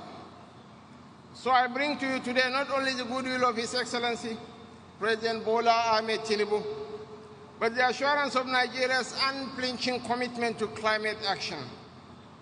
We thank the government and people of the Federative Republic of Brazil for their exceptional hospitality. A few days ago, Nigeria took a bold step forward. We approved two landmark instruments, the National Carbon Market Framework and the Climate Change Fund. These are the pillars of our climate finance architecture. They are designed to build a transparent and high-integrity carbon market aligned with Article 6 of the Paris Agreement. Through them, we can generate, trade, and retire carbon credits with credibility and fairness. We can mobilize billions of dollars in climate investments to finance adaptation, resilience, and green industrialization. The proceeds will flow into the Climate Change Fund to support communities most affected by climate impacts. To guide this journey, we have launched a 5-year carbon market roadmap. This will establish an emissions trading system and a carbon tax regime strengthened by fiscal incentives that reward clean innovation. Excellencies, distinguished ladies and gentlemen, Nigeria's third nationally determined contribution, validated and submitted in September 2025, marks an ambitious step in our climate journey. It commits us to an absolute emission reduction of 32% by 2035 and chart our way to net zero in the long run, supported by strategies across energy, agriculture, transport, waste, and industry. Our decade of gas strategy anchors this transition, using natural gas to stabilize power and drive industrial growth, while expanding solar and off-grid solutions for rural electrification. Through these efforts, we are powering small businesses, promoting clean energy, and transforming agricultural waste into opportunity. Nigeria's geography, from the Sahelian plains in the north to the mangroves of the Niger Delta, reflect nature's generosity and reminds us of our responsibility to preserve what sustains us. This is why we are investing in climate-smart agriculture, livestock transformation, and sustainable land use practices that reduce conflict over resources and enhance food security. Yet, no nation can finance climate ambition with goodwill alone. Climate finance remains the vehicle of effective implementation, and we therefore call for a reliable and equitable architecture that recognizes the unique realities of developing nations and empowers them to deliver on global commitments. Nigeria welcomes the operationalization of the Loss and Damage Fund and urges our partners to ensure its accessibility to the most climate vulnerable nations. Nigeria asserts that Africa's voice must not echo as a cry of vulnerability, but a chorus of innovation. Our continent is rich in renewable resources, biodiversity, and useful ingenuity. I hereby say with absolute certainty that we are not the problem. We are an integral part of the solution.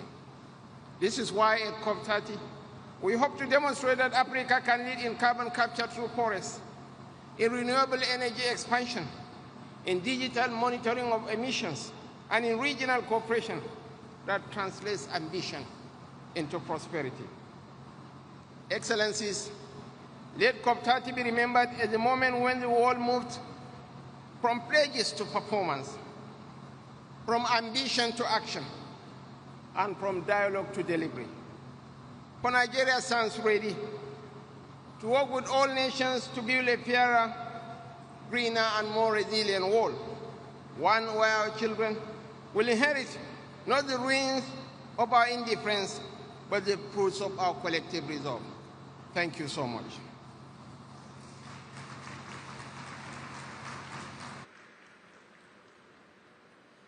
Neste momento, chamamos para a manifestação o presidente da França, Emmanuel Macron.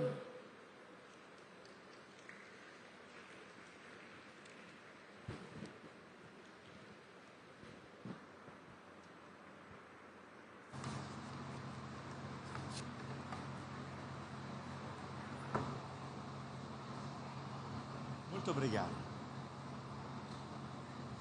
Mesdames, Messieurs les chefs d'État et de gouvernement, Mesdames, Messieurs les ministres, Mesdames et Messieurs les ambassadrices et ambassadeurs, Mesdames et Messieurs, je tiens avant toute chose à remercier le Brésil qui nous accueille ici à Belém, au cœur de l'Amazonie, dans cette forêt unique, poumon de l'humanité, que nous sommes fiers avec la Guyane française de partager avec tant d'autres pays amazoniens.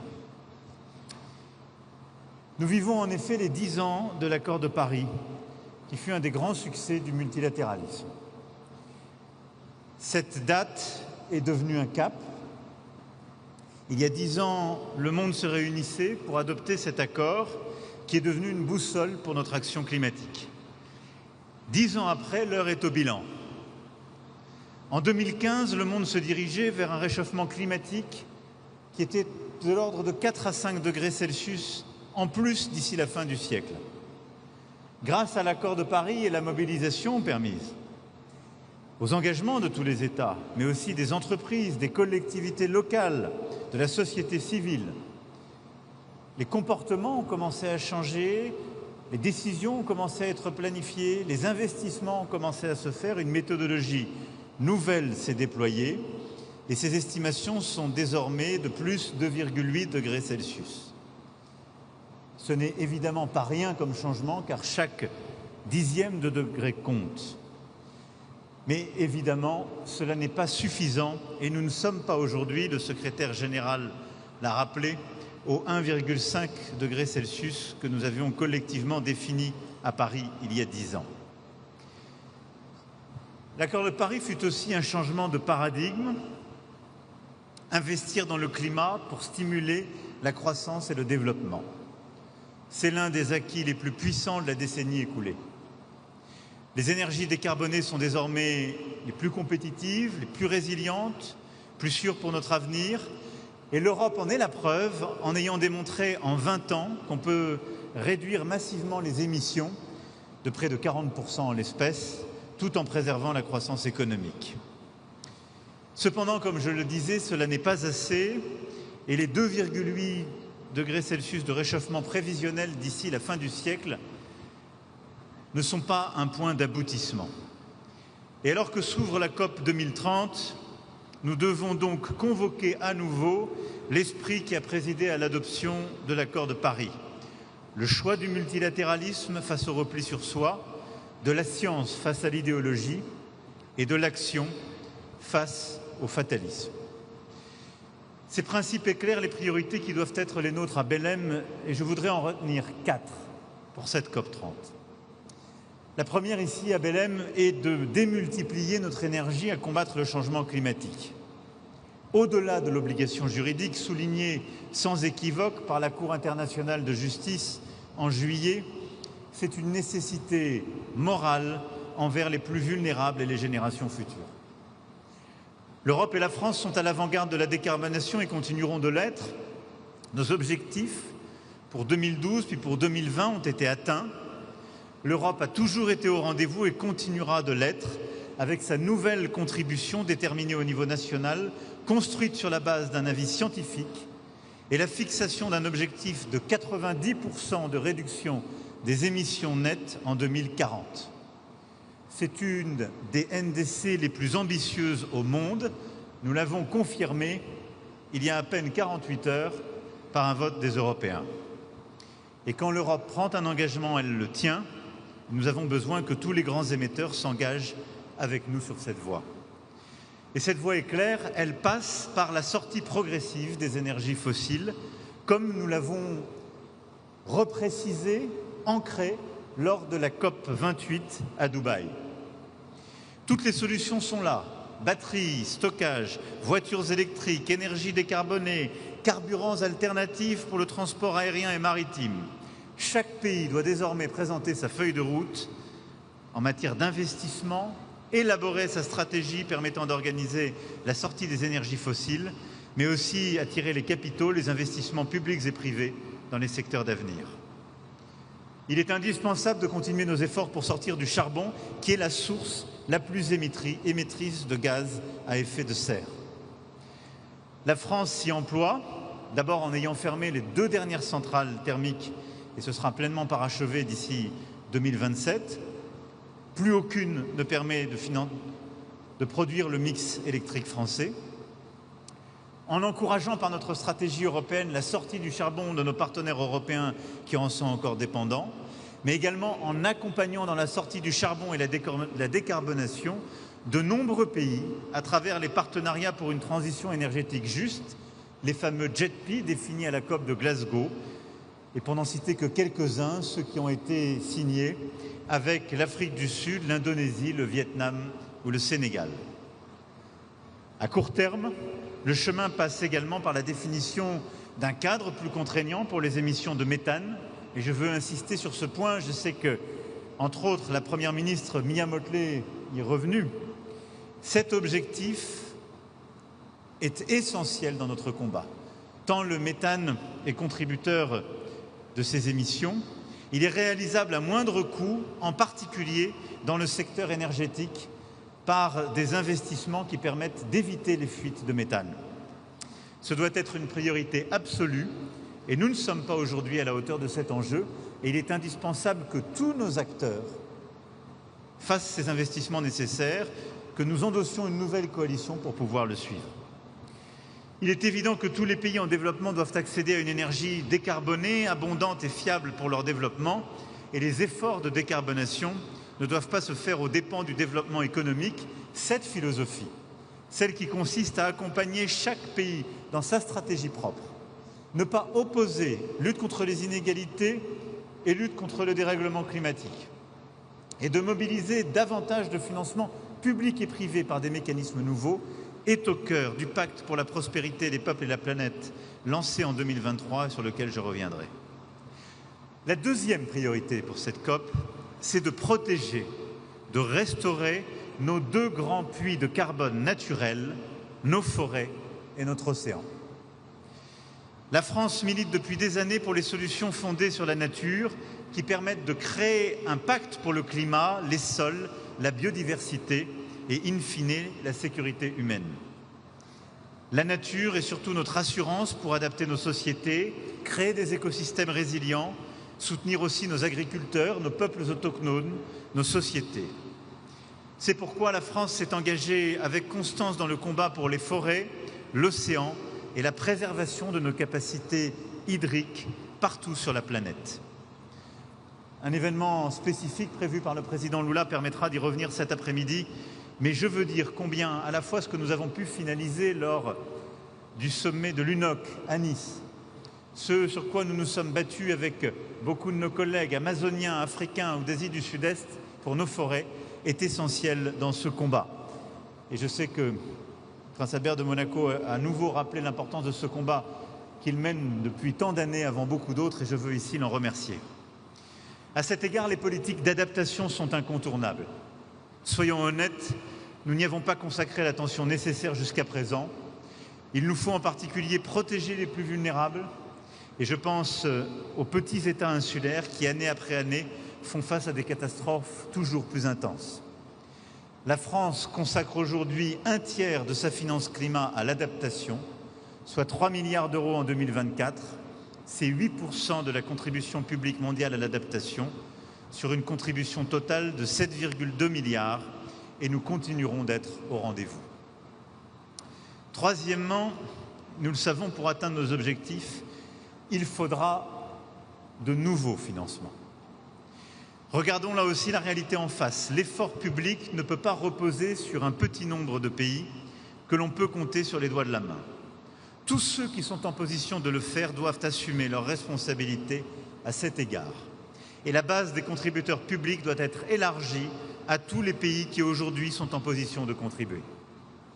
Nous devons aller plus loin dans l'alignement des flux financiers, dans la réforme de l'architecture financière internationale et dans l'identification de sources de financements innovantes. C'est d'ailleurs tout l'objet du pacte pour la prospérité, les peuples et la planète, le 4P que j'évoquais, qui a réuni 73 États autour de ce principe clé de mobiliser davantage, en particulier le FMI, la Banque mondiale et les plus grands contributeurs publics possibles, mais de davantage mobiliser la finance privée grâce à des mécanismes de garantie sur les premières pertes et un effet de levier accru de la finance publique. Nous avons besoin de financements innovants et justes. Les initiatives nées du 4P vont dans ce sens. Avec le Kenya, l'Espagne, la Somalie, le Bénin, la Sierra Leone, Antigua et Barbuda, nous avons largement avancé le travail à une meilleure contribution du secteur de l'aviation à l'adaptation. Avec le Royaume-Uni, nous avons travaillé à la mise en place d'un cadre pour les crédits biodiversité et nous continuerons ainsi d'avancer pour bâtir les outils de financement de la transition comme les swaps d'aide climat. Tous ces mécanismes permettent d'améliorer la contribution du secteur privé à cet effort. Ils sont indispensables. C'est pourquoi il nous faut aussi continuer le travail, d'abord pour améliorer le fonctionnement des crédits carbone, qui ont montré ces dernières années leurs limites, et pour bâtir ces crédits biodiversité qui sont indispensables à la mobilisation du financement international sur ce sujet. Enfin, et c'est mon dernier point, à l'heure où les prophètes de désordre sèment le doute quant à l'urgence climatique et remettent en question les certitudes les mieux étayées, nous devons protéger la science et fonder nos politiques sur ces constats. Et je veux insister sur ce point. Nos COP reposent sur une mobilisation collective qui a été nourrie par les travaux d'une science internationale indépendante, en l'espace, celle menée par le GIEC. De la même manière, nous avons bâti une action nouvelle pour la biodiversité grâce à l'IPES. Et nous avons construit nos engagements de la Conférence des Nations Unies pour les océans sur la base d'un compromis, d'un consensus scientifique. La désinformation climatique fait aujourd'hui peser une menace sur nos démocraties, sur l'agenda de Paris et donc sur notre sécurité collective.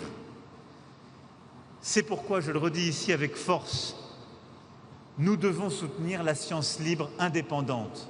Nous devons continuer l'engagement derrière nos scientifiques pour gagner ce combat climatique. Et c'est dans cet esprit que la France accueillera en décembre à Paris les scientifiques du GIEC et contribuera à rassembler tous les pays qui sont prêts à pérenniser un financement visible, solide pour ces travaux scientifiques.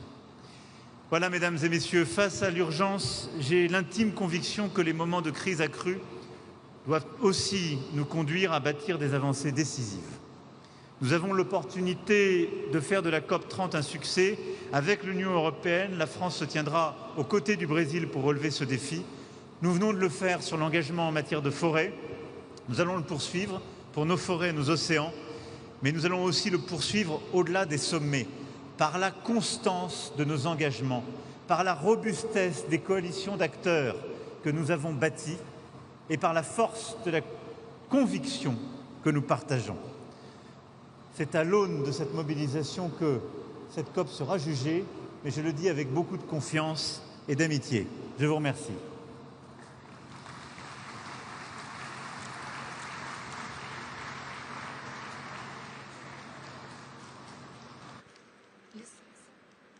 Nesse momento, chamamos para a manifestação o primeiro-ministro de Portugal, Luís Montenegro.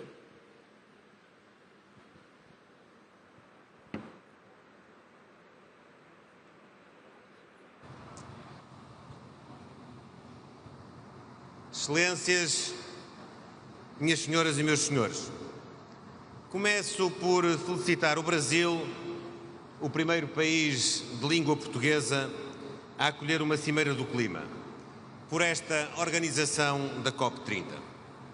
Saúdo muito, em particular, o Presidente Lula da Silva pela liderança e pela determinação em fazer desta conferência um marco na implementação do Acordo de Paris.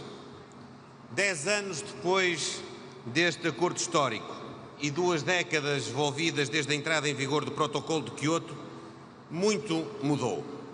E nem sempre, temos de o reconhecer, mudou para melhor. E por isso afirmamos que hoje, mais do que nunca, o multilateralismo e a solidariedade internacional são essenciais. E elas não são apenas palavras vazias ou chavões sem sentido. São e devem ser instrumentos centrais do sucesso de uma batalha comum que travamos. Os últimos anos ilustraram em muitos dos nossos países os efeitos das alterações climáticas. Portugal tem sido disso um exemplo, com ondas de calor extremo e incêndios florestais a que sucedem períodos de grandes chuvas. Precisamos, por isso, de uma resposta coletiva, coordenada e sustentada. E é também por isso que a COP de Belém é tão importante, porque nos convida à reflexão acerca daquilo que foi alcançado na última década, mas, sobretudo, porque nos convoca para mais ação. Desta COP, esperamos um pacote ambicioso e coerente, assente em 3 pilares fundamentais: mitigação, adaptação e financiamento. No primeiro caso, é essencial que se inclua a discussão sobre o nível de ambição das contribuições nacionalmente destacadas. Só assim teremos uma leitura política comum sobre o caminho a percorrer. Portugal tem sido coerente com os seus compromissos. Já reduzimos as nossas emissões de gases com efeitos de estufa em cerca de 38%, face àquele que era o nosso ponto de partida em 2005. E mantemos o compromisso de atingir uma redução de 55% até 2030 e o objetivo de alcançar a neutralidade em 2045. Recentemente, demos um outro passo decisivo ao lançar o mercado voluntário de carbono nacional, um dos primeiros deste género a nível europeu. Estamos também empenhados na construção de uma contribuição nacionalmente determinada que seja ambiciosa, com o compromisso de reduzir em conjunto com os nossos parceiros europeus as emissões de gases com efeitos de estufa entre 62,25% e 72,5% até 2035, em linha com a nova meta europeia de redução de 90% das emissões até 2040. Este caminho tem de ser feito em conjunto, por todos e com todos. Continuaremos, por isso, a orientar-nos pelo princípio da transição justa e equitativa na ação climática, envolvendo cidadãos, empresas e sociedade civil e não deixando ninguém para trás. É também por isso que anuncio o endosso de Portugal à Declaração de Belém sobre fome, pobreza e ação climática, centrada na pessoa humana. Porque sabemos que as alterações climáticas têm um impacto desigual nas populações, principalmente as mais vulneráveis. Também por esse motivo estamos preparados para apoiar outros países a partilhar experiências, nomeadamente o nosso plano social para o clima que acabamos de lançar no nosso país. O nosso segundo grande objetivo terá de ser o da adaptação, para que possamos fazer face a eventos climáticos cada vez mais extremos. Este caminho terá de nos envolver a todos e a todos os níveis, nacional e local, mas também internacional. A cooperação é aqui absolutamente essencial. Pela nossa parte, estamos a rever a Estratégia Nacional de Adaptação às Alterações Climáticas, que pela primeira vez está alinhada com o Acordo de Paris e com os seus ciclos de ambição. De Belém esperamos também, por isso, dois passos muito concretos. Um acordo sobre um conjunto robusto de indicadores globais de adaptação. Em segundo lugar, a criação de uma arquitetura global coerente para a adaptação, incluindo todo o seu ciclo, monitorização, implementação e financiamento efetivos.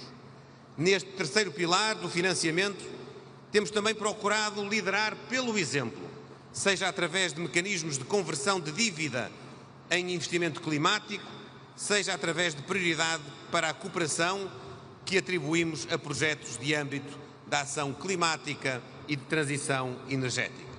Excelências, as múltiplas interligações do desafio climático são particularmente visíveis nos nossos oceanos e na nossa biodiversidade.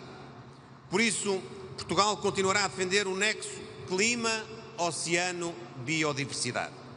Continuamos na vanguarda da proteção e do uso sustentável dos oceanos, reconhecendo as oportunidades que o meio marinho proporciona na transição energética. O nosso plano de ordenamento cobre 100% da nossa área marítima e foi atualizado com um plano para as energias renováveis offshore. Aprovaremos também planos de ação para combater o lixo marinho e a acidificação dos oceanos. E orgulhamos-nos de ter promovido 2 edições do Programa de Capacitação em Governação Sustentável dos Oceanos e Economia Azul, em colaboração com as Nações Unidas e com participantes oriundos, sobretudo, dos pequenos Estados insulares em desenvolvimento.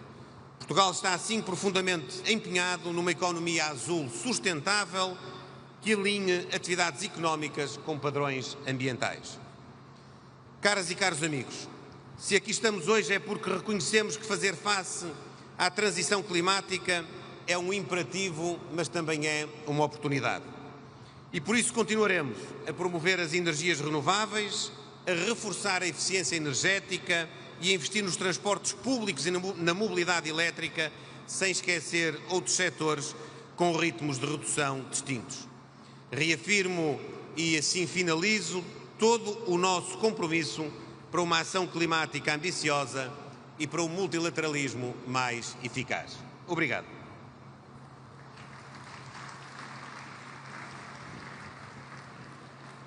Agora tem a palavra o primeiro-ministro da Noruega, Jonas Gahr Støre.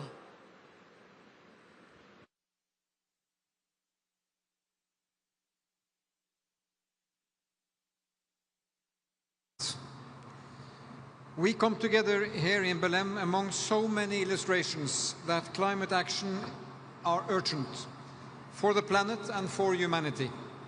That must inspire us. At the same time, let us recommit to the roadmap that can help us succeed. 10 years after Paris, we can conclude that the Paris Agreement is working. Countries are setting climate targets and implementing them. The global energy transition is picking up scale and pace, and countries are pursuing low-emission pathways. COP30 should celebrate that multilateralism, including the Paris Agreement, is delivering. Undermining multilateralism will not work. That would be the road to global decay. At the same time, we need to facilitate and face the formidable challenges in front of us and what science tells us. Limiting global warming to 1.5 degrees will require us to accelerate all our efforts.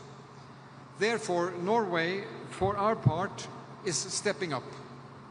Our 1.5 aligned national determined contribution, our NDC, for 2035 is set to reduce greenhouse gas emissions by at least 70 to 75% by 2035 compared to 1990. We will do this in cooperation with the European Union, as we have done up until now, as well as through ambitious national policies. Carbon pricing is a cornerstone of our climate policy. We have presented a plan to gradually increase the carbon tax towards 2035. This and other efforts and ambitious targets will enable us to progress along timelines for phasing out the use of fossil fuels in key sectors towards 2050. Combined, our policies send strong and long-term signals, and they provide predictability for our pathway to a low-emission society. Norway, Madam President, has also delivered on past commitments. We have overachieved our Kyoto Protocol commitments, and we will deliver on our 2030 NDCs together with the European Union partners. So multilateralism works. Cooperation in the implementation of our climate targets enables us to have more ambitious NDCs and to unlock both public and private financial flows to developing countries. So fighting poverty and enabling development is a cornerstone in our efforts to save the climate. Norway has increased its support to developing countries from already high levels. We plan to support emission reductions in developing countries worth up to $1.5 billion through Article 6 arrangements. We have, for the third time, exceeded our target to double climate finance by 2026, a pledge we made in Glasgow 4 years ago in 2021.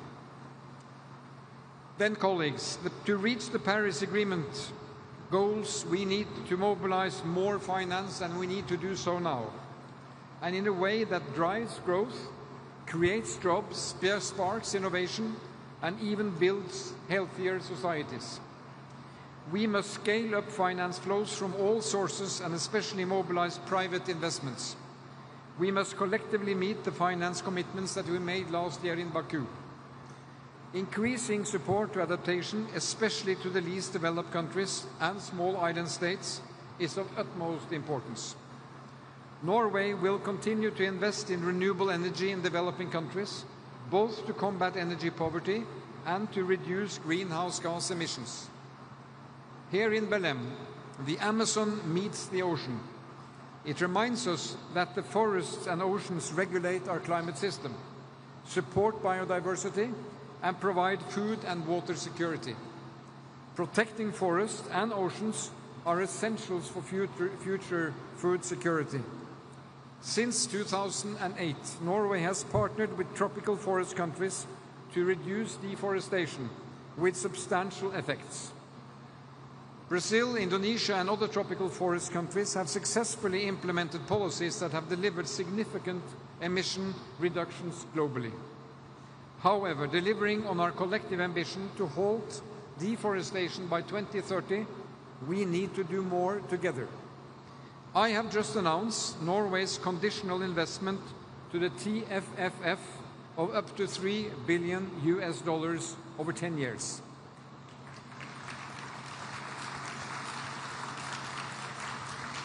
And I salute President Lula for having arranged this gathering here at Belém.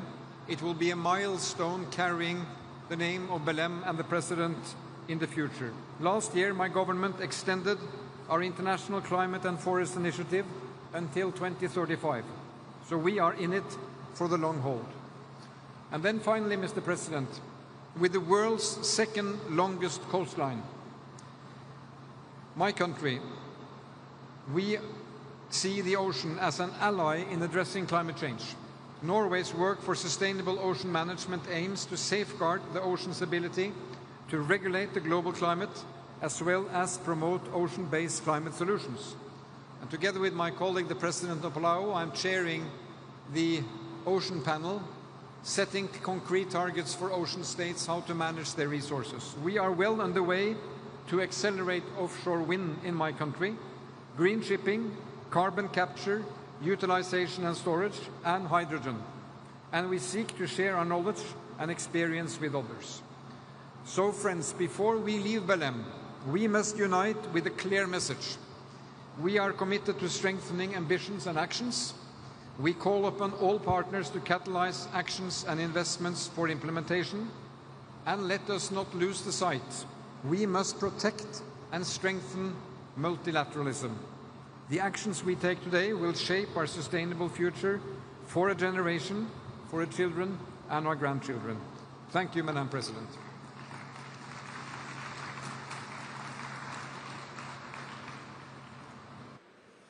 Chamamos para a manifestação a presidente do Suriname, Jennifer Simmons.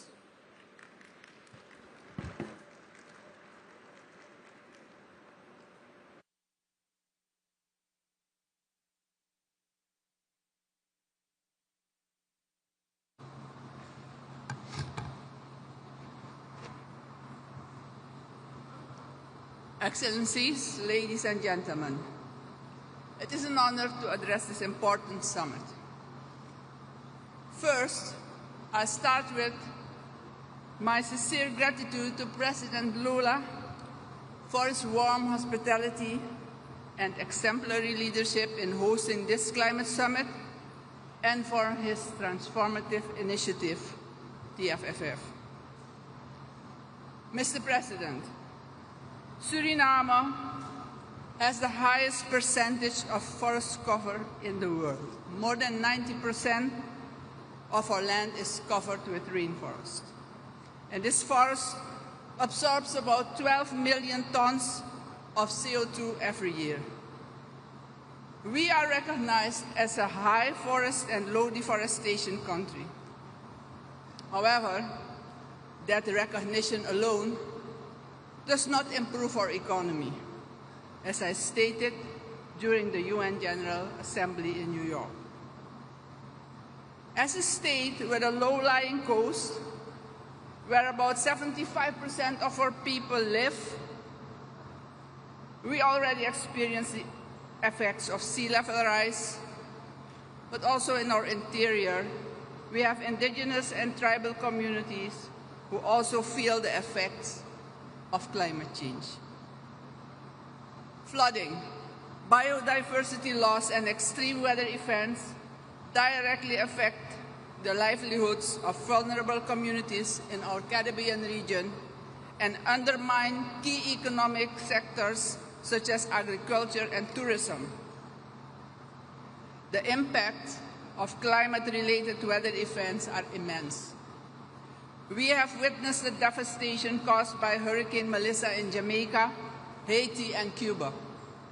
Our hearts go out to the affected nations and communities, and we call on the international community to provide rapid and sustained assistance. But beyond emergency relief and media attention, and after the cameras are gone, these affected countries face long-term setbacks to their development that will take years to overcome.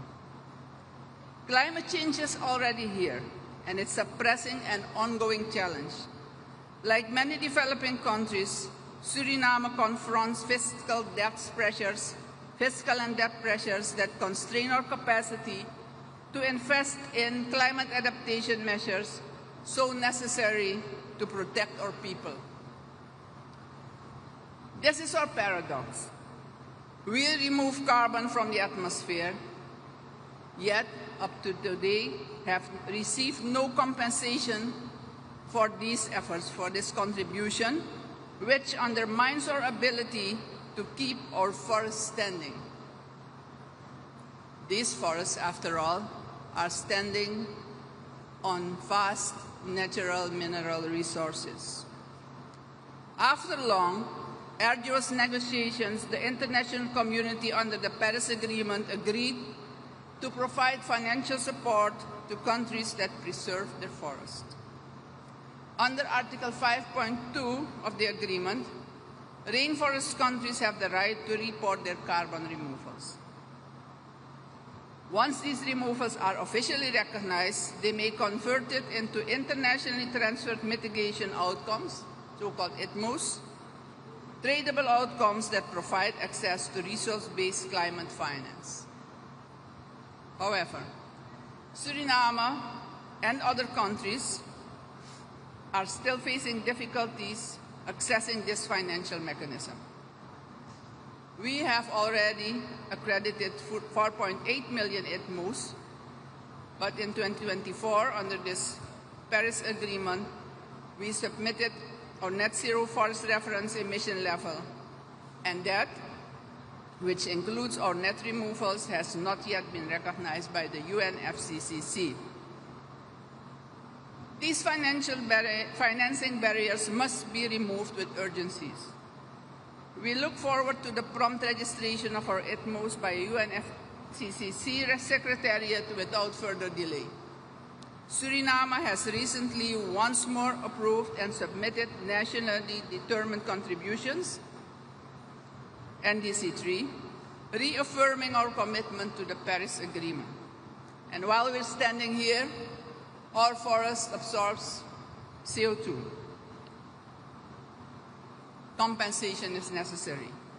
Our national strategy sets a course for sustainable prosperity, using income from our natural resources, including responsibly managed oil resources, to diversify the economy, promote inclusive green growth, and preserve our forests. We therefore wholeheartedly recommend and support President Lula's visionary tropical forest finance facility, a concrete step toward equitable climate finance that recognizes the true value of standing forests and their global importance.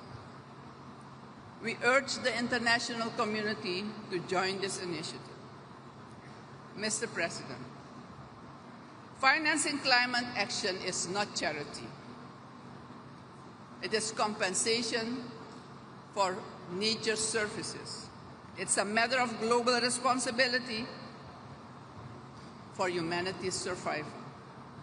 We call for predictable, long-term support for high forest, low deforestation countries, and recall the Paramaribo Joint Declaration on Climate Finance Mobilization adopted in February 2019. Excellencies, we as global leaders have gathered here inspired by a common cause to act. We must start by endorsing the Belém Declaration on combating environmental racism, and after endorsement, we must implement our commitments. Suriname is already doing its part. We expect the major emitters to do theirs. Thank you.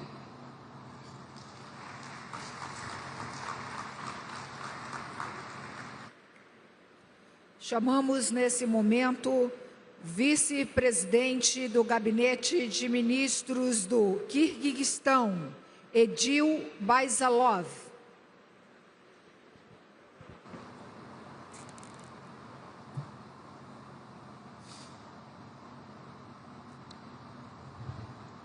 Madam President, Excellencies, distinguished delegates, ladies and gentlemen, allow me first to express our deep gratitude to the government and people of Brazil for hosting this historic 30th Conference of the Parties in the heart of the Amazonia.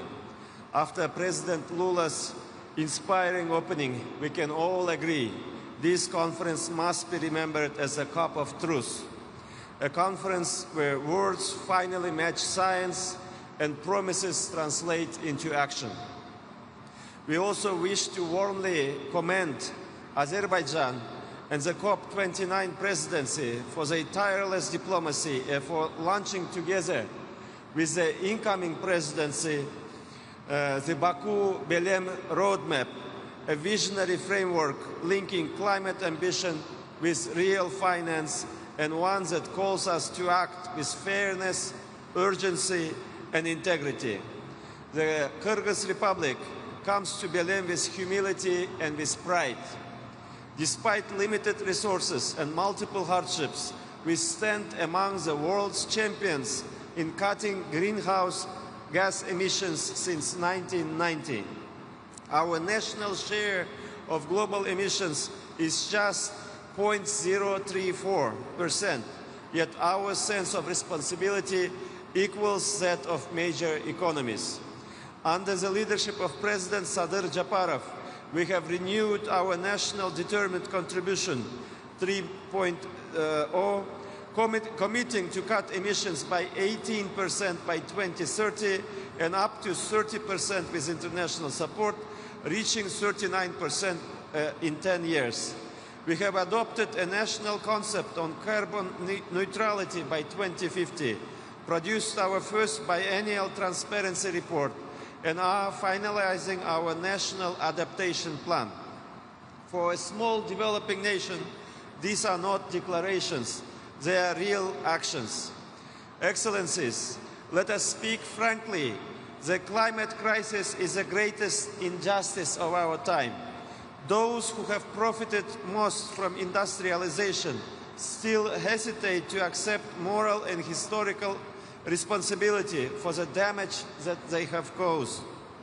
Some of the richest nations choose to deny science and retreat from the leadership the world expects.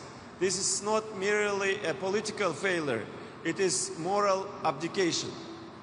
We cannot build a just transition on broken promises and selective responsibility.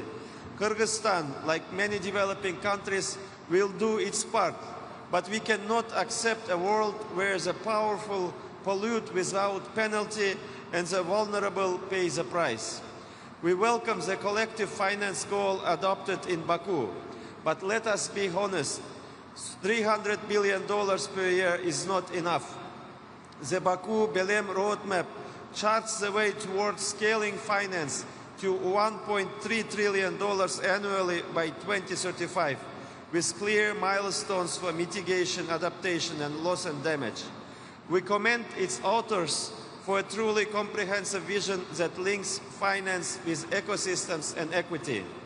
As the roadmap rightly recognizes, mountain ecosystems are essential for water security, biodiversity, and cultural heritage, yet remain among the least prioritized and least funded in global climate finance. It calls for ecosystem-specific financing instruments for forests, oceans, and mountains alike. For us, this is a breakthrough, a moment when the world finally acknowledges what we have always known, that the degradation of our mountain ecosystems, the melting of glaciers, the drying of rivers, the loss of forests and pastures, and the growing threat of landslides and water scarcity endangers hundreds of millions of people far beyond our mountainous borders. Kyrgyzstan therefore calls for this recognition to be formally reflected in UNFCCC decisions with dedicated support for mountain adaptation and resilience. We support the UAE consensus on transitioning away from fossil fuels, but it must be just and differentiated. This commitment must apply first and foremost to large oil and gas producing countries whose continued expansion contradicts their own pledges. For small, low-emission, landlocked and energy-poor nations like ours, the path must be gradual and fair, a nationally appropriate transition that safeguards energy security and jobs. We do not oppose energy development, we oppose hypocrisy. Every nation must act, but not every nation can bear the same cost or move at the same speed. Mountains, forests, and oceans form a single system that sustains the planet. Each is indispensable. The mountains store water, the forests breathe oxygen, the oceans regulate climate. If one collapses, all suffer. The Baku-Belém roadmap has given these ecosystems equal recognition. I emphasize for the first time equal recognition. Now we must give them equal resources. Protecting mountains is not a regional cause, it is a global imperative. The fate of mountains and the Amazonia are bound together. From the glaciers to the seas, one living system connects us all. In that spirit, the Kyrgyz Republic will host the second Global Mountain Summit in Bishkek in 2027, 25 years after the first. We invite all nations to join this effort to ensure that mountain communities are never left behind in global climate action. Excellencies, the Kyrgyz Republic came to Belém to contribute to solutions and to restore trust. We reaffirm our commitment to multilateralism and to shared responsibility. And we express our full support for the Republic of Turkey's candidacy to host COP31 in Istanbul. Under Turkey's proven leadership, the momentum from this COP of truth has the best chance to continue with renewed ambition and unity. Mr. President, humanity no longer has the luxury of delay. Let Belém be remembered as the moment we matched our words with courage and our promises with action. Thank you.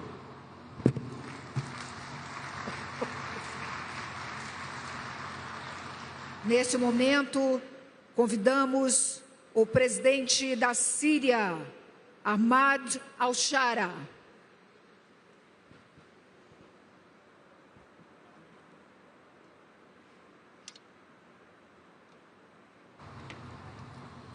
بسم الله الرحمن الرحيم. فخامة الرئيس لولا دا سيلفا، رئيس جمهورية البرازيل الاتحادية، أصحاب الفخامة والمعالي، السيدات والسادة، أتوجه بالشكر والتقدير إلى حكومة وشعب البرازيل الصديق على استضافة هذا المؤتمر العالمي في مدينة بيليم، قلب غابات الأمازون التي تعد رمزاً للحياة على كوكبنا، ومؤشراً حياً على الترابط العميق بين الإنسان والطبيعة. من هذا المكان الذي يحتضن رئة الأرض نجدد التزامنا المشترك بحماية بيئتنا ومناخنا من أجل مستقبل آمن ومستدام لشعوبنا. إن جمهورية العربية السورية تعبر عن تضامنها العميق مع الشعوب التي تعاني من كوارث المناخ من فيضانات وحرائق وجفاف. فسوريا التي كانت يوما واحة غناء تغنى بها الشعراء عايشت معنى التغيير المناخي بأقصى أشكاله. لقد واجهت سوريا خلال السنوات الماضية تحديات بيئية مركبة تراكمت آثارها على الإنسان والموارد معا، فالجفاف المتكرر وتراجع الموارد المائية أثرا في الزراعة والأمن الغذائي، بينما ساهمت درجات الحرارة المرتفعة والتصحر في تغير أنماط الإنتاج والحياة. وفي الوقت ذاته تسببت الحرائق الأخيرة في خسائر بيئية كبيرة زادها تعقيدا تضرر البنية التحتية للمياه والطاقة خلال سنوات الحرب. كما أدت حركة النزوح الواسعة خلال سنوات الحرب الماضية إلى ضغط إضافي على الموارد والخدمات في المناطق المستضيفة في ظل محدودية الإمكانات. واليوم وصلت آثار التغيير المناخي القاسية إلى ذروتها، فعاشت سوريا هذا العام أسوأ موجة جفاف عرفتها منذ أكثر من 6 عقود، تمثلت بانخفاض مستويات الأمطار بنحو 70%، فتحولت أراضٍ وحقول واسعة تغذي ملايين الأشخاص إلى أرض قاحلة، وهو ما تجلى بانخفاض إنتاج القمح عما يحتاجه السوريون الذي يعيش 90% منهم تحت خط الفقر، ويواجه أكثر من 15 مليون منهم انعدام الأمن الغذائي. السيدات والسادة، جئنا إليكم اليوم مدركين لحجم التحدي الذي تعيشه سوريا من التغيير المناخي، لكننا مؤمنون بأن التحديات مهما عظمت فإن إرادة الشعوب قادرة على تجاوزها حين تتوحد حول هدف نبيل ورؤية طموحة وخطة واضحة، وهو ما نقدمه بطرح تصور مختلف كامل لإعادة الإعمار يعيد تعريف العلاقات بين الإنسان والعمران، ويؤسس نظما عمرانية جديدة عادلة متكاملة مستدامة. إن رؤيتنا الطموحة تتجلى في خطتنا لإعادة الإعمار والتعافي التي بدأنا بتطبيقها وعملنا على ترجمتها لسياسات وبرامج ومشاريع عملية ضمن إطار انتقال أخضر واضح نركز به على الطاقة المتجددة التي نحتاجها بشدة.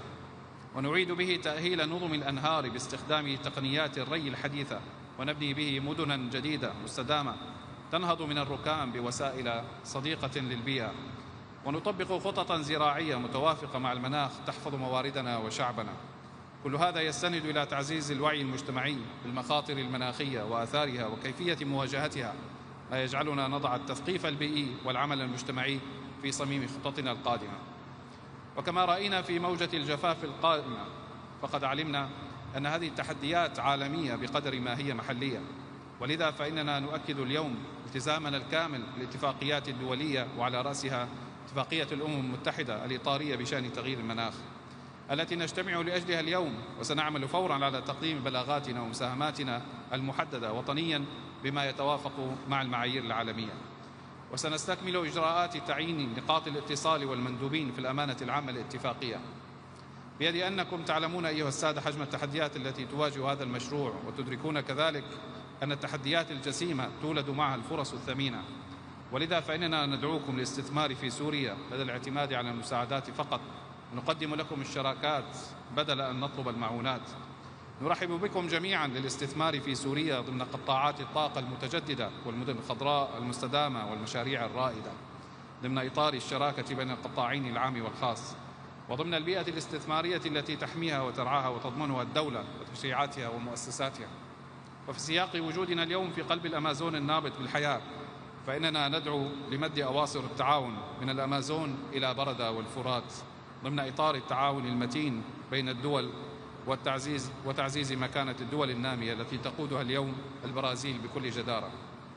وفي الختام يقول خالقنا في كتابه الكريم: وجعلنا من الماء كل شيء حي. نحن لا نريد إحياء مدننا فقط بإعادة بنائها، بل نسعى لإحياء علاقتنا بالأرض وإقامة نظم متكاملة، فإن علاقة الإنسان بالطبيعة علاقة أخلاقية بقدر ما تحترمها وتحافظ عليها بقدر ما تعطيك من خيرها. وقد نهانا نبينا الكريم أن نقطع الأشجار حتى في الحرب، وقد قال: لا تسرف ولو كنت على نهر جار. إن أعمار الأرض واجب على البشرية، ولكن بغير تعد على الطبيعة، فإن الهواء والماء والأشجار مشتركات للبشرية جمعاء، والحفاظ عليها واجب جماعي لعيش مستدام وآمن. والسلام عليكم ورحمة الله وبركاته.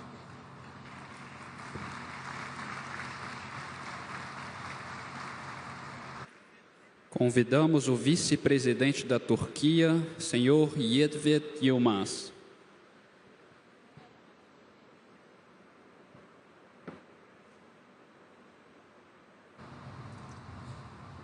Sayın devlet ve hükümet başkanları, saygıdeğer hanımefendiler, beyefendiler, sözlerimin başında Türkiye Cumhuriyeti Cumhurbaşkanı Sayın Recep Tayyip Erdoğan'ın en içten selamlarını iletmek istiyorum.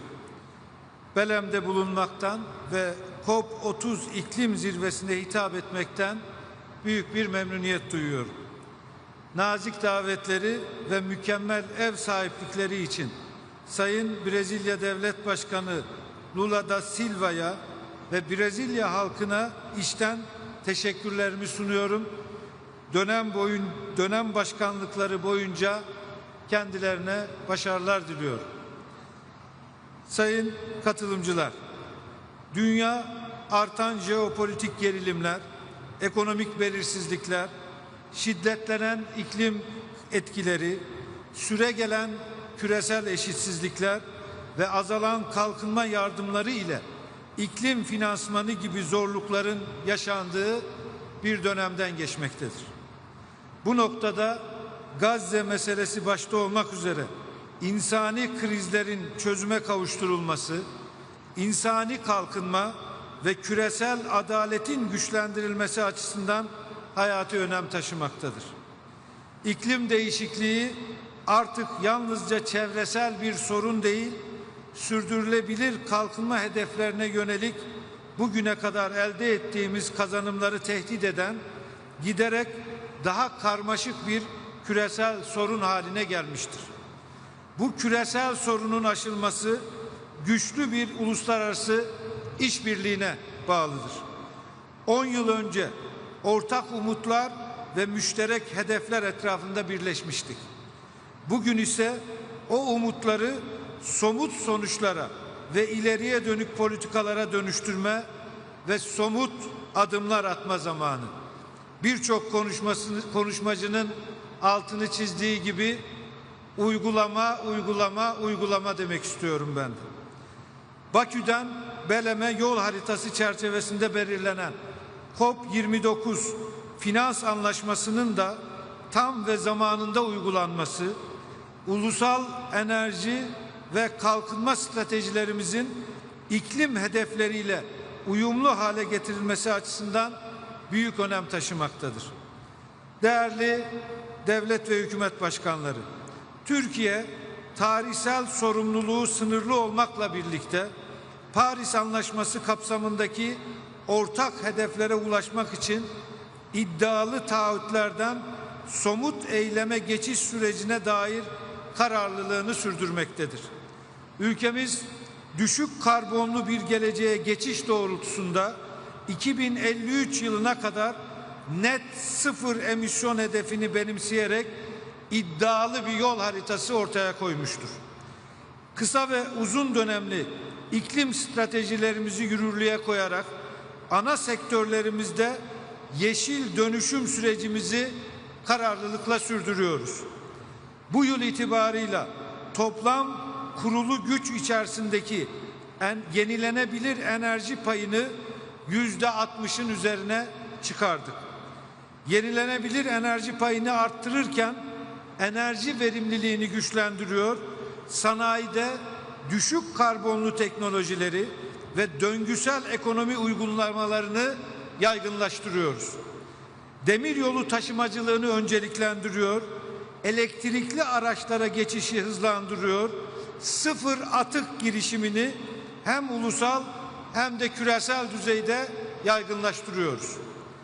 Değerli katılımcılar, Sayın Cumhurbaşkanımızın New York'ta düzenlenen iklim zirvesinde açıkladığı üzere Türkiye bir önceki NDC'de 2030 yılı için hedeflediği 695 milyon ton emisyon miktarını yeni NDC'de 2035 yılı için 643 milyon tona düşürmeyi hedeflemektedir.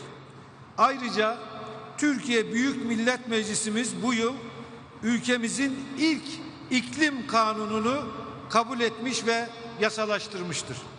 Bu kanun sayesinde emisyon ticaret sisteminin hayata geçirilmesi, yeşil finans stratejisinin uygulanması ve ulusal yeşil taksonominin oluşturulmasına yönelik çalışmalarımızda son aşamaya geldik. Türkiye, iklim gündeminin küresel ölçekte güçlendirilmesine yönelik kararlılığını ortaya koymak için COP31'e ev sahipliği adaylığını ifade etmiştir. Özellikle Türkiye'nin iklim değişikliğiyle mücadelede Güney ve Kuzey arasında bir köprü rolü üstlenmeye hazır olduğunu buradan ifade etmek istiyorum. Sözlerime son verirken herkes için daha müreffeh, dirençli ve yeşil bir dünya inşa etmek amacıyla adil, hakkaniyetli ve ortak fakat farklılaştırılmış sorumluluk ilkesi çerçevesinde yürütülecek bir iklim eylemi için Türkiye olarak tüm taraflar ve uluslararası toplum ile işbirliğimize devam etme kararlılığımızı bir kez daha vurgulamak istiyor. Hepinize teşekkür ediyorum.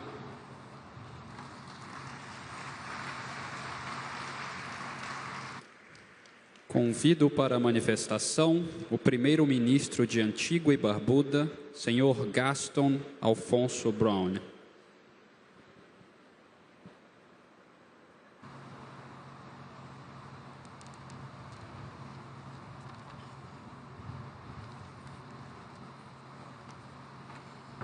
Distinguished ladies and gentlemen,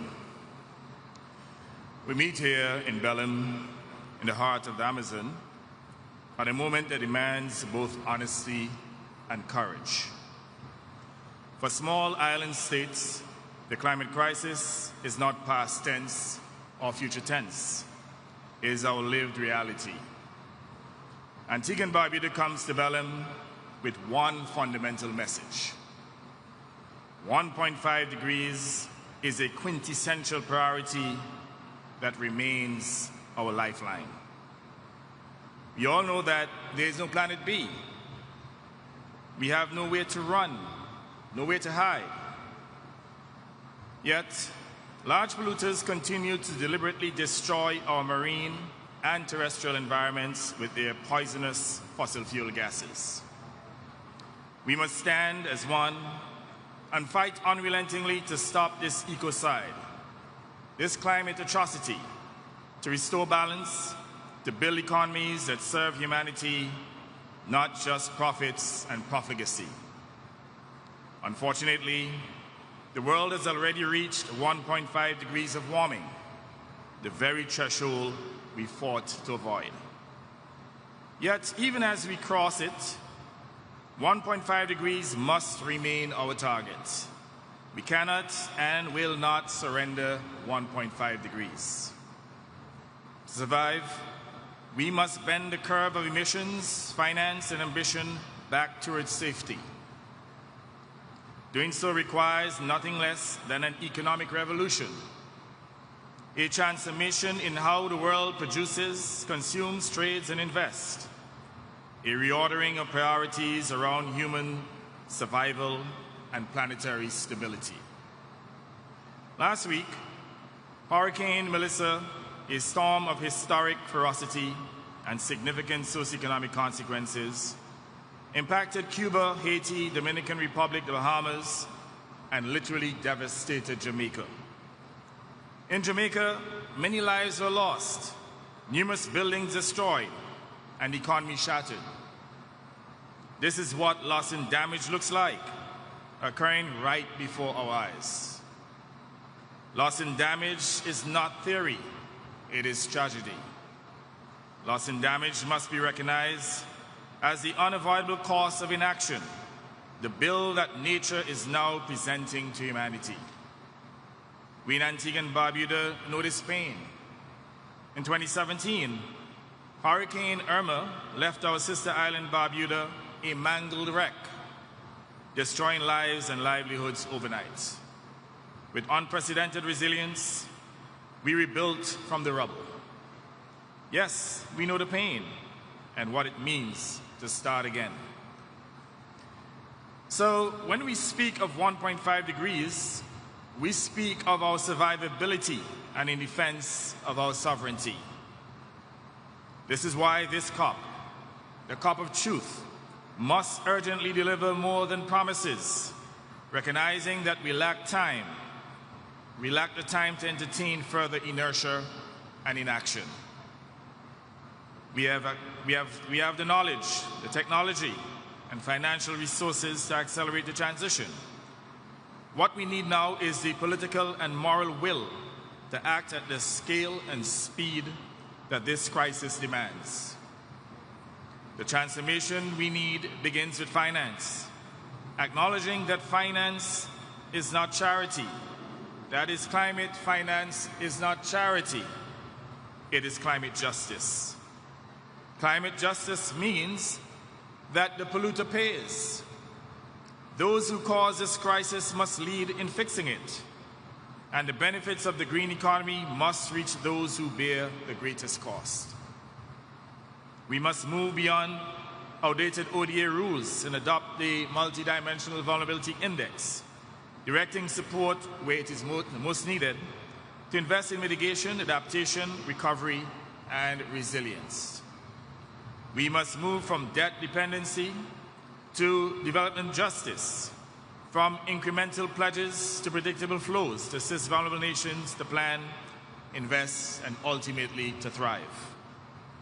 All polluting countries must take urgent, decisive action to disincentivize emissions while concurrently incentivizing the climate transition that is quintessential to saving our planet and human civilization.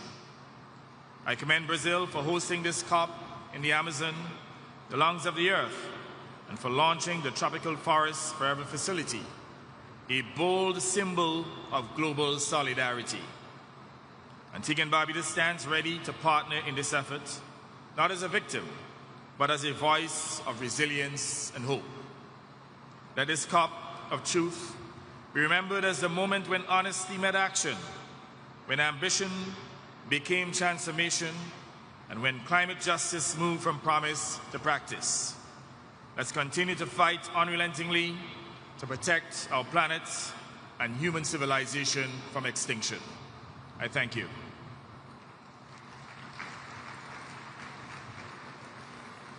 Convido agora o enviado especial para o clima da Indonésia, senhor Hashim Joyo Hadikusumo.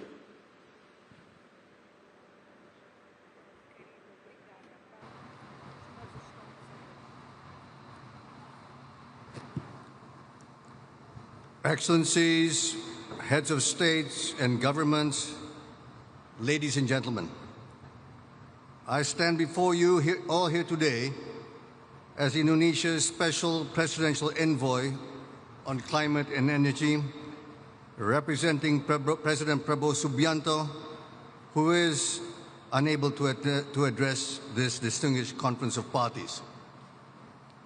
Indonesia comes to Belém with a clear message. We remain committed in strengthening our national climate commitments and stand ready to work with all nations to deliver real, inclusive, and ambitious climate actions. President Prabowo's pronouncement at the United Nations General Assembly reaffirmed our pledge to adhere to the Paris Agreement to reach net zero emissions by 2060 or sooner. Indonesia also commits to achieving its higher growth target of 8% in a sustainable manner. Our green growth strategy is reflected and etched in our second nationally determined contribution. We set targets at 1.2 gigatons carbon dioxide equivalent under the low scenario and 1.5 gigatons under the high scenario by 2035. Our commitment includes higher renewable energy targets, reaching 23% of our energy mix by 2030, and development of other technologies such as nuclear power as part of our clean energy transition. Our enhanced forestry and other land uses, or FOLU, NETSIC 2030 program remains to be a key pillar in our national commitment targeting a net reduction by 1992 to 118 million tons of carbon dioxide by 2030. President Prabowo's administration is moving decisively to phase down coal, expand renewable energy and biofuels, and advance mandates for biodiesel and bioethanol. These efforts not only strengthen our energy security, but also ensure that Indonesia's energy transformation benefits all citizens and mankind. President Prabowo recently enacted Presidential Regulation number 109 on waste to energy and 110 on carbon economic value, which are the instruments for our national decarbonization financing and greenhouse gases emissions control framework. President Prabowo fully supports Brazil's Tropical Forest Forever Facility, TFFF initiative, a $125 billion fund to support forest nations. Indonesia will actively participate in it and has committed to match Brazil's contribution of $1 billion. Indonesia's record shows strong progress.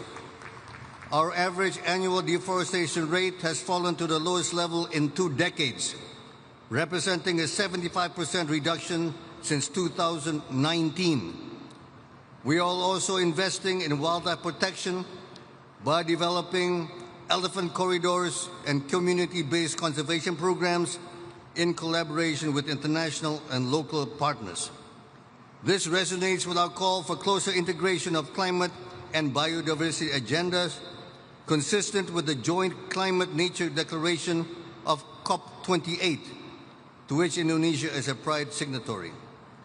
Indonesia also holds around 17% of the world's blue carbon reserves, 3.4 gigatons of carbon dioxide. Protecting and restoring these ecosystems is essential, not only to sequester carbon, but also sustain coastal livelihoods, enhance fisheries productivity, protect shorelines from erosion and sea level rise, and conserve marine biodiversity. Indonesia emphasizes that climate action must be just, inclusive, and people-centered. We recognize the disproportionate impacts of climate change on vulnerable groups, coastal areas, and indigenous communities, women, and persons with disabilities. Earlier this year, President Prabowo Subianto officially announced to the world our bold commitment to recognize and allocate 1.4 million hectares of customary forest to the indigenous and local communities within the next 4 years. Excellencies, ladies and gentlemen, Indonesia comes to COP30 as a constructive and consensus-driven partner. The themes of this conference, forests, critical minerals, finance, biodiversity, and adaptation, align closely with our priorities. We are determined to help shape a balanced and forward-looking global agreement. Indonesia stands ready to lead, cooperate, contribute, and support all other climate action programs so that together we can build a climate-resilient world where no one is left behind. The long and tedious negotiation period is over, and this is the time for action to take place. Thank you. Obrigado.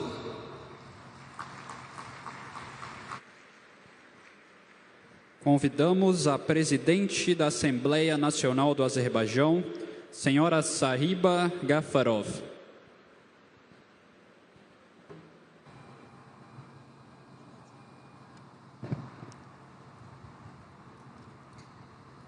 Excellencies, distinguished delegates, ladies and gentlemen.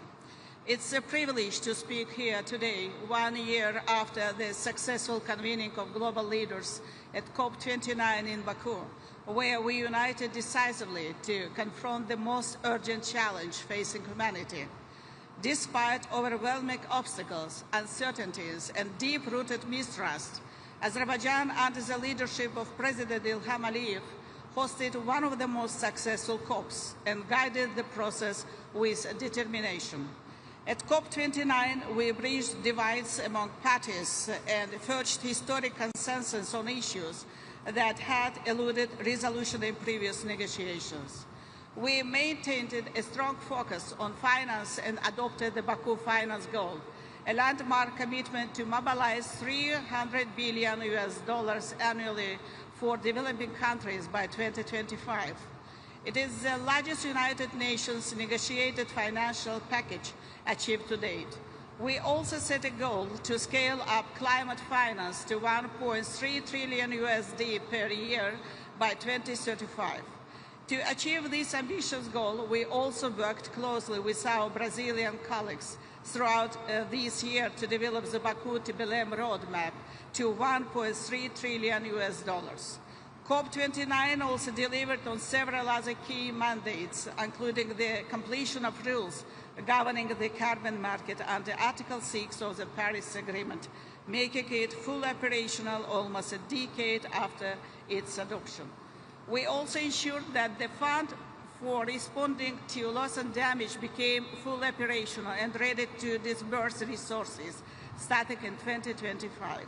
The enhanced transparency framework was also activated, which is a crucial step in ensuring clarity and accountability in global climate action. Furthermore, we reached agreement on a broad range of other important mandates related to mitigation, adaptation, gender, indigenous peoples, and other cross-cutting priorities. Ladies and gentlemen, Azerbaijan has placed strong emphasis on supporting the most vulnerable, making this commitment a core element of this COP29 presidency. To this end, Azerbaijan provided financial support to enable representatives from small island developing states and least developed countries to participate at COP29. Azerbaijan convened a dedicated conference for seats during the Leaders' Summit at COP29, creating a platform for their specific concerns and priorities to be heard at the highest political level. Distinguished delegates, parallel to the negotiated track, the COP29 presidency developed a comprehensive action agenda comprising 14 initiatives that address all pillars of the Paris Agreement. The goal was to ensure that we not only set targets but also build the infrastructure and implement the practical measures required to achieve them. But beyond these outcomes, COP29 also restored faith in the multilateral system.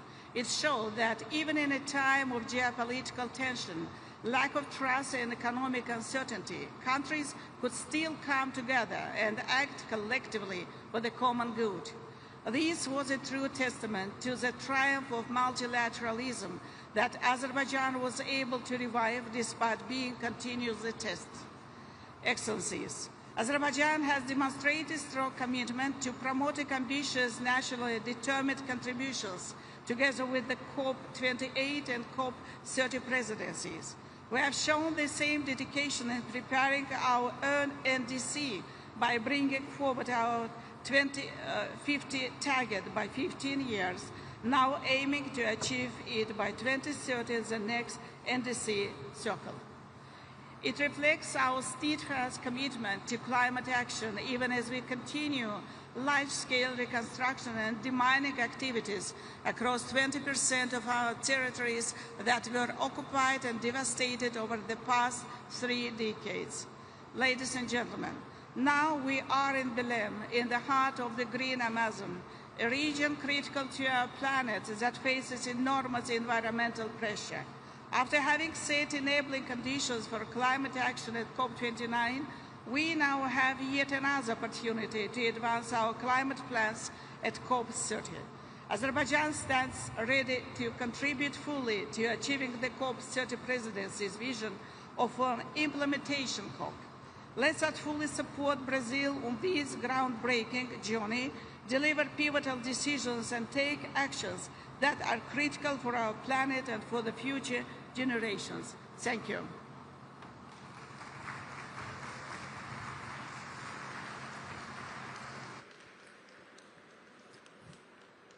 Convidamos o presidente da Comissão da União Africana, senhor Mahmoud Ali Youssouf.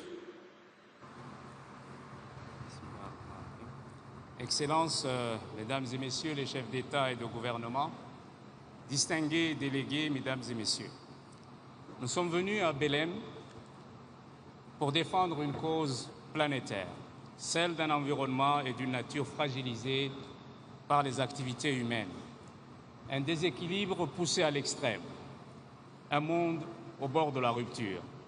En effet, depuis Rio 1992 et puis Paris 2015, à ce jour, il est question d'action, de plans, d'objectifs et d'impératifs. Du Sahel africain à l'Amazonie, des îles du Pacifique à l'Arctique, nos communautés vivent la dure réalité des dérèglements climatiques. Rien qu'en 2024, plus de 340 millions de personnes dans le monde ont été touchées par des catastrophes liées au climat.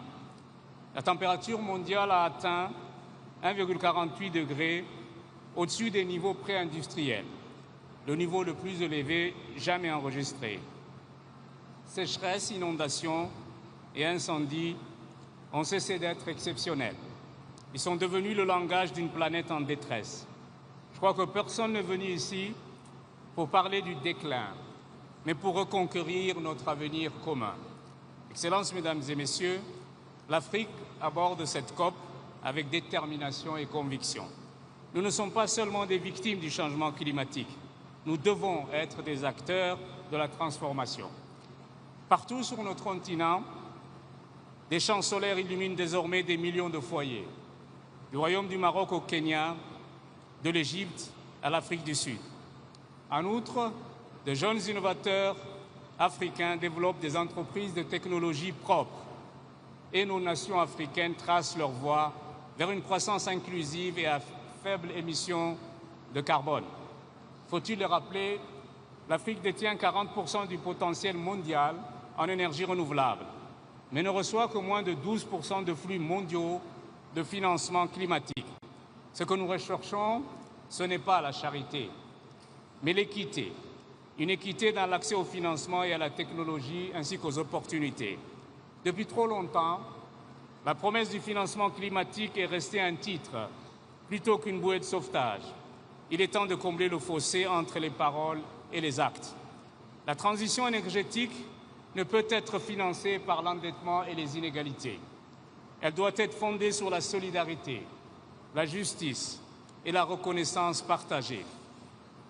L'Afrique est responsable pour moins de 4% des émissions mondiales et ne doit pas en supporter le fardeau le plus lourd. La responsabilité restera collective, mais les obligations sont différenciées. Par ailleurs, la lutte contre le changement climatique est indissociable de la lutte pour la dignité et les droits humains. La récente affirmation de la plus haute juridiction mondiale nous rappelle que l'inaction climatique n'est pas seulement un échec environnemental, mais c'est aussi une faute morale. Protéger les populations et protéger la planète constituent en définitive une seule et même exigence. Your Excellencies, ladies and gentlemen, let us therefore shift the narrative from pledges to progress, from vulnerability to vitality. Africa stands ready to work with all partners to unlock solutions that serve both people and the planet, transforming agriculture to feed a growing population sustainably, building resilient cities that can withstand future shocks, restoring our forests, oceans, and savannas, and empowering Africa's 600 million youth and women to lead the green transformation. In this city that breathes with the spirit of the Amazon, let us choose courage over caution. Let us make COP30 the moment when the world decided that justice, solidarity, and shared prosperity are the only foundation for a livable future. The time for half measures has passed. The time for bold, united, and decisive action is now. Thank you very much. Obrigado.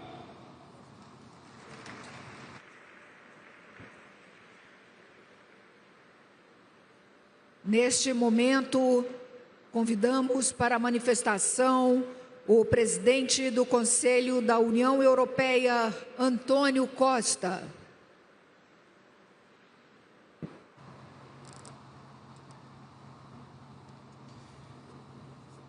Excelências, queria começar por felicitar o Brasil pela organização desta COP aqui na Amazónia, uma das principais fontes de vida do nosso planeta. E é para mim um enorme prazer partilhar os 5 minutos da União Europeia com a minha amiga e Presidente da Comissão Europeia, Ursula von der Leyen. A COP realiza-se num momento decisivo da nossa luta contra as alterações climáticas.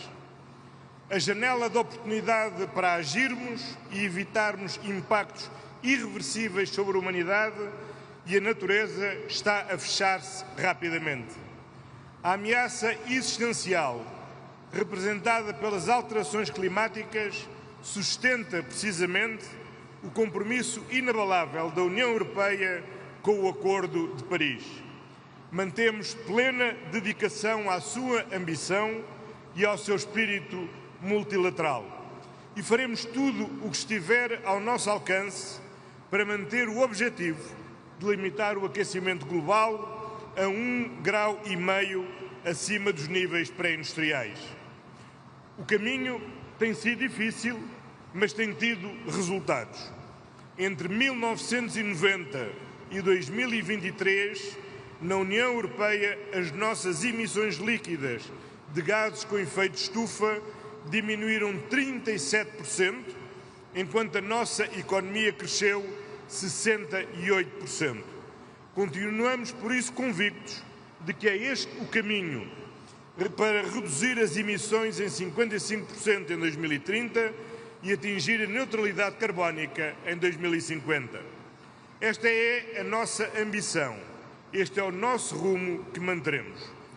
Juntamente com o Presidente da Comissão Europeia, Ursula von der Leyen, tenho por isso o prazer de anunciar que a contribuição nacionalmente determinada da União Europeia submetida à COP30 varia entre 66% e 72% da redução de emissões em comparação com os níveis de 1990. A União Europeia está comprometida com a ação climática, mas a luta climática precisa de muitos mais. Contamos com todas as partes para concretizar uma ação climática decisiva com a proteção dos oceanos, a biodiversidade e uma transição energética justa no seu centro. Sem multilateralismo não há ação climática decisiva e a União Europeia, que é o maior doador mundial do financiamento climático, que estará empenhada em mobilizar ainda mais recursos através da reforma do sistema financeiro internacional e do envolvimento dos setores público e privado. Apoiamos a presidência brasileira da COP e juntamos a voz no mutirão global para impulsionarmos uma transição justa e apoiarmos os mais vulneráveis. Este é o momento de agirmos juntos para um futuro sustentável, pacífico e justo para todos. Muito obrigado.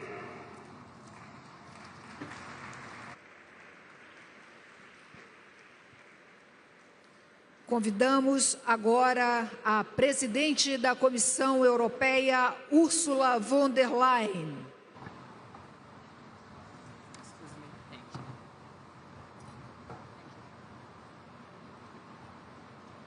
Excellent. We are here at the gates of the Amazon forest with high expectations. This must be the COP that keeps 1.5 degrees Celsius within reach. The COP that strengthens our determination to triple renewables and double energy efficiency by 2030. The COP that delivers for those countries that are most vulnerable to the devastating impact of climate change. And the European Union is ready to contribute. Renewables now generate nearly half of our electricity. We're firmly on track to meet our own 2030 target. As my friend Antonio Costa just said, we have our NDC for 2035, the second most ambitious one of major emitters. And yesterday our member states also agreed on a 90% reduction target for 2040. This is in line with the Paris Agreement, so my message is very clear. Europe is staying the course. And we offer our support to our partners to do the same, because the whole world should reap the benefits of the clean transition. And let me give 3 examples very briefly. First, over the last 4 years, we signed more than 40 bilateral clean transition partnerships worldwide. They deliver jobs and growth in partner countries while bringing clean products to our markets. Second, we remain the largest contributor to climate finance in the world. Last year, we contributed more than 34 billion euros in public climate finance, an increase of more than 10% compared to the year before. And through Global Gateway, we will continue to mobilize investment in the clean transition worldwide. And my third point is that with our carbon pricing task force, we're supporting partners to build their own emissions trading systems, because carbon pricing has proven to be the most powerful tool in the climate arsenal. So, Excellencies, as European Union, we will do our part to make this COP30 a success. We're here to double down on our commitments, strive to further accelerate our implementation, close the remaining gaps, strengthen our partnerships, and deliver real progress. Thank you and obrigada.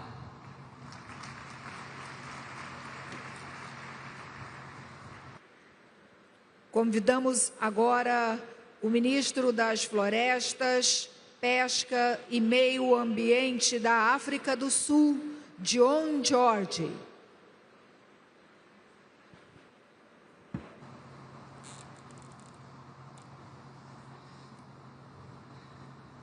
Distinguished delegates, South Africa thanks the government and people of Brazil for their hospitality and leadership in hosting this historic COP in the heart of the Amazon, the lungs of our planet. We meet at a moment of global uncertainty and inequality. This is a time that demands courage, solidarity, and multilateralism in action. World leaders have a moral duty to close the gap between ambition and finance in the fight against climate change. Climate change is the defining crisis of our time. No nation can face it alone. South Africa reaffirms its commitment to the Paris Agreement and to the principles of equity, as well as common but differentiated responsibilities and respective capabilities in the light of differentiated national circumstances. The global stocktake is clear. Progress is too slow. We must accelerate action on mitigation, adaptation, loss and damage, and the means of implementation. South Africa further reiterates that climate change response measures by developed economy countries should not impact developing economy countries' industrial, trade, and socio-economic development goals in line with international law. These unilateral climate response measures should not have spillover and negative cross-border impacts on developing economy countries. Our firm view is that the unilateral trade measures which aim to achieve unbalanced climate objectives outside the framework of the multilateral process or unfairly restrict global trade in green technology will only serve to hinder our ability to achieve a just transition and slow the global effort to address climate change. In fulfillment of our commitments, South Africa has submitted its second nationally determined contribution. It includes a new mitigation target for 2035 of between 320 and 380 megatons of carbon dioxide equivalent, showing clear progress from our 2030 range. Our updated adaptation communication identifies our support needs for finance, technology, and capacity building. South Africa's expectations for COP30 are clear. The global goal on adaptation must deliver measurable indicators and the finance to achieve them. The Sharm el-Sheikh work program must unlock real investment through blended models. The Loss and Damage Fund must be capitalized. The Baku to Belém roadmap must advance $1.3 trillion in grants, concessional finance, and fiscal space measures. Reform of the international financial system is urgent so that multilateral banks can provide long-term and affordable capital for sustainable development and climate action. At home, South Africa is acting decisively. Our new Climate Change Act embeds climate action across government. We are transforming our energy system by procuring renewables, reforming our electricity market, and expanding our grid to enable 30 gigawatts of new capacity by 2030. Through the Renewable Energy Master Plan, we link this bill to industrialization, creating jobs in solar, wind, battery, and green hydrogen industries.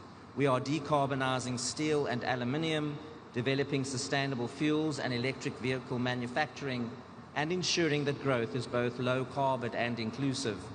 South Africa stands ready to work with all nations to turn commitments into action and ambition into results. No country should face this transition alone. Let us meet this moment with courage, integrity, and cooperation for our people and for the generations to come. I thank you.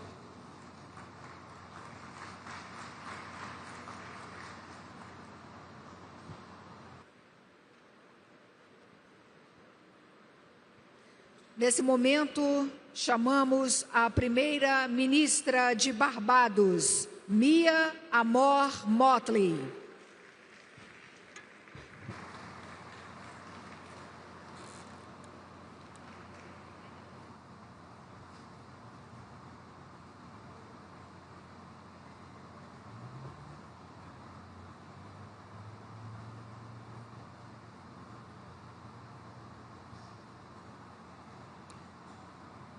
Thank you very much, Mr. President.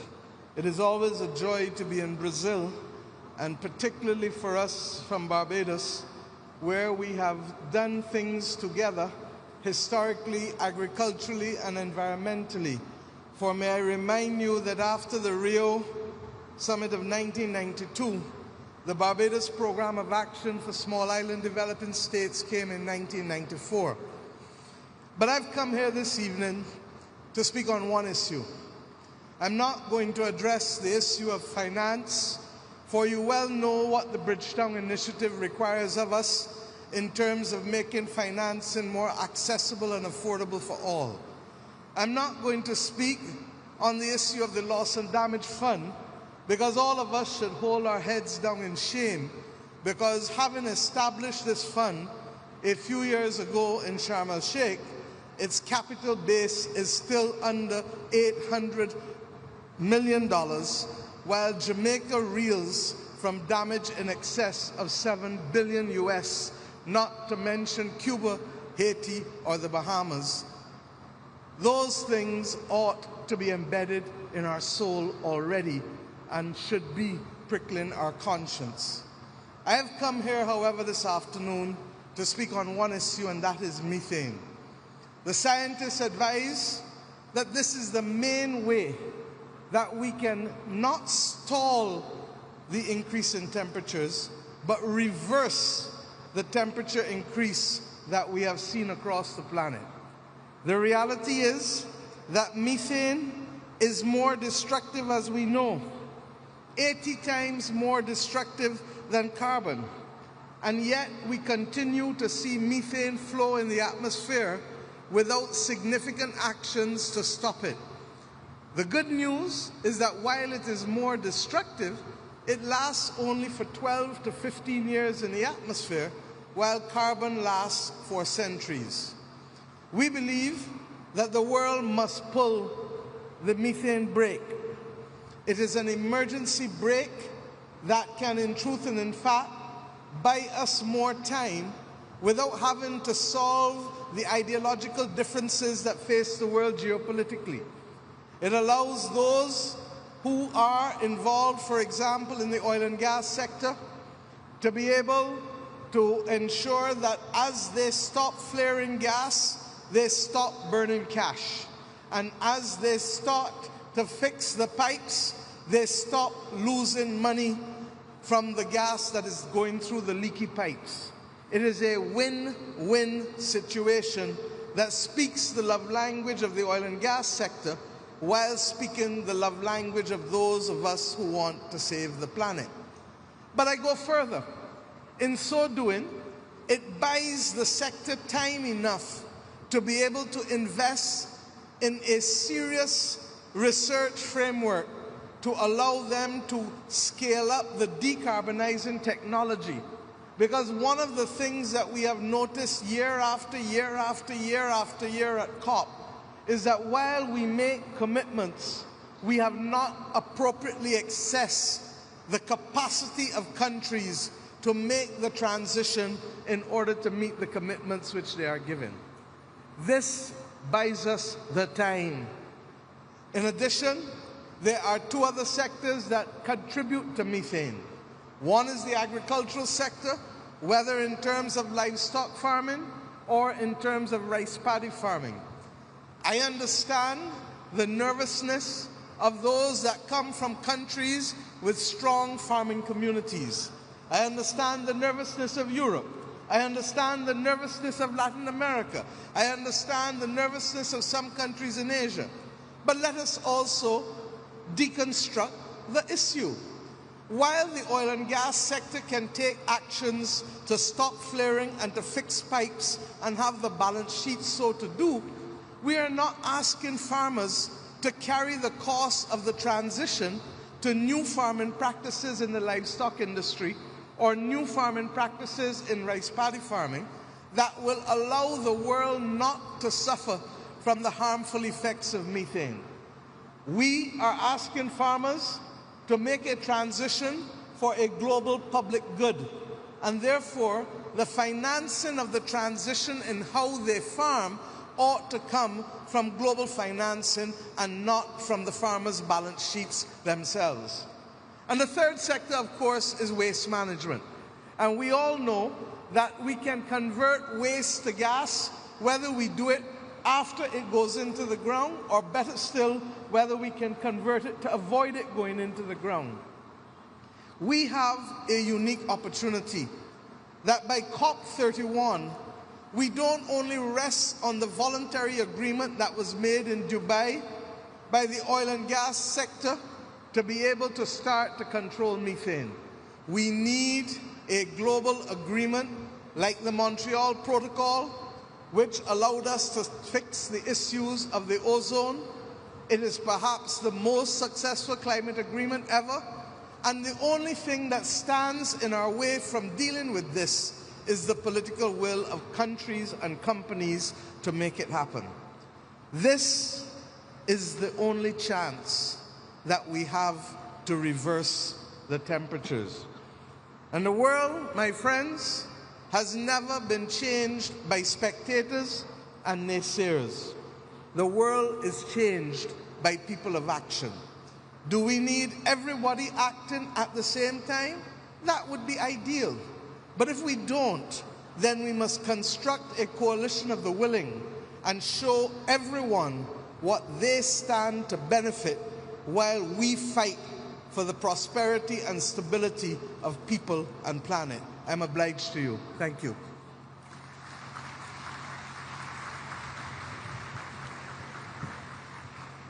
Chamamos agora o ministro assistente de Mudanças Climáticas e Energia da Austrália, Josh Wilson.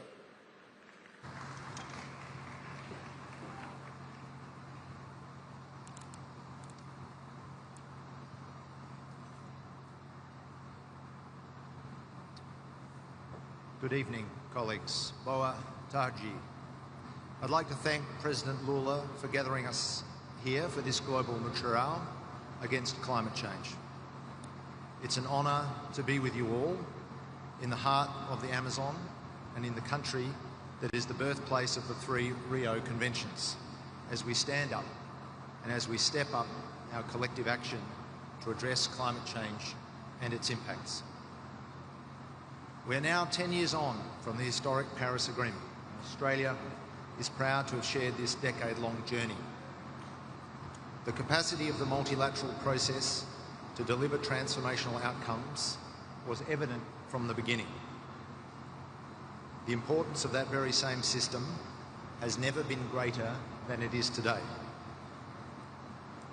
When we act concertedly and when we act in good faith, we can make transformative, necessary, positive change together. And the progress made over the 10 years of the Paris Agreement proves that to be true. We have brought our projected global emissions down from 4 degrees of warming to between 2.3 and 2.5 degrees. We've seen global investment in clean energy reach over $2 trillion, double the investment in fossil fuels.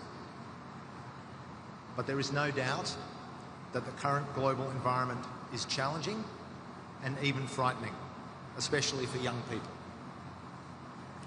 We must protect the multilateral system so that it remains effective in meeting the complex challenges that we face.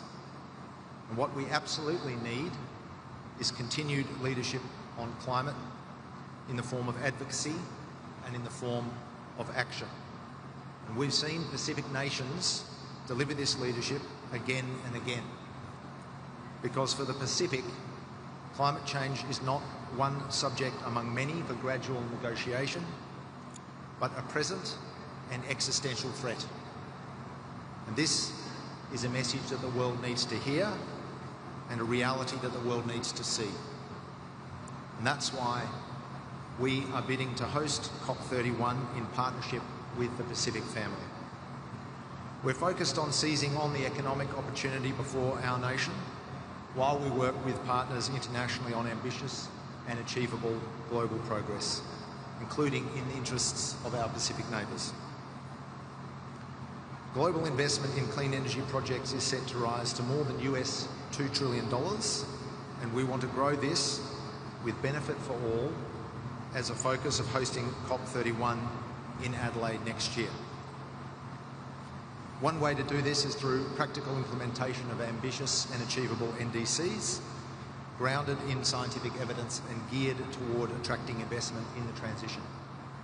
And that's exactly what Australia is doing. In September, we announced our latest nationally determined contribution to reduce emissions by 62 to 70% on 2005 levels by 2035. This is unquestionably a major step up in our climate ambition, and to meet this target, we will need to reduce emissions over the next 10 years by more than we have achieved in the previous 20. It is ambitious, but it's also achievable. And our NDC responds to the science. It's underpinned by comprehensive economic modelling, and it's supported by practical implementation planning. Our net zero plan outlines the opportunities across 6 sectors of our economy as we decarbonise towards net zero in 2050. I welcome the NDCs submitted so far, and I applaud leaders for the collective of achievement that this represents. But our work is far from complete. Now is the time for countries to come together, to collaborate and to exchange knowledge on what is working and how we can help each other as we move towards focused, practical NDC implementation. That is multilateralism at its best. So let's maintain our shared endeavour to help all countries implement their NDCs and to unlock the investment needed for our respective net zero transformations. Let's take heart from the fact that the transition is well underway, at scale and at pace. Consider our hosts here in Brazil, where the vast majority of electricity already comes from renewable sources. Friends, Australia is committed to supporting the global transition to a clean, secure and prosperous energy future. And our approach is grounded in the UAE consensus, transitioning away from fossil fuels in a just, orderly and equitable way while scaling up clean energy and clean industry. Domestically, we are transforming our energy system with firmed renewables and new transmission on a carefully coordinated basis. We have clear implementation policies in place to achieve our target of 82% renewable energy by 2030.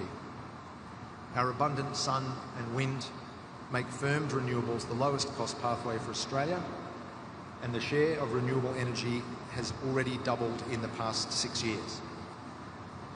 In 2024 alone, we saw $12.7 billion invested in clean energy, including $9 billion in new large-scale renewables.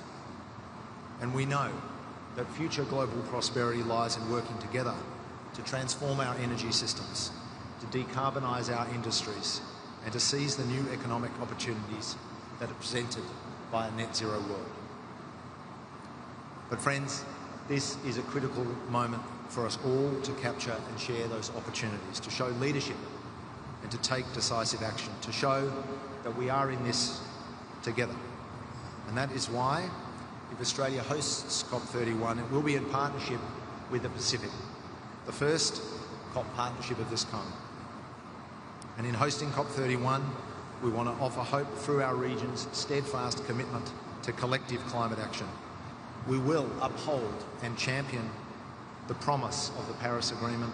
We will highlight the immense economic opportunities for all countries of taking climate action and achieving a net zero future.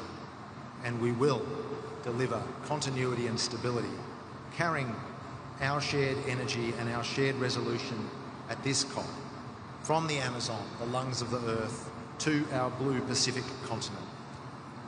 So friends, let us live up to the spirit of the global Muturao here in Belém and carry forward our collective action to secure the vital goals of the Paris Agreement, charting the course towards a cleaner, more sustainable and safe future that promises economic, social and environmental well-being for all.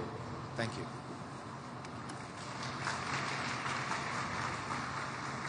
Neste momento, convidamos o representante de Bahrein, o ministro do Petróleo e Meio Ambiente, Mohamed Mubarak Bindana. Bismillah ar-Rahman ar-Rahim. Assalamu alaikum wa rahmatullahi wa barakatuh. Your Excellencies, ladies and gentlemen, 10 years ago have passed since our adoption of the Paris Agreement. Our legacy stands as monumental achievement of multilateralism.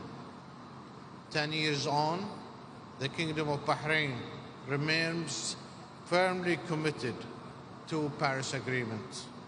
We are beyond putting pen and paper and are implementing climate actions on the ground.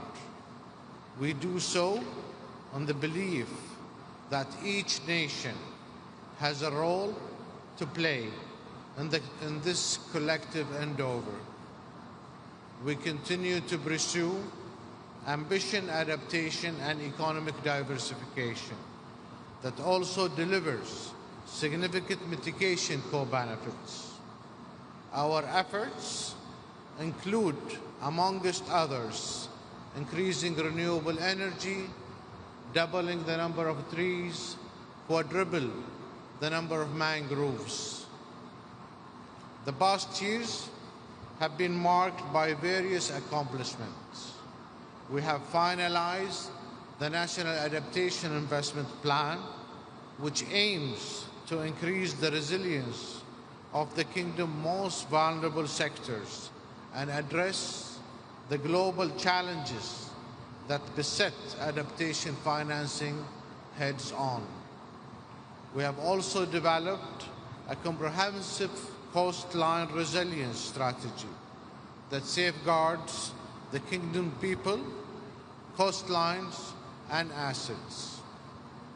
Additionally, we have independently compiled a national GHG inventory and are in the process to establish a robust GHG monitoring, reporting, verification system, MRV, that will help allow informed decision-making for years to come. Your Excellencies, it is the lesson from Paris that must continue to guide us, to go far and together. Our approach must remain holistic, addressing emission irrespective of their resources. It must be all-inclusive, recognizing the diverse circumstances and capabilities of all nations. And it must be unwavering. It is support for the sustainable development and climate resilience. I thank you.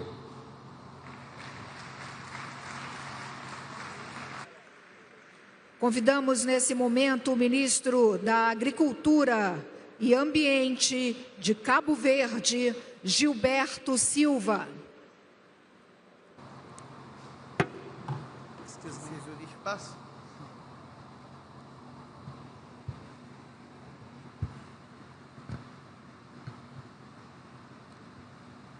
Excelências, senhoras e senhores chefes de Estado e do Governo, senhoras e senhores ministros, caros participantes, começo por agradecer o caloroso acolhimento do Governo e do povo brasileiro nesta bela cidade de Belém.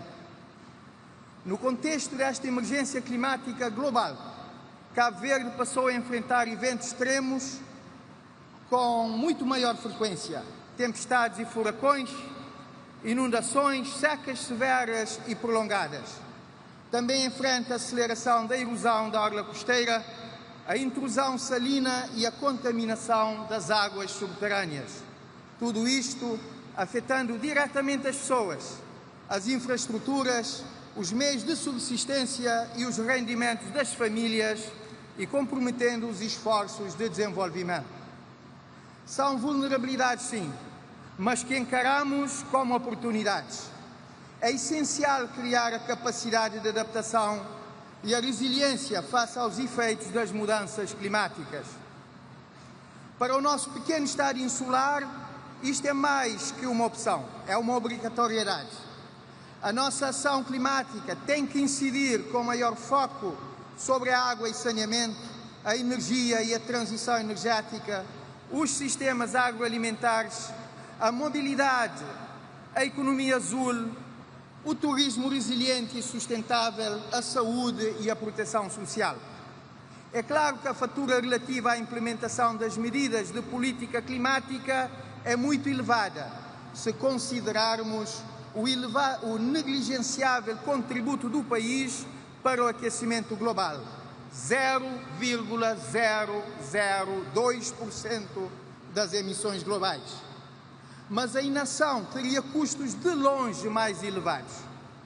Para maior eficácia na implementação das políticas e cumprimento dos compromissos, adotamos um quadro de governança adaptado à realidade do país e baseado em soluções mais consentâneas. Conselho Interministerial liderado pelo chefe do Governo, Conselho Nacional bastante participado pelos diferentes atores, Secretariado Nacional e Fórum do Cidadão e do Clima para reforçar a participação da sociedade civil e do setor privado. Lei do Clima, Fundo Climático e Ambiental e Estratégia de Mobilização de Recursos, Portal do Clima, Marcadores do Clima no Orçamento Geral do Estado, Mapas de Risco e Vulnerabilidade e vários outros instrumentos associados à nossa contribuição nacionalmente determinada, Plano Nacional de Adaptação, Quadro de Transparência Reforçado e Estratégia de Desenvolvimento de Longo Prazo com baixas emissões até 2050. Submetemos ao Secretariado da Convenção a nossa nova NDC, um documento transparente, ambicioso e centrado nas pessoas, incluindo jovens, mulheres, idosos e pessoas com deficiência.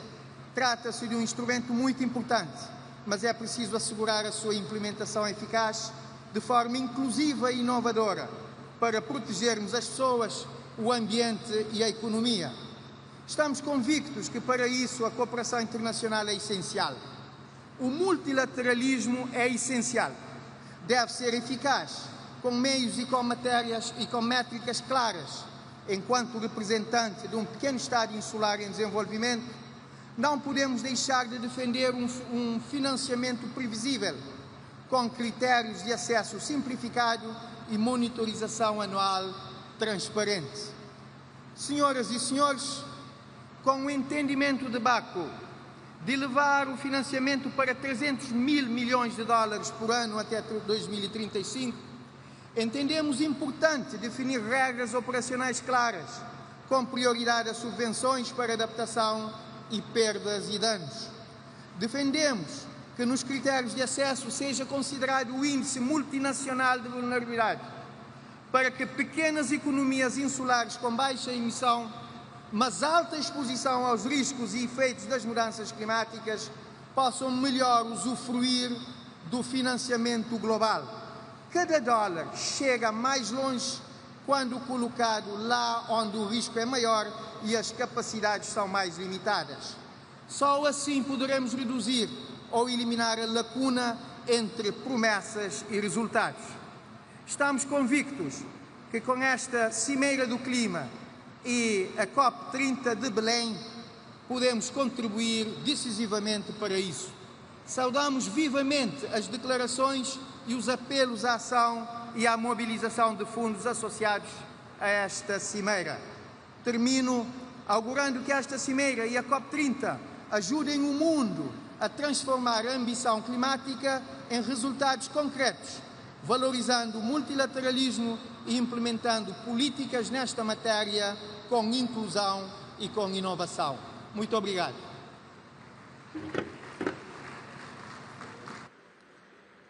Convidamos para manifestação o ministro da Ecologia e dos Recursos Naturais do Cazaquistão, Yerlan Nissambayev.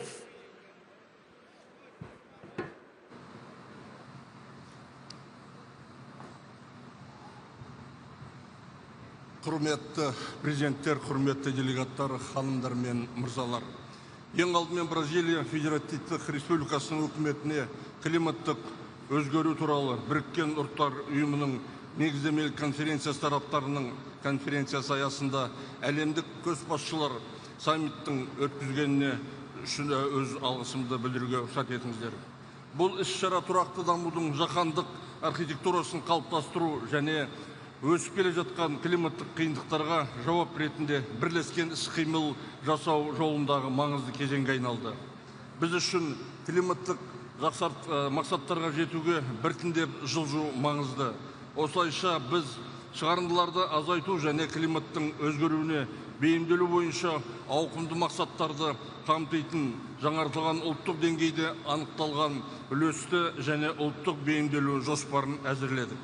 Осыған байланысты климаттық қаржыландырудың айтарлықтай көлемін жұмылдыруға бағытталған климаттық қаржыландыру бойынша жаңа ұжымдық мақсатты іске асыруға және 2035 жылға қарай жылына 1,3 триллион долларға дейін тартуды көздейтін Баку Белем 1,3 триллион жол картасын қабылдау дамушы елдер үшін өте маңызды. Сонымен қатар Қазақстан климаттық қаржыландыру көздерін кеңейтуді маңызды деп санайды. Ең алдымен жеке сектордың, халықаралық қаржы институттарының, тұрақты инвестициялық қорлардың және жаңа жасыл облигация құралдарының белсенді қатысу арқылы мемлекеттің, бизнестің және қоғамның күш-жігерін біріктірмей жасыл өсімге жаңа серпін бере алатын инновациялар мен технологияларсыз әділ көшу мүмкін емес. Қазақстан дамудың бөлінбейтіндігіне мен әділ көшу идеясын көрсететін Белемнің аштық пен теңсіздікке қарсы күрес туралы декларациясын толық қолдайтынын білдіреді. Біз қоршаған ортаның тұрақтылығы, әлеуметтік әділеттілік және экономикалық интеграция азаматтың болашақ әл-ауқатын үш тірегі екенін сенімдіміз. Бүгінгі таңда теңіздер мен мұхиттарды сақтау жаһандық экологиялық күн тәртібінде ерекше орын алады. Қазақстан бұл мәселені Каспий теңізінің таяздауынан бастан кешіруде. Оның су деңгейі соңғы 10 жылдықтарда 2 метрден астамға төмендеді. Бұл биоәртүрліктің жоғалуына, экожүйелердің бұзылуына және жағалау аймақтарында тұратын миллиондаған адамдар үшін әлеуметтік экономикалық салдарға әкеп соғады. Қазақстан серіктестіктерін осы саладағы бірлескен күш-жігерге қосуға шақырады. Осы бағытты жалғастыра отырып, Қазақстан 2026 жылдың сәуірінде Біріккен Ұлттар ұйымымен серіктестікте аймақтық экологиялық саммит өткізуге дайындалып жатыр. Саммиттің негізгі нәтижелерінің бірі бейімделу, жаңартылған энергия, суды басқару, биоәртүрлік, жасыл қаржы және табиғатқа негізделген шешімдер салаларындағы нақты жобаларды қамтитын 2030 жылға дейінгі Орталық Азия Біріккен Ұлттар ұйымы іс-қимыл бағдарламасы болады. Климаттық саясатты елдерге бөлу емес, біріктіру керек. Ешбір ел мұны жалғыз өзі жасай алмайды. Қазақстан COP30 төрелағының Рауа ұжымдық іс-қимыл рухындағы бастамасын қолдайды. Бұл қағида біздің дәстүрлерімізбен үндеседі. Бірлік кеңесі ретіндегі құрылтай және қиын кезеңдерде өзара көмек ретінде асар. Белем декларациясы солтүстік пен оңтүстік, шығыс пен батыс, Амазонка тропикалық ормандары мен Орталық Азия далалары арасындағы жаңа жаһандық ынтымақтастықтың бастапқы нүктесіне айналсын. Біздің ортақ міндетіміз тұрақтылық, қауіпсіздік және өркендеу барлық ұрпақтарға мұра болатын болашақты қамтамасыз ету. Назарларыңызға рахмет.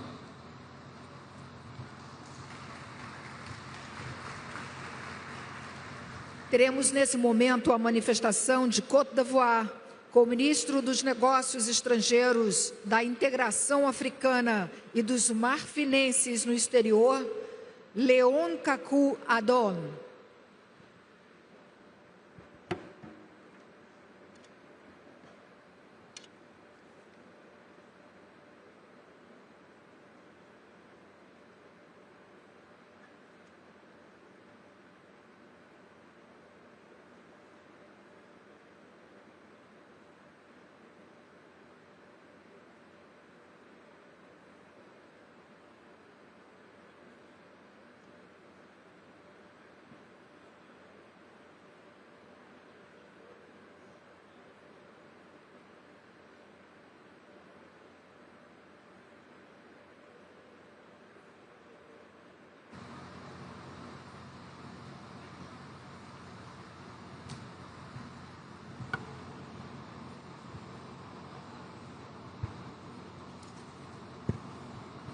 Monsieur le Président de la République fédérative du Brésil, Monsieur le Secrétaire général des Nations Unies, Monsieur le Secrétaire exécutif de la Convention cadre des Nations Unies sur les changements climatiques, Monsieur le Président de la COP30, Excellences, Mesdames et Messieurs les chefs d'État et de gouvernement, distingués invités, Mesdames et Messieurs.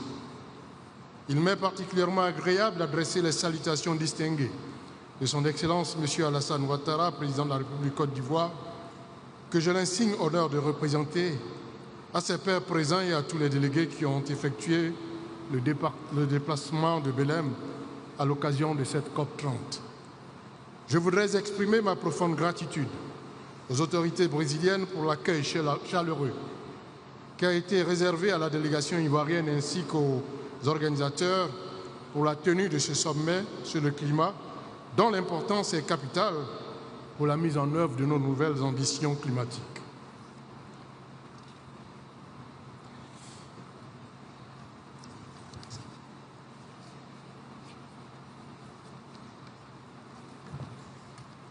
La Côte d'Ivoire, comme beaucoup de pays en développement, subit fortement les effets du changement climatique, alors que ses émissions de gaz à effet de serre ne représentent que 0,1% du total mondial. Ce paradoxe traduit l'injustice climatique qui frappe les nations les moins responsables du réchauffement climatique.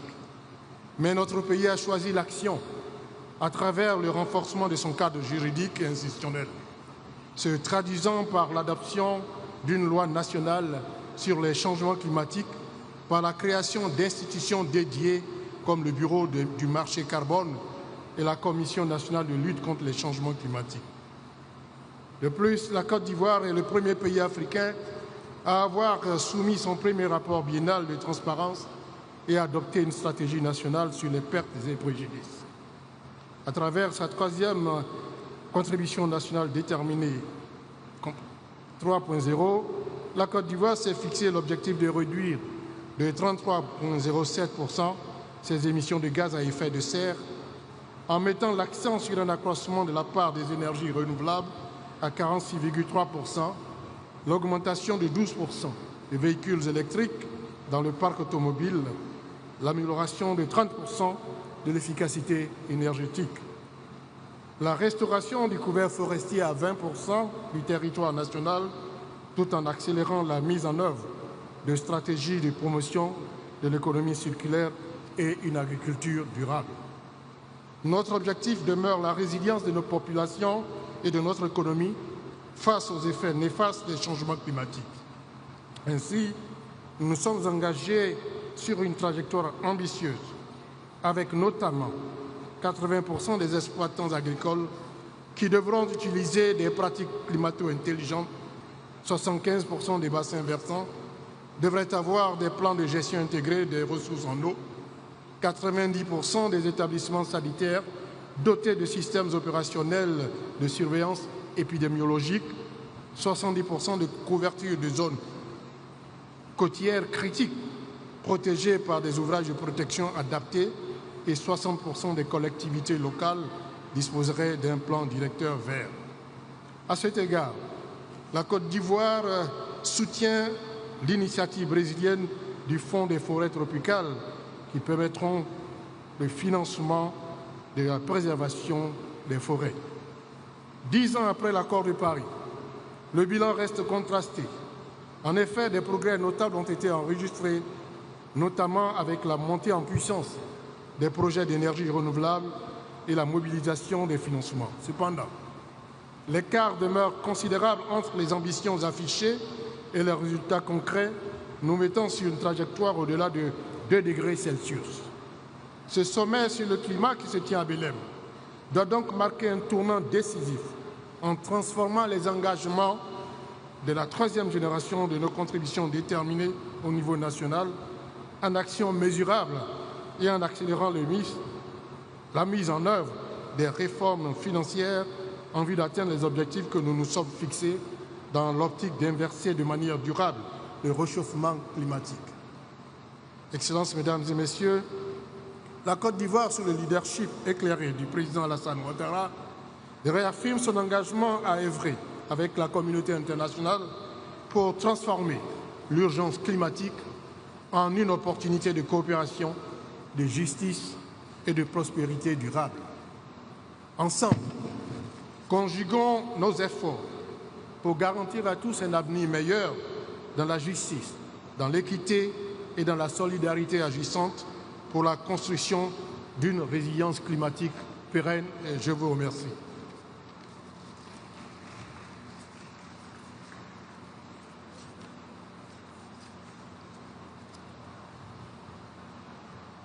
Temos agora a manifestação da Costa Rica, representada pelo vice-ministro do Meio Ambiente e Energia, Jorge Mário Rodrigues.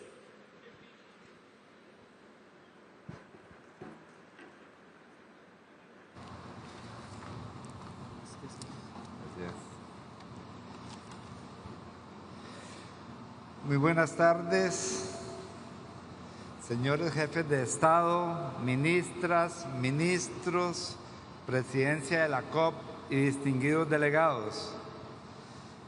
Iniciamos felicitando a la República Federativa de Brasil por la excelente organización de la COP30 y su cálida hospitalidad.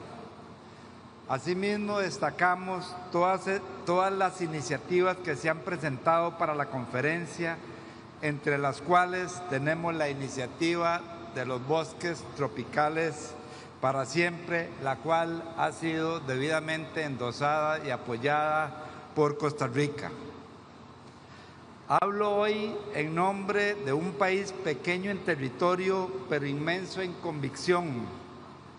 Costa Rica no ha sido parte del problema climático global, pero desde hace décadas ha decidido ser parte activa de la solución. En un mundo donde las emisiones históricas y las responsabilidades diferenciadas son ineludibles, Costa Rica ha demostrado que la ambición no depende del tamaño ni del poder económico. Con recursos propios, voluntad política y una ciudadanía comprometida, hemos logrado hitos que muchos aún los consideran aspiracionales. Más del 98% de nuestra electricidad proviene de fuentes renovables. Hemos revertido la deforestación y duplicado nuestra cobertura forestal en menos de una generación. Hoy decimos con gran satisfacción que tenemos hoy más bosque que el que teníamos ayer. Hemos abolido el ejército para invertir en salud, educación y sostenibilidad.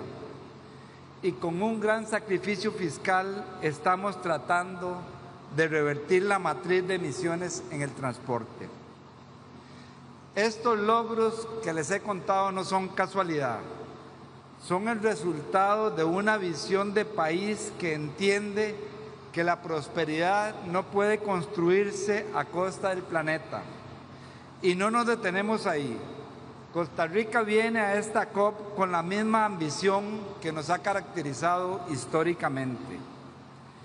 En esta COP presentaremos nuestra NDC 3.0, que incluye 5 metas específicas de las comunidades y territorios indígenas, así como que incorpora acciones en juventudes, género y transición justa. Pero queremos hacer más.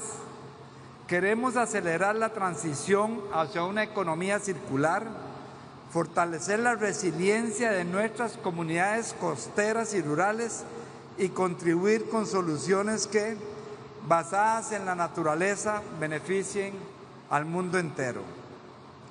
Pero también venimos con una demanda legítima, que la acción climática sea justa, que los países que han contribuido más al problema asuman su responsabilidad y que los mecanismos de financiamiento reconozcan el valor de los que han hecho mucho con muy poco.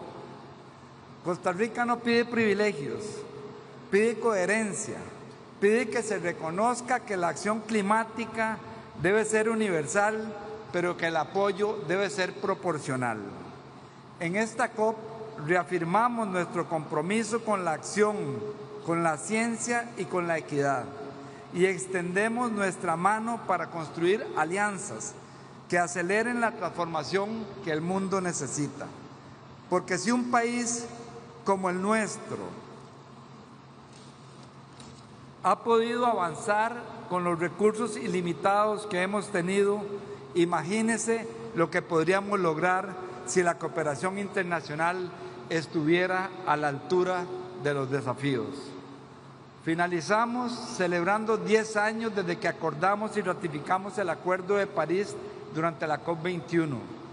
Continuemos con una mayor ambición, compromiso y solidaridad requeridos para lograr mantenernos en la ruta de los 1.5 grados para el bienestar y la sobrevivencia de la población y naturaleza de nuestro planeta.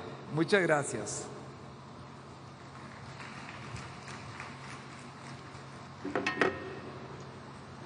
Nesse momento, convidamos a ministra do Meio Ambiente da Croácia, Marija Vukovic.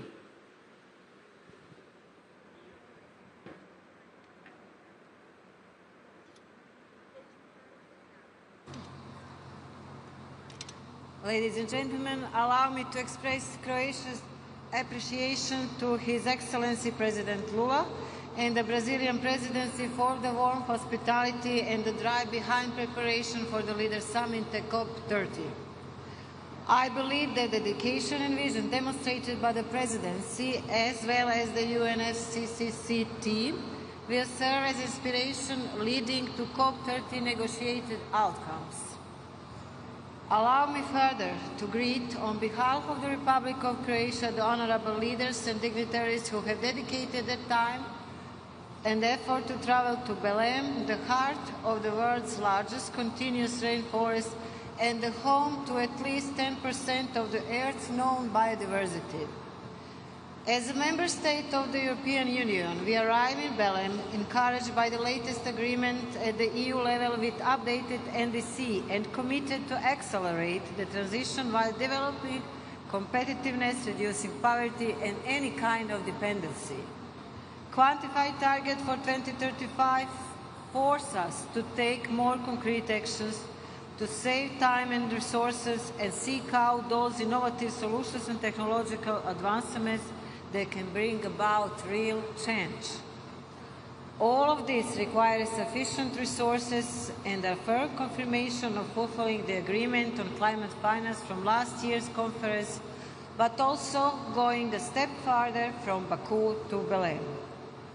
First, additional efforts are necessary to decouple economic growth from greenhouse gas emissions.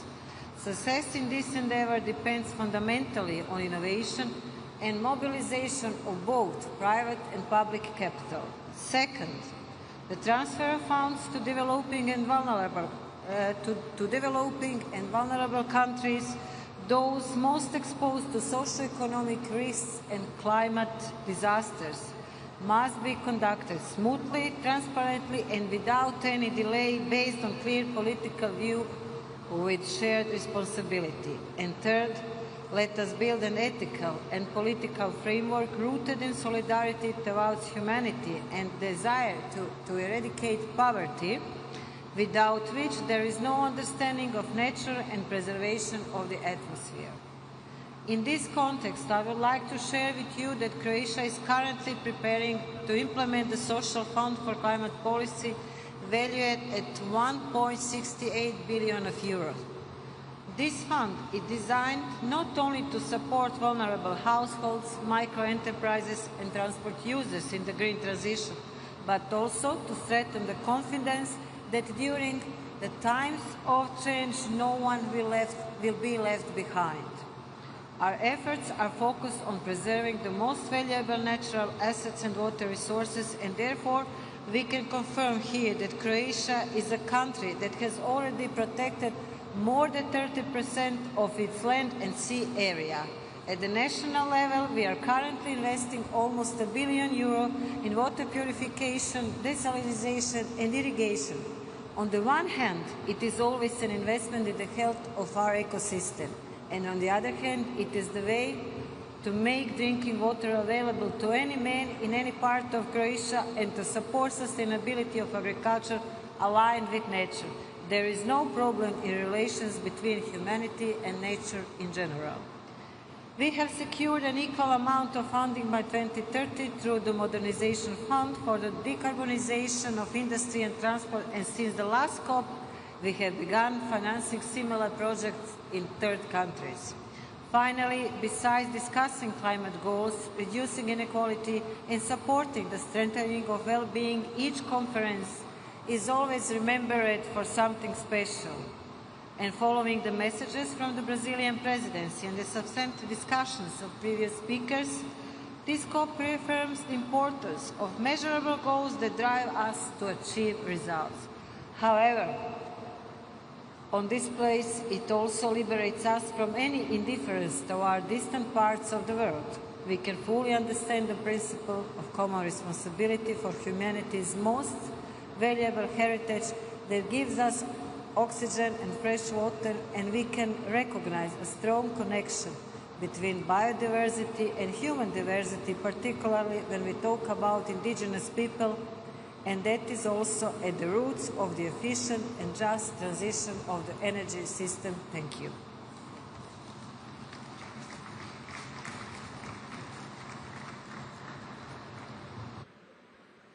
Convidamos agora a ministra do Desenvolvimento Local e ministra interina do Meio Ambiente, Manal Awad Mika Rai.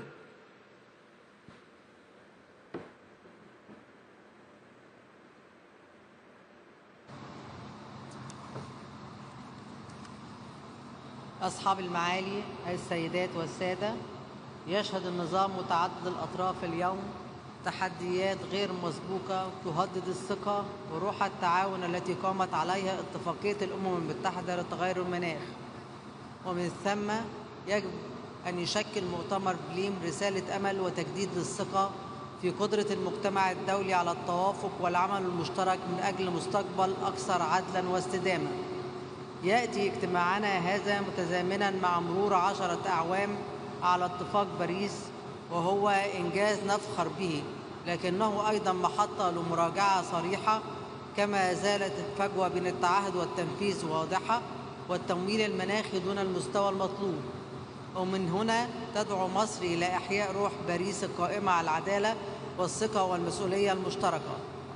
تمويل المناخ هو حجر الأساس للعمل المناخي الفعال، فمصر تؤكد أن الهدف الجماعي الجديد للتمويل يجب أن يبنى على احتياجات الدول النامية، وأن يحقق التوازن بين التخفيف والتكيف، وأن يعتمد على موارد جديدة ومنح عادلة وميسرة. أما التكيف مع تغير المناخ فهو أولوية وجودية للقارة الأفريقية، حيث يهدد الجفاف وندرة المياه وارتفاع مستوى البحر حياة الملايين. لذلك نؤكد ضرورة الوفاء بتعهد مضاعفة تمويل التكيف وتفعيل الهدف العالمي للتكيف بما يضمن الدعم الفعلي للمجتمعات الأكثر هشاشة. ونرحب بالتقدم في إنشاء صندوق الخسائر والأضرار بفضل توافق شرم الشيخ، مع ضرورة الإسراع بضخ موارد جديدة فيه كمنح لا كقروض تزيد أعباء الديون. السيدات والسادة، العدالة المناخية هي الأساس الذي يجب أن يقوم عليه أي نظام مناخي منصف، وإذا أردنا الانتقال من مرحلة التعهدات إلى التنفيذ فيجب أن يرتكز التنفيذ على وسائل الدعم لا على قرض الالتزامات جديدة تتجاوز ما أقره اتفاق باريس. فالإسهامات المحددة وطنيا تظل حقا سياديا لكل دولة تحددها وفق قدرتها وحقها في التنمية والقضاء على الفقر. وفي سياق التحول العادل تؤكد مصر أن الانتقال نحو اقتصاد منخفض الكربون يجب أن يكون فرصة للتنمية لا عبئا على الدول النامية، ولا يجوز أن تؤدي سياسات مثل آليات تعديل حدود الكربون إلى فرض أعباء جديدة أو تقويض مسارات للتحول العادل. وأخيراً تؤمن مصر أن تنفيذ مسؤولية جماعية يتطلب شراكة الحكومات والقطاع الخاص والمجتمع المدني والشباب، ونقدر جهود رئاسة المؤتمر البرازيل في إطلاق أجندة تنفيذ واقعية تضع الإنسان في قلب العمل المناخي. السيدات والسادة، إن نجاح مؤتمر بليم سيقاس بقدر ما يعزز الثقة في العمل الجماعي الدولي وبقدر ما يوفره من تمويل حقيقي وما يسفر عنه في تنفيذ فعلي للتعهدات على أرض الواقع. ومصر ملتزمة بالعمل البناء مع كل الأطراف للإسهام في هذا النجاح من أجل مستقبل أكثر عدلاً واستدامة للبشرية في كل مكان. وشكراً.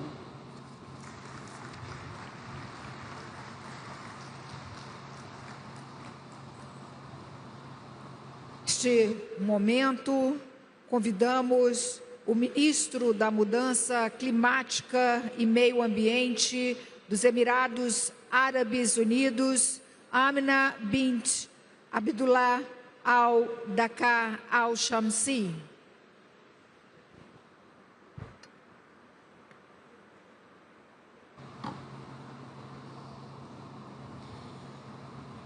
أصحاب المعالي والسعادة، الحضور الكرام، نيابة عن صاحب السمو الشيخ محمد بن زايد آل نهيان رئيس دولة الإمارات العربية المتحدة حفظه الله، نتوجه بتهنئة خالصة إلى جمهورية البرازيل حكومة وشعبا على استضافتهم لهذه القمة التاريخية التي تجمعنا اليوم في قلب غابات الأمازون، مما يعكس رؤية قوية مفادها أن الطبيعة يجب أن تكون جوهر جهودنا المناخية. وفي دولة الإمارات نتشارك مع جمهورية البرازيل الشقيقة والعالم بأسره رؤية نفسها، فالعمل المناخي يعكس مسيرة تمتد لأكثر من 50 عاماً من الريادة في الحفاظ على البيئة والاستدامة والعمل المناخي. تلك المبادئ والأسس التي أرساها الوالد المؤسس المغفور له الشيخ زايد بن سلطان آل نهيان طيب الله ثراه، الذي غرس فينا إيماناً عميقاً بأن ازدهارنا يعتمد على سلامة بيئتنا البرية والبحرية. هذا الإيمان الذي يوجه استراتيجيتنا الوطنية، فقد كانت الإمارات أولى دول المنطقة التي تصادق على اتفاق باريس، وأول من أطلق هدفاً طموحاً لتحقيق الحياد المناخي بحلول عام 2050. واليوم يتجلى هذا الالتزام واضحاً في سياساتنا ونهجنا لبناء اقتصاد صديق للمناخ معزز للنمو. في مؤتمر الأطراف COP28 الذي استضافته دولة الإمارات، رسم العالم مساراً جديداً للعمل المناخي، حيث تمكنا من تفعيل التقييم العالمي لرصد مدى التقدم للدول في تنفيذ التزاماتها بموجب اتفاق باريس. وللمرة الأولى أظهرت الدول التزاماً عالمياً بالتحول بعيداً عن الاعتماد على الوقود الأحفوري في مجال الطاقة من خلال تبني نهج منصف ومنظم.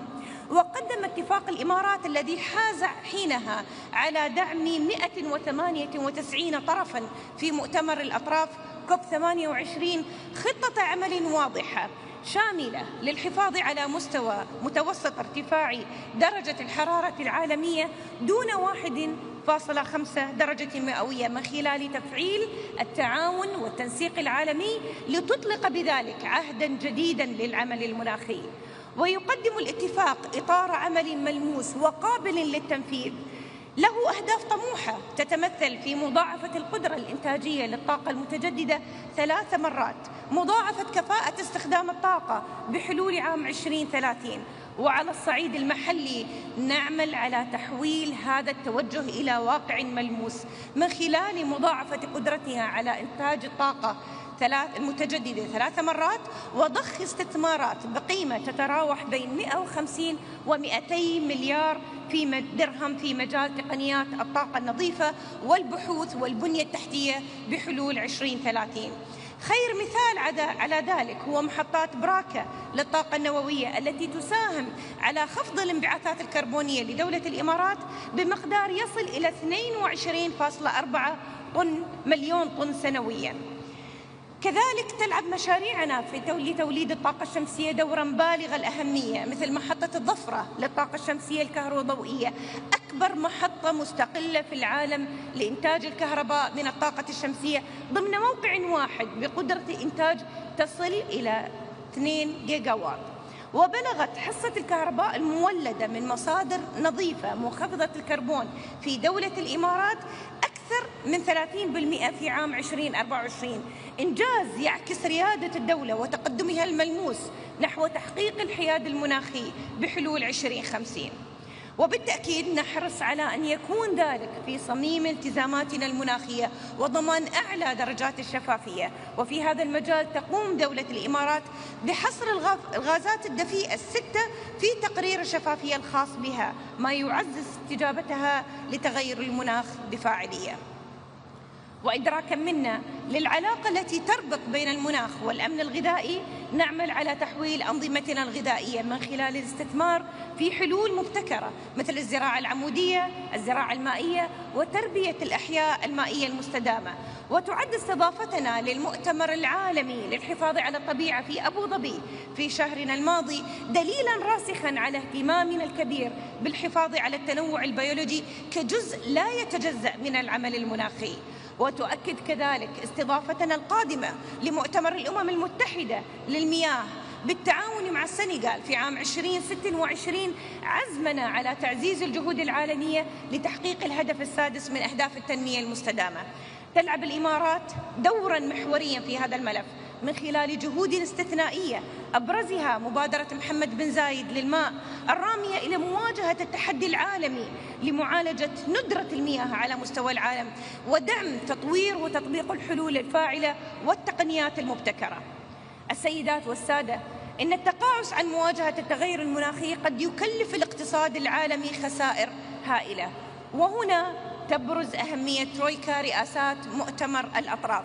هذه الشراكة بين دولة الإمارات وأذربيجان والبرازيل، فمنذ الإعلان عنها خلال مؤتمر الأطراف COP28 أثبتت لترويكا أنها شراكة ناجحة.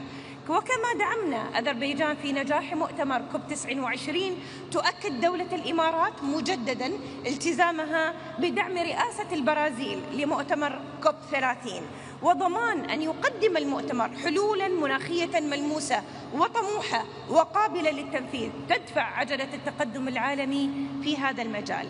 مهمتنا المشتركة هي بناء طريق باكو بلم ليكون جسرا للعمل المتواصل. ولقد دعت دولة الإمارات بقوة إلى إتاحة التمويل وجعله متاحا وميسور التكلفة. ونجح مؤتمر الأطراف COP29 في باكو في إقرار الهدف الكمي الجماعي الجديد للتمويل المناخي. وهنا في بلم مؤتمر الأطراف COP30 هو فرصة مهمة للتوافق وإيجاد آلية لحشد 1.3 تريليون دولار من التمويل الدولي للمناخ سنويا حتى عام 2035. وهنا أود أن أشير إلى أن دولة الإمارات تواصل ريادتها كنموذج يحتذى به في هذا المجال. ففي مؤتمر الأطراف COP28 أطلقنا صندوق التيرا بقيمة 30 مليار دولار لحفز التمويل المناخي وجمع 250 مليار دولار لدعم دول الجنوب العالمي، مما يعكس التزامنا الراسخ لضمان شمول جميع الدول في مسار التنمية المستدامة. الحضور الكريم، من هذا المنبر أدعو الجميع للانضمام إلينا في هذا المسعى ومواجهة التغير المناخي بالتزامنا الجماعي بالشفافية ورفع سقف طموحاتنا المناخية من خلال المساهمة المحددة وطنيا. وندعو جميع الأطراف لاعتماد مؤشرات لقياس تقدمنا الجماعي في التكيف بشفافية ووضوح، والأهم هو زيادة قدراتنا على تحقيق الأهداف المناخية لعدم ترك أحد خلف الركب. السيدات والسادة، هنا في بلم وفي قلب غابات الأمازون رئة الأرض نستطيع معا بناء مستقبل تكون فيه الاستدامة أساسا راسخا لبناء حياة أفضل للأجيال القادمة. وتدعو الإمارات كل دولة وكل قائد وكل مواطن في العالم للانضمام إلى رحلة تضمن مستقبلا مستداما تكون فيه الجهود المناخية محركا لنهضتنا وازدهارنا جميعا. شكرا لكم.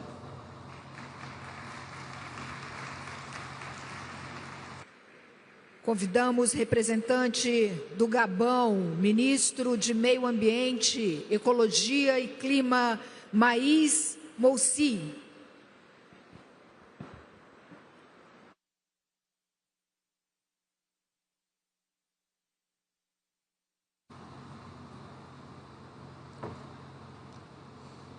Excellences, Monsieur le Président, Excellences, Mesdames et Messieurs les chefs d'État et de gouvernement, distingués délégués. Avant de donner lecture du message de Son Excellence le Président Brice Clotaire Oligui Nguema, je souhaite féliciter Son Excellence le Président Luis Ignacio Lula da Silva et son gouvernement pour l'organisation réussie de la COP30 en Amazonie, territoire essentiel pour l'équilibre climatique mondial. Monsieur le Président, Excellences, Mesdames et Messieurs, à l'entame de mon intervention, permettez-moi d'exprimer ma profonde gratitude à la République fédérative du Brésil ainsi qu'à son peuple pour l'accueil fraternel et chaleureux qui nous a été réservé. De même, je salue tout particulièrement l'engagement constant du président Lula da Silva en faveur de la préservation des forêts tropicales et de l'amélioration des conditions de vie des communautés qui en dépendent.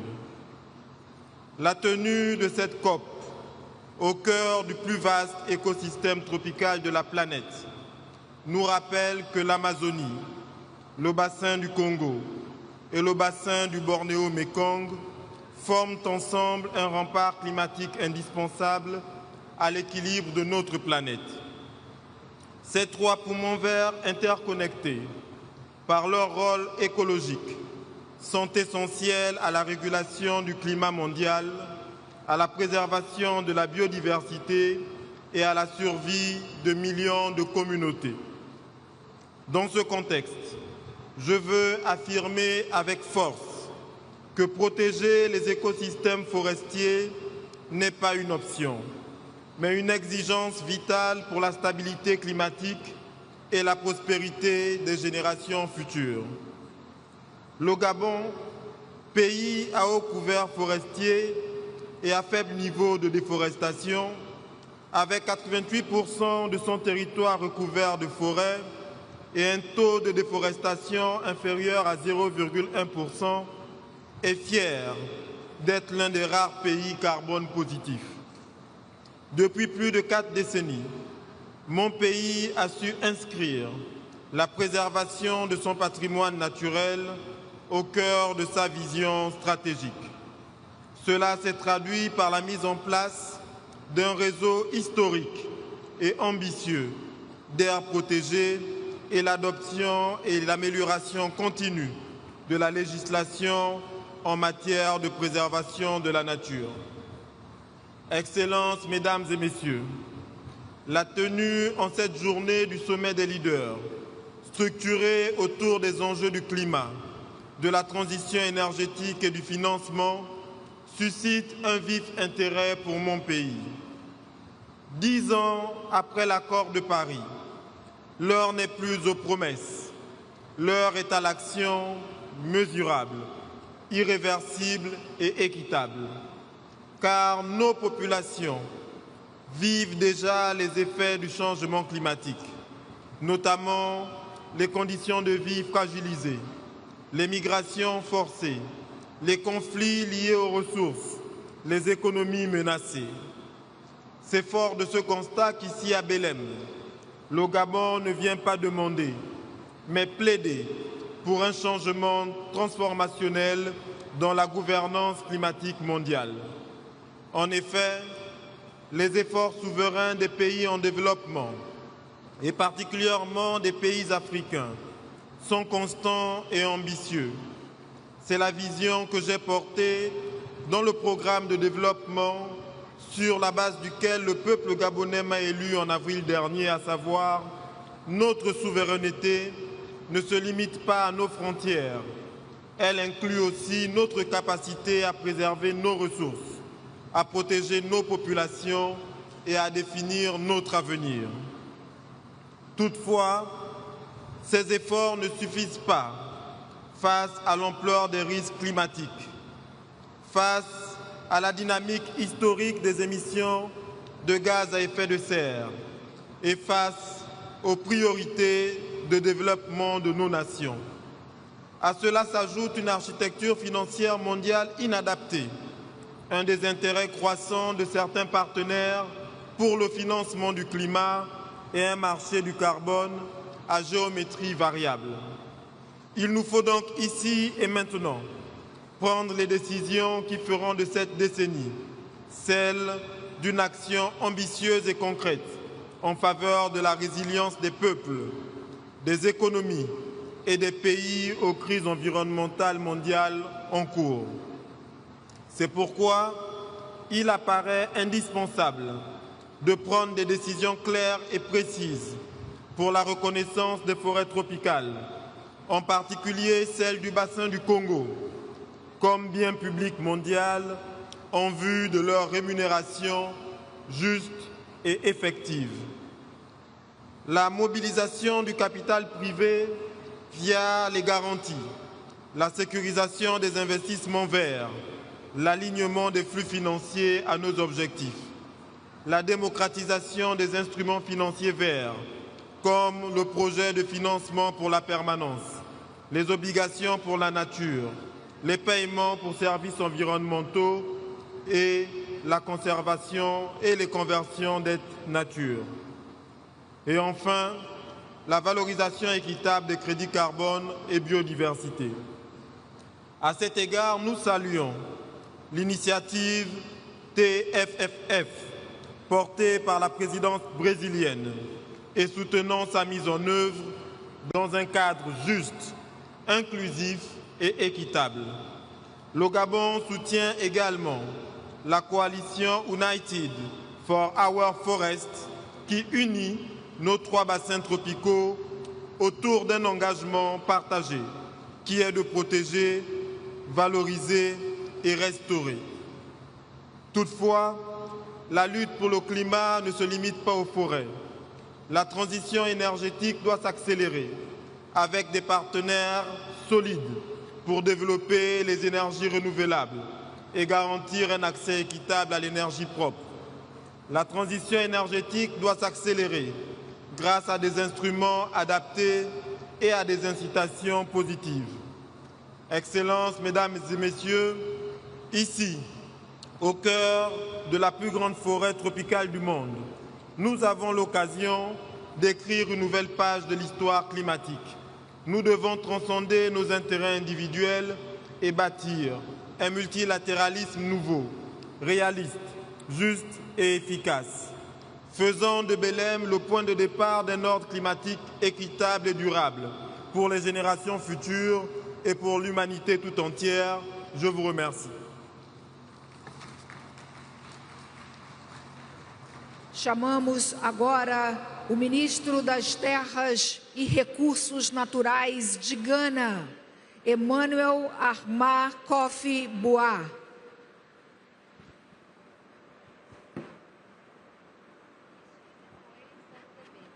Excellency President Lula and the good people of Brazil, thank you for the hospitality. President of COP30, Excellencies, distinguished guests, ladies and gentlemen, I bring you warm greetings from His Excellency President Mahama of the Republic of Ghana, and greetings from the people of Ghana. Our address on behalf of the President today will focus on nature, a just energy transition, and the vital financing of climate actions, As you know, Africa is a continent of unparalleled potential.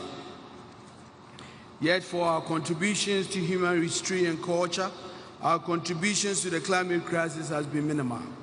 Though we are among the lowest emitters, we are on the front lines bearing the heaviest burdens.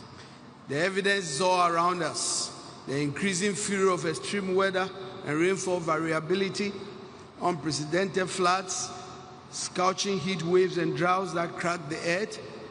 These are not abstract climate models, they are realities that translate into hunger, malnutrition, and the loss of livelihoods that sustain vulnerable communities.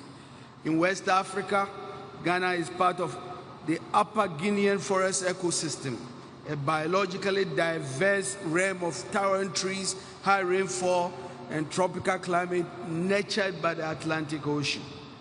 Yet for decades, we have watched the rains become less reliable and the dry spells grow longer.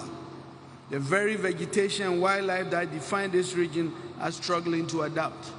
Climate change exacerbates deep-seated social and economic inequalities. The most vulnerable among us, women, children, and the marginalized, are disproportionately affected with the least resource to cope and the smallest voices in the corridors of power. And yet Africa is not a passive victim. We are a continent of resilience and action. To secure a sustainable future, we must also be architects of our destiny. This brings me to the heart of the energy dilemma. The energy sector, as you know, is the key to our development. For nations like Ghana, yet it is also the contributor to the problem we are trying to solve. Our continent is blessed with mineral resources, abundance of it, which hold a promise of transformational development.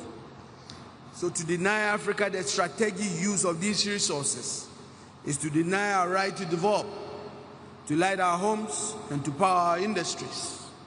Any such conversations, therefore, must be approached with strategic care and profound understanding. Africa is equally blessed with an unparalleled comparative advantage for a leap into a low-carbon future. However, this transition must be just, equitable, and inclusive. We cannot exchange our set of problems for another problem. A shift to clean energy must not leave vulnerable communities behind or trade ghost towns for high-carbon industries. It is a promise that vulnerable communities and workers in traditional industries will be protected, that their voices will guide our decisions as a bridge and not a cliff. It is a pledge to eradicate energy poverty, bringing light and power to every community, regardless of their remoteness. And it is imperative we weave gender equality into the very fabric of this energy new system, ensuring women, children, and the marginalized are not just participants, but leaders and beneficiaries. The good news is that in Ghana, we have moved from ambition to blueprint. Our energy transition framework outlines a pathway to decarbonize our energy sector and achieve net zero emissions by 2060, without compromising our socio-economic development or natural resources. At its core is the principle of a just transition. We are actively increasing the share of renewable energy and have embarked on a robust nuclear energy program. And this is focused on long-term energy security, deep decarbonization, and positioning Ghana as a regional hub for clean power. Through our newly launched green minerals and carbon market frameworks, Ghana is opening transparent pathways for global partners to invest in clean energy, forest restoration, and value-added mineral processing. Under the visionary leadership of President Mahama, we are taking bold steps to protect our natural heritage. Our Tree for Life programs aims at planting 30 million trees annually till 2030, with the objective of creating green jobs for the youth and revitalizing our forest economy and carbon sequestration. We welcome financiers, climate funds and private sector leaders to partner with us in scaling these opportunities. Distinguished guests, ladies and gentlemen, the African position is clear. We are not asking for charity. We are asking for partners in the truest sense of the word. We stand ready to be a powerhouse of green energy for the world. But we cannot do this alone. Therefore, on behalf of the continent poised at a pivotal moment in history, I call upon this assembly and our devout partners all over the world. We urge you to match our ambition with your action. The climate finance promised so long must now flow, not just in words, but in predictable investments, concessional investments, and private sector leverage investments that reach the communities who need them most. We need increased ambition for climate finance, with a significant portion dedicated to adaptation and recognition of Africa's special circumstances.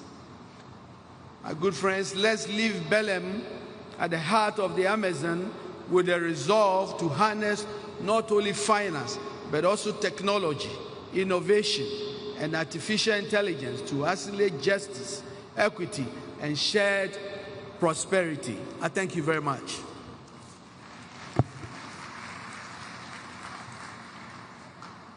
Convidamos a presidenta do novo Banco de Desenvolvimento, Dilma Rousseff.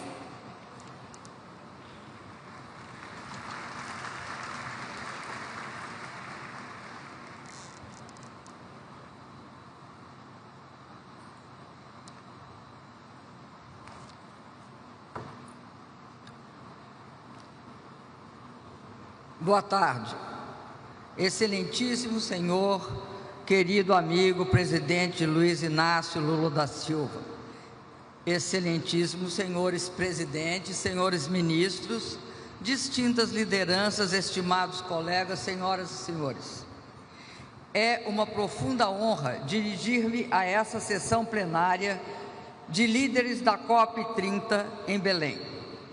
Gostaria de começar felicitando as autoridades brasileiras pela escolha da cidade de Belém para a sede deste evento. A própria presença de Belém do Pará, cercada pela floresta amazônica, uma das florestas mais exuberantes do planeta, que abriga mais espécies do que qualquer outro lugar do mundo, nos lembra que proteger a natureza e promover o bem-estar humano são objetivos inseparáveis. O futuro das pessoas e do planeta repousa de forma inequívoca em nossas coletivas mãos. Já se passaram 10 anos, uma década, desde o Acordo de Paris, um marco de convicção e esperança compartilhadas. Ao longo desses 10 anos, testemunhamos sinais de uma nova fase de fragilidade climática, que agrava desigualdades, compromete o desenvolvimento e ameaça a natureza e vários ecossistemas. Quando choques climáticos destroem colheitas, inundam lares ou aumentam a insegurança alimentar, são os mais pobres e vulneráveis que sofrem mais. Ainda assim, podemos identificar avanços nessa trajetória à medida que os nossos países elevam suas ambições e transformam compromissos em ações concretas em diversas áreas. Desde avanços tecnológicos verdes no transporte, com o uso de veículos elétricos, biocombustíveis e hidrogênio, até novos modos de armazenamento de energia e as significativas melhorias de eficiência nas fontes renováveis, como a solar e a eólica. Emergem ainda na indústria os novos materiais de construção sustentáveis, como o cimento verde e os bioplásticos, por exemplo. Na agricultura, inovações como biofertilizantes e práticas de precisão com sensores, drones e, em todas as áreas, a possibilidade do uso da inteligência artificial e a digitalização impactando todas as atividades humanas. Mas, sem dúvida, os desafios são enormes e inúmeros e devem ser enfrentados de forma urgente e concretamente. Ao olharmos para o futuro, não podemos esquecer alguns princípios, como, por exemplo, no esforço de combater o aquecimento global, devem estar enraizadas no respeito à soberania nacional, reconhecendo que cada país tem suas próprias circunstâncias, recursos e desafios. Cada nação, desde uma pequena ilha, que corre inclusive o risco de desaparecer, até um vasto país continental assolado pelos desastres climáticos. Todos devem atuar em conjunto e ser respeitados como atores únicos, especiais e valiosos. No mundo de hoje, em que alguns parecem acreditar que a lei do mais forte deve prevalecer, devemos reafirmar nosso compromisso com o direito internacional e com uma ordem baseada em valores compartilhados. Devemos todos defender as regras, os tratados e as convenções que formam os alicerces de nosso sistema internacional. Dentre eles, ressalta-se o Acordo de Paris, que teve grande impacto justamente porque representava e representa um pacto multilateral. Devemos ainda reconhecer que o Acordo de Paris também é um pacto de desenvolvimento. Sua verdadeira promessa reside em garantir que o caminho para a descarbonização gere também empregos, inovação e prioridades e prosperidade para todos. A ação climática deve vir acompanhada de progresso social, colocando as pessoas e o planeta no centro de nossas discussões.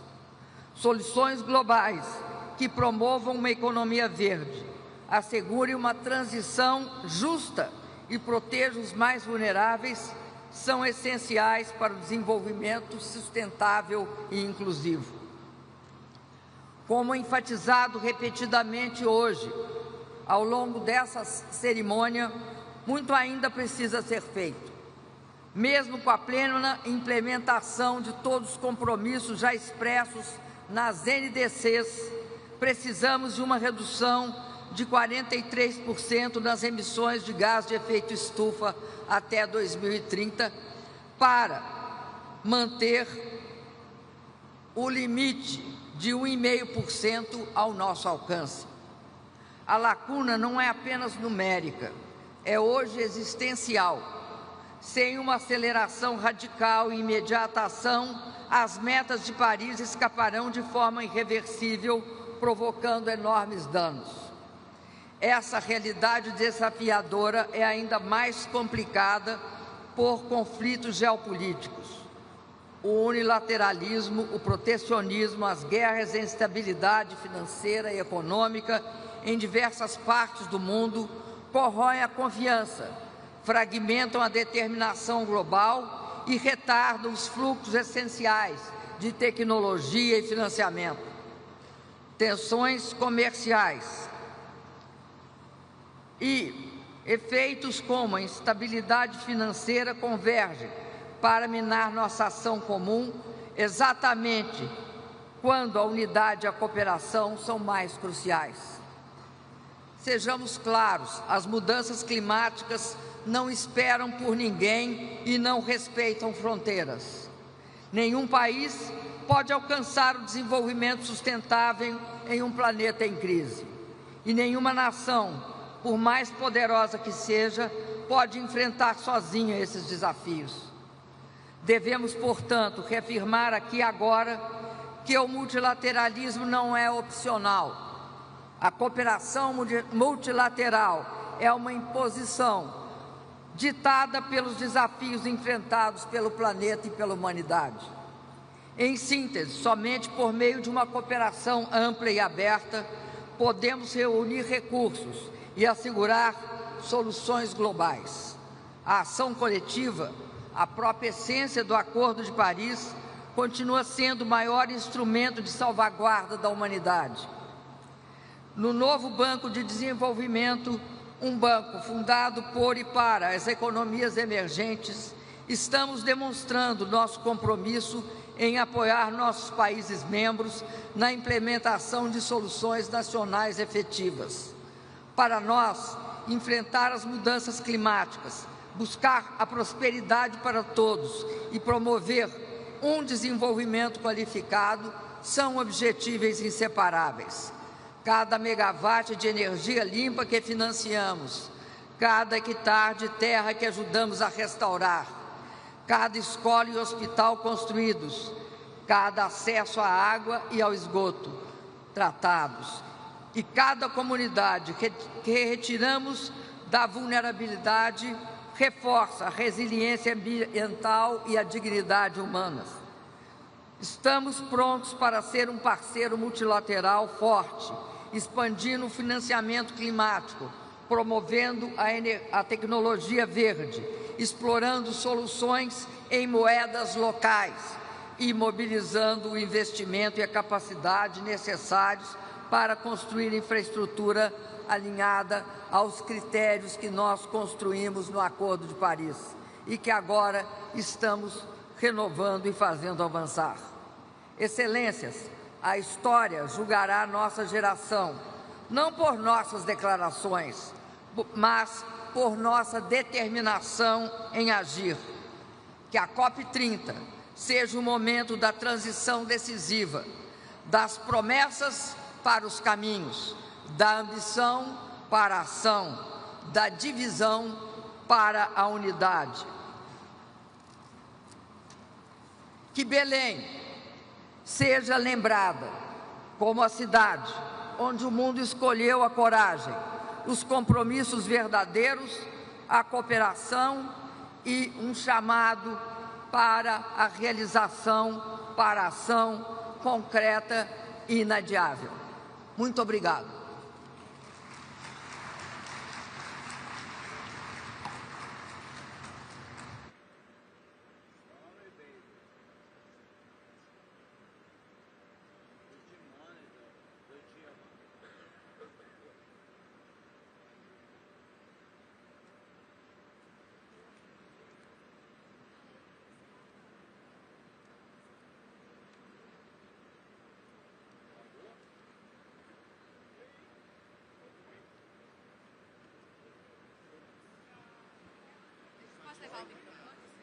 Ou ele vai subir lá no público?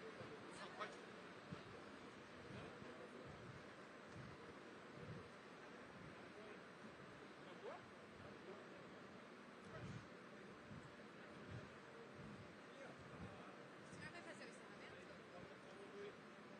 Ah, porque a gente não escutou, não deu para escutar.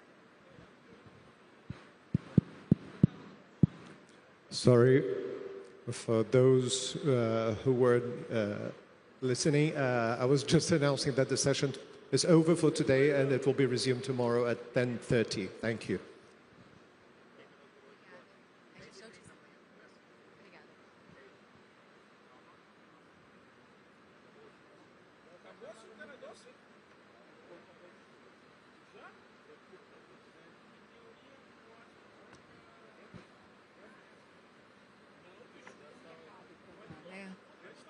Agradecemos a presença de todos, pela presença nesta plenária e fazemos um convite para que possam participar agora da foto de família.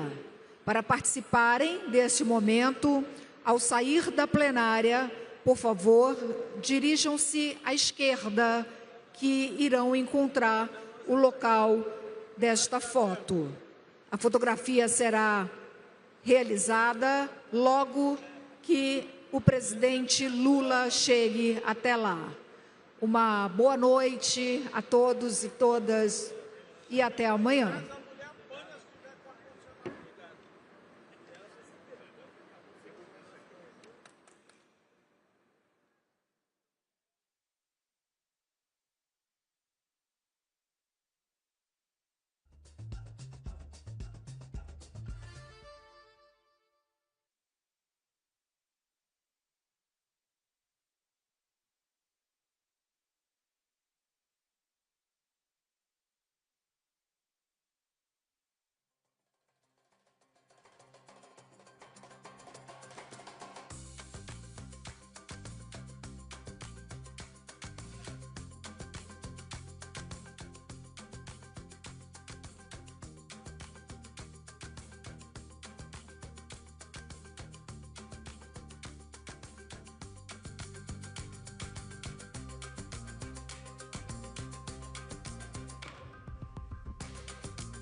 Continua.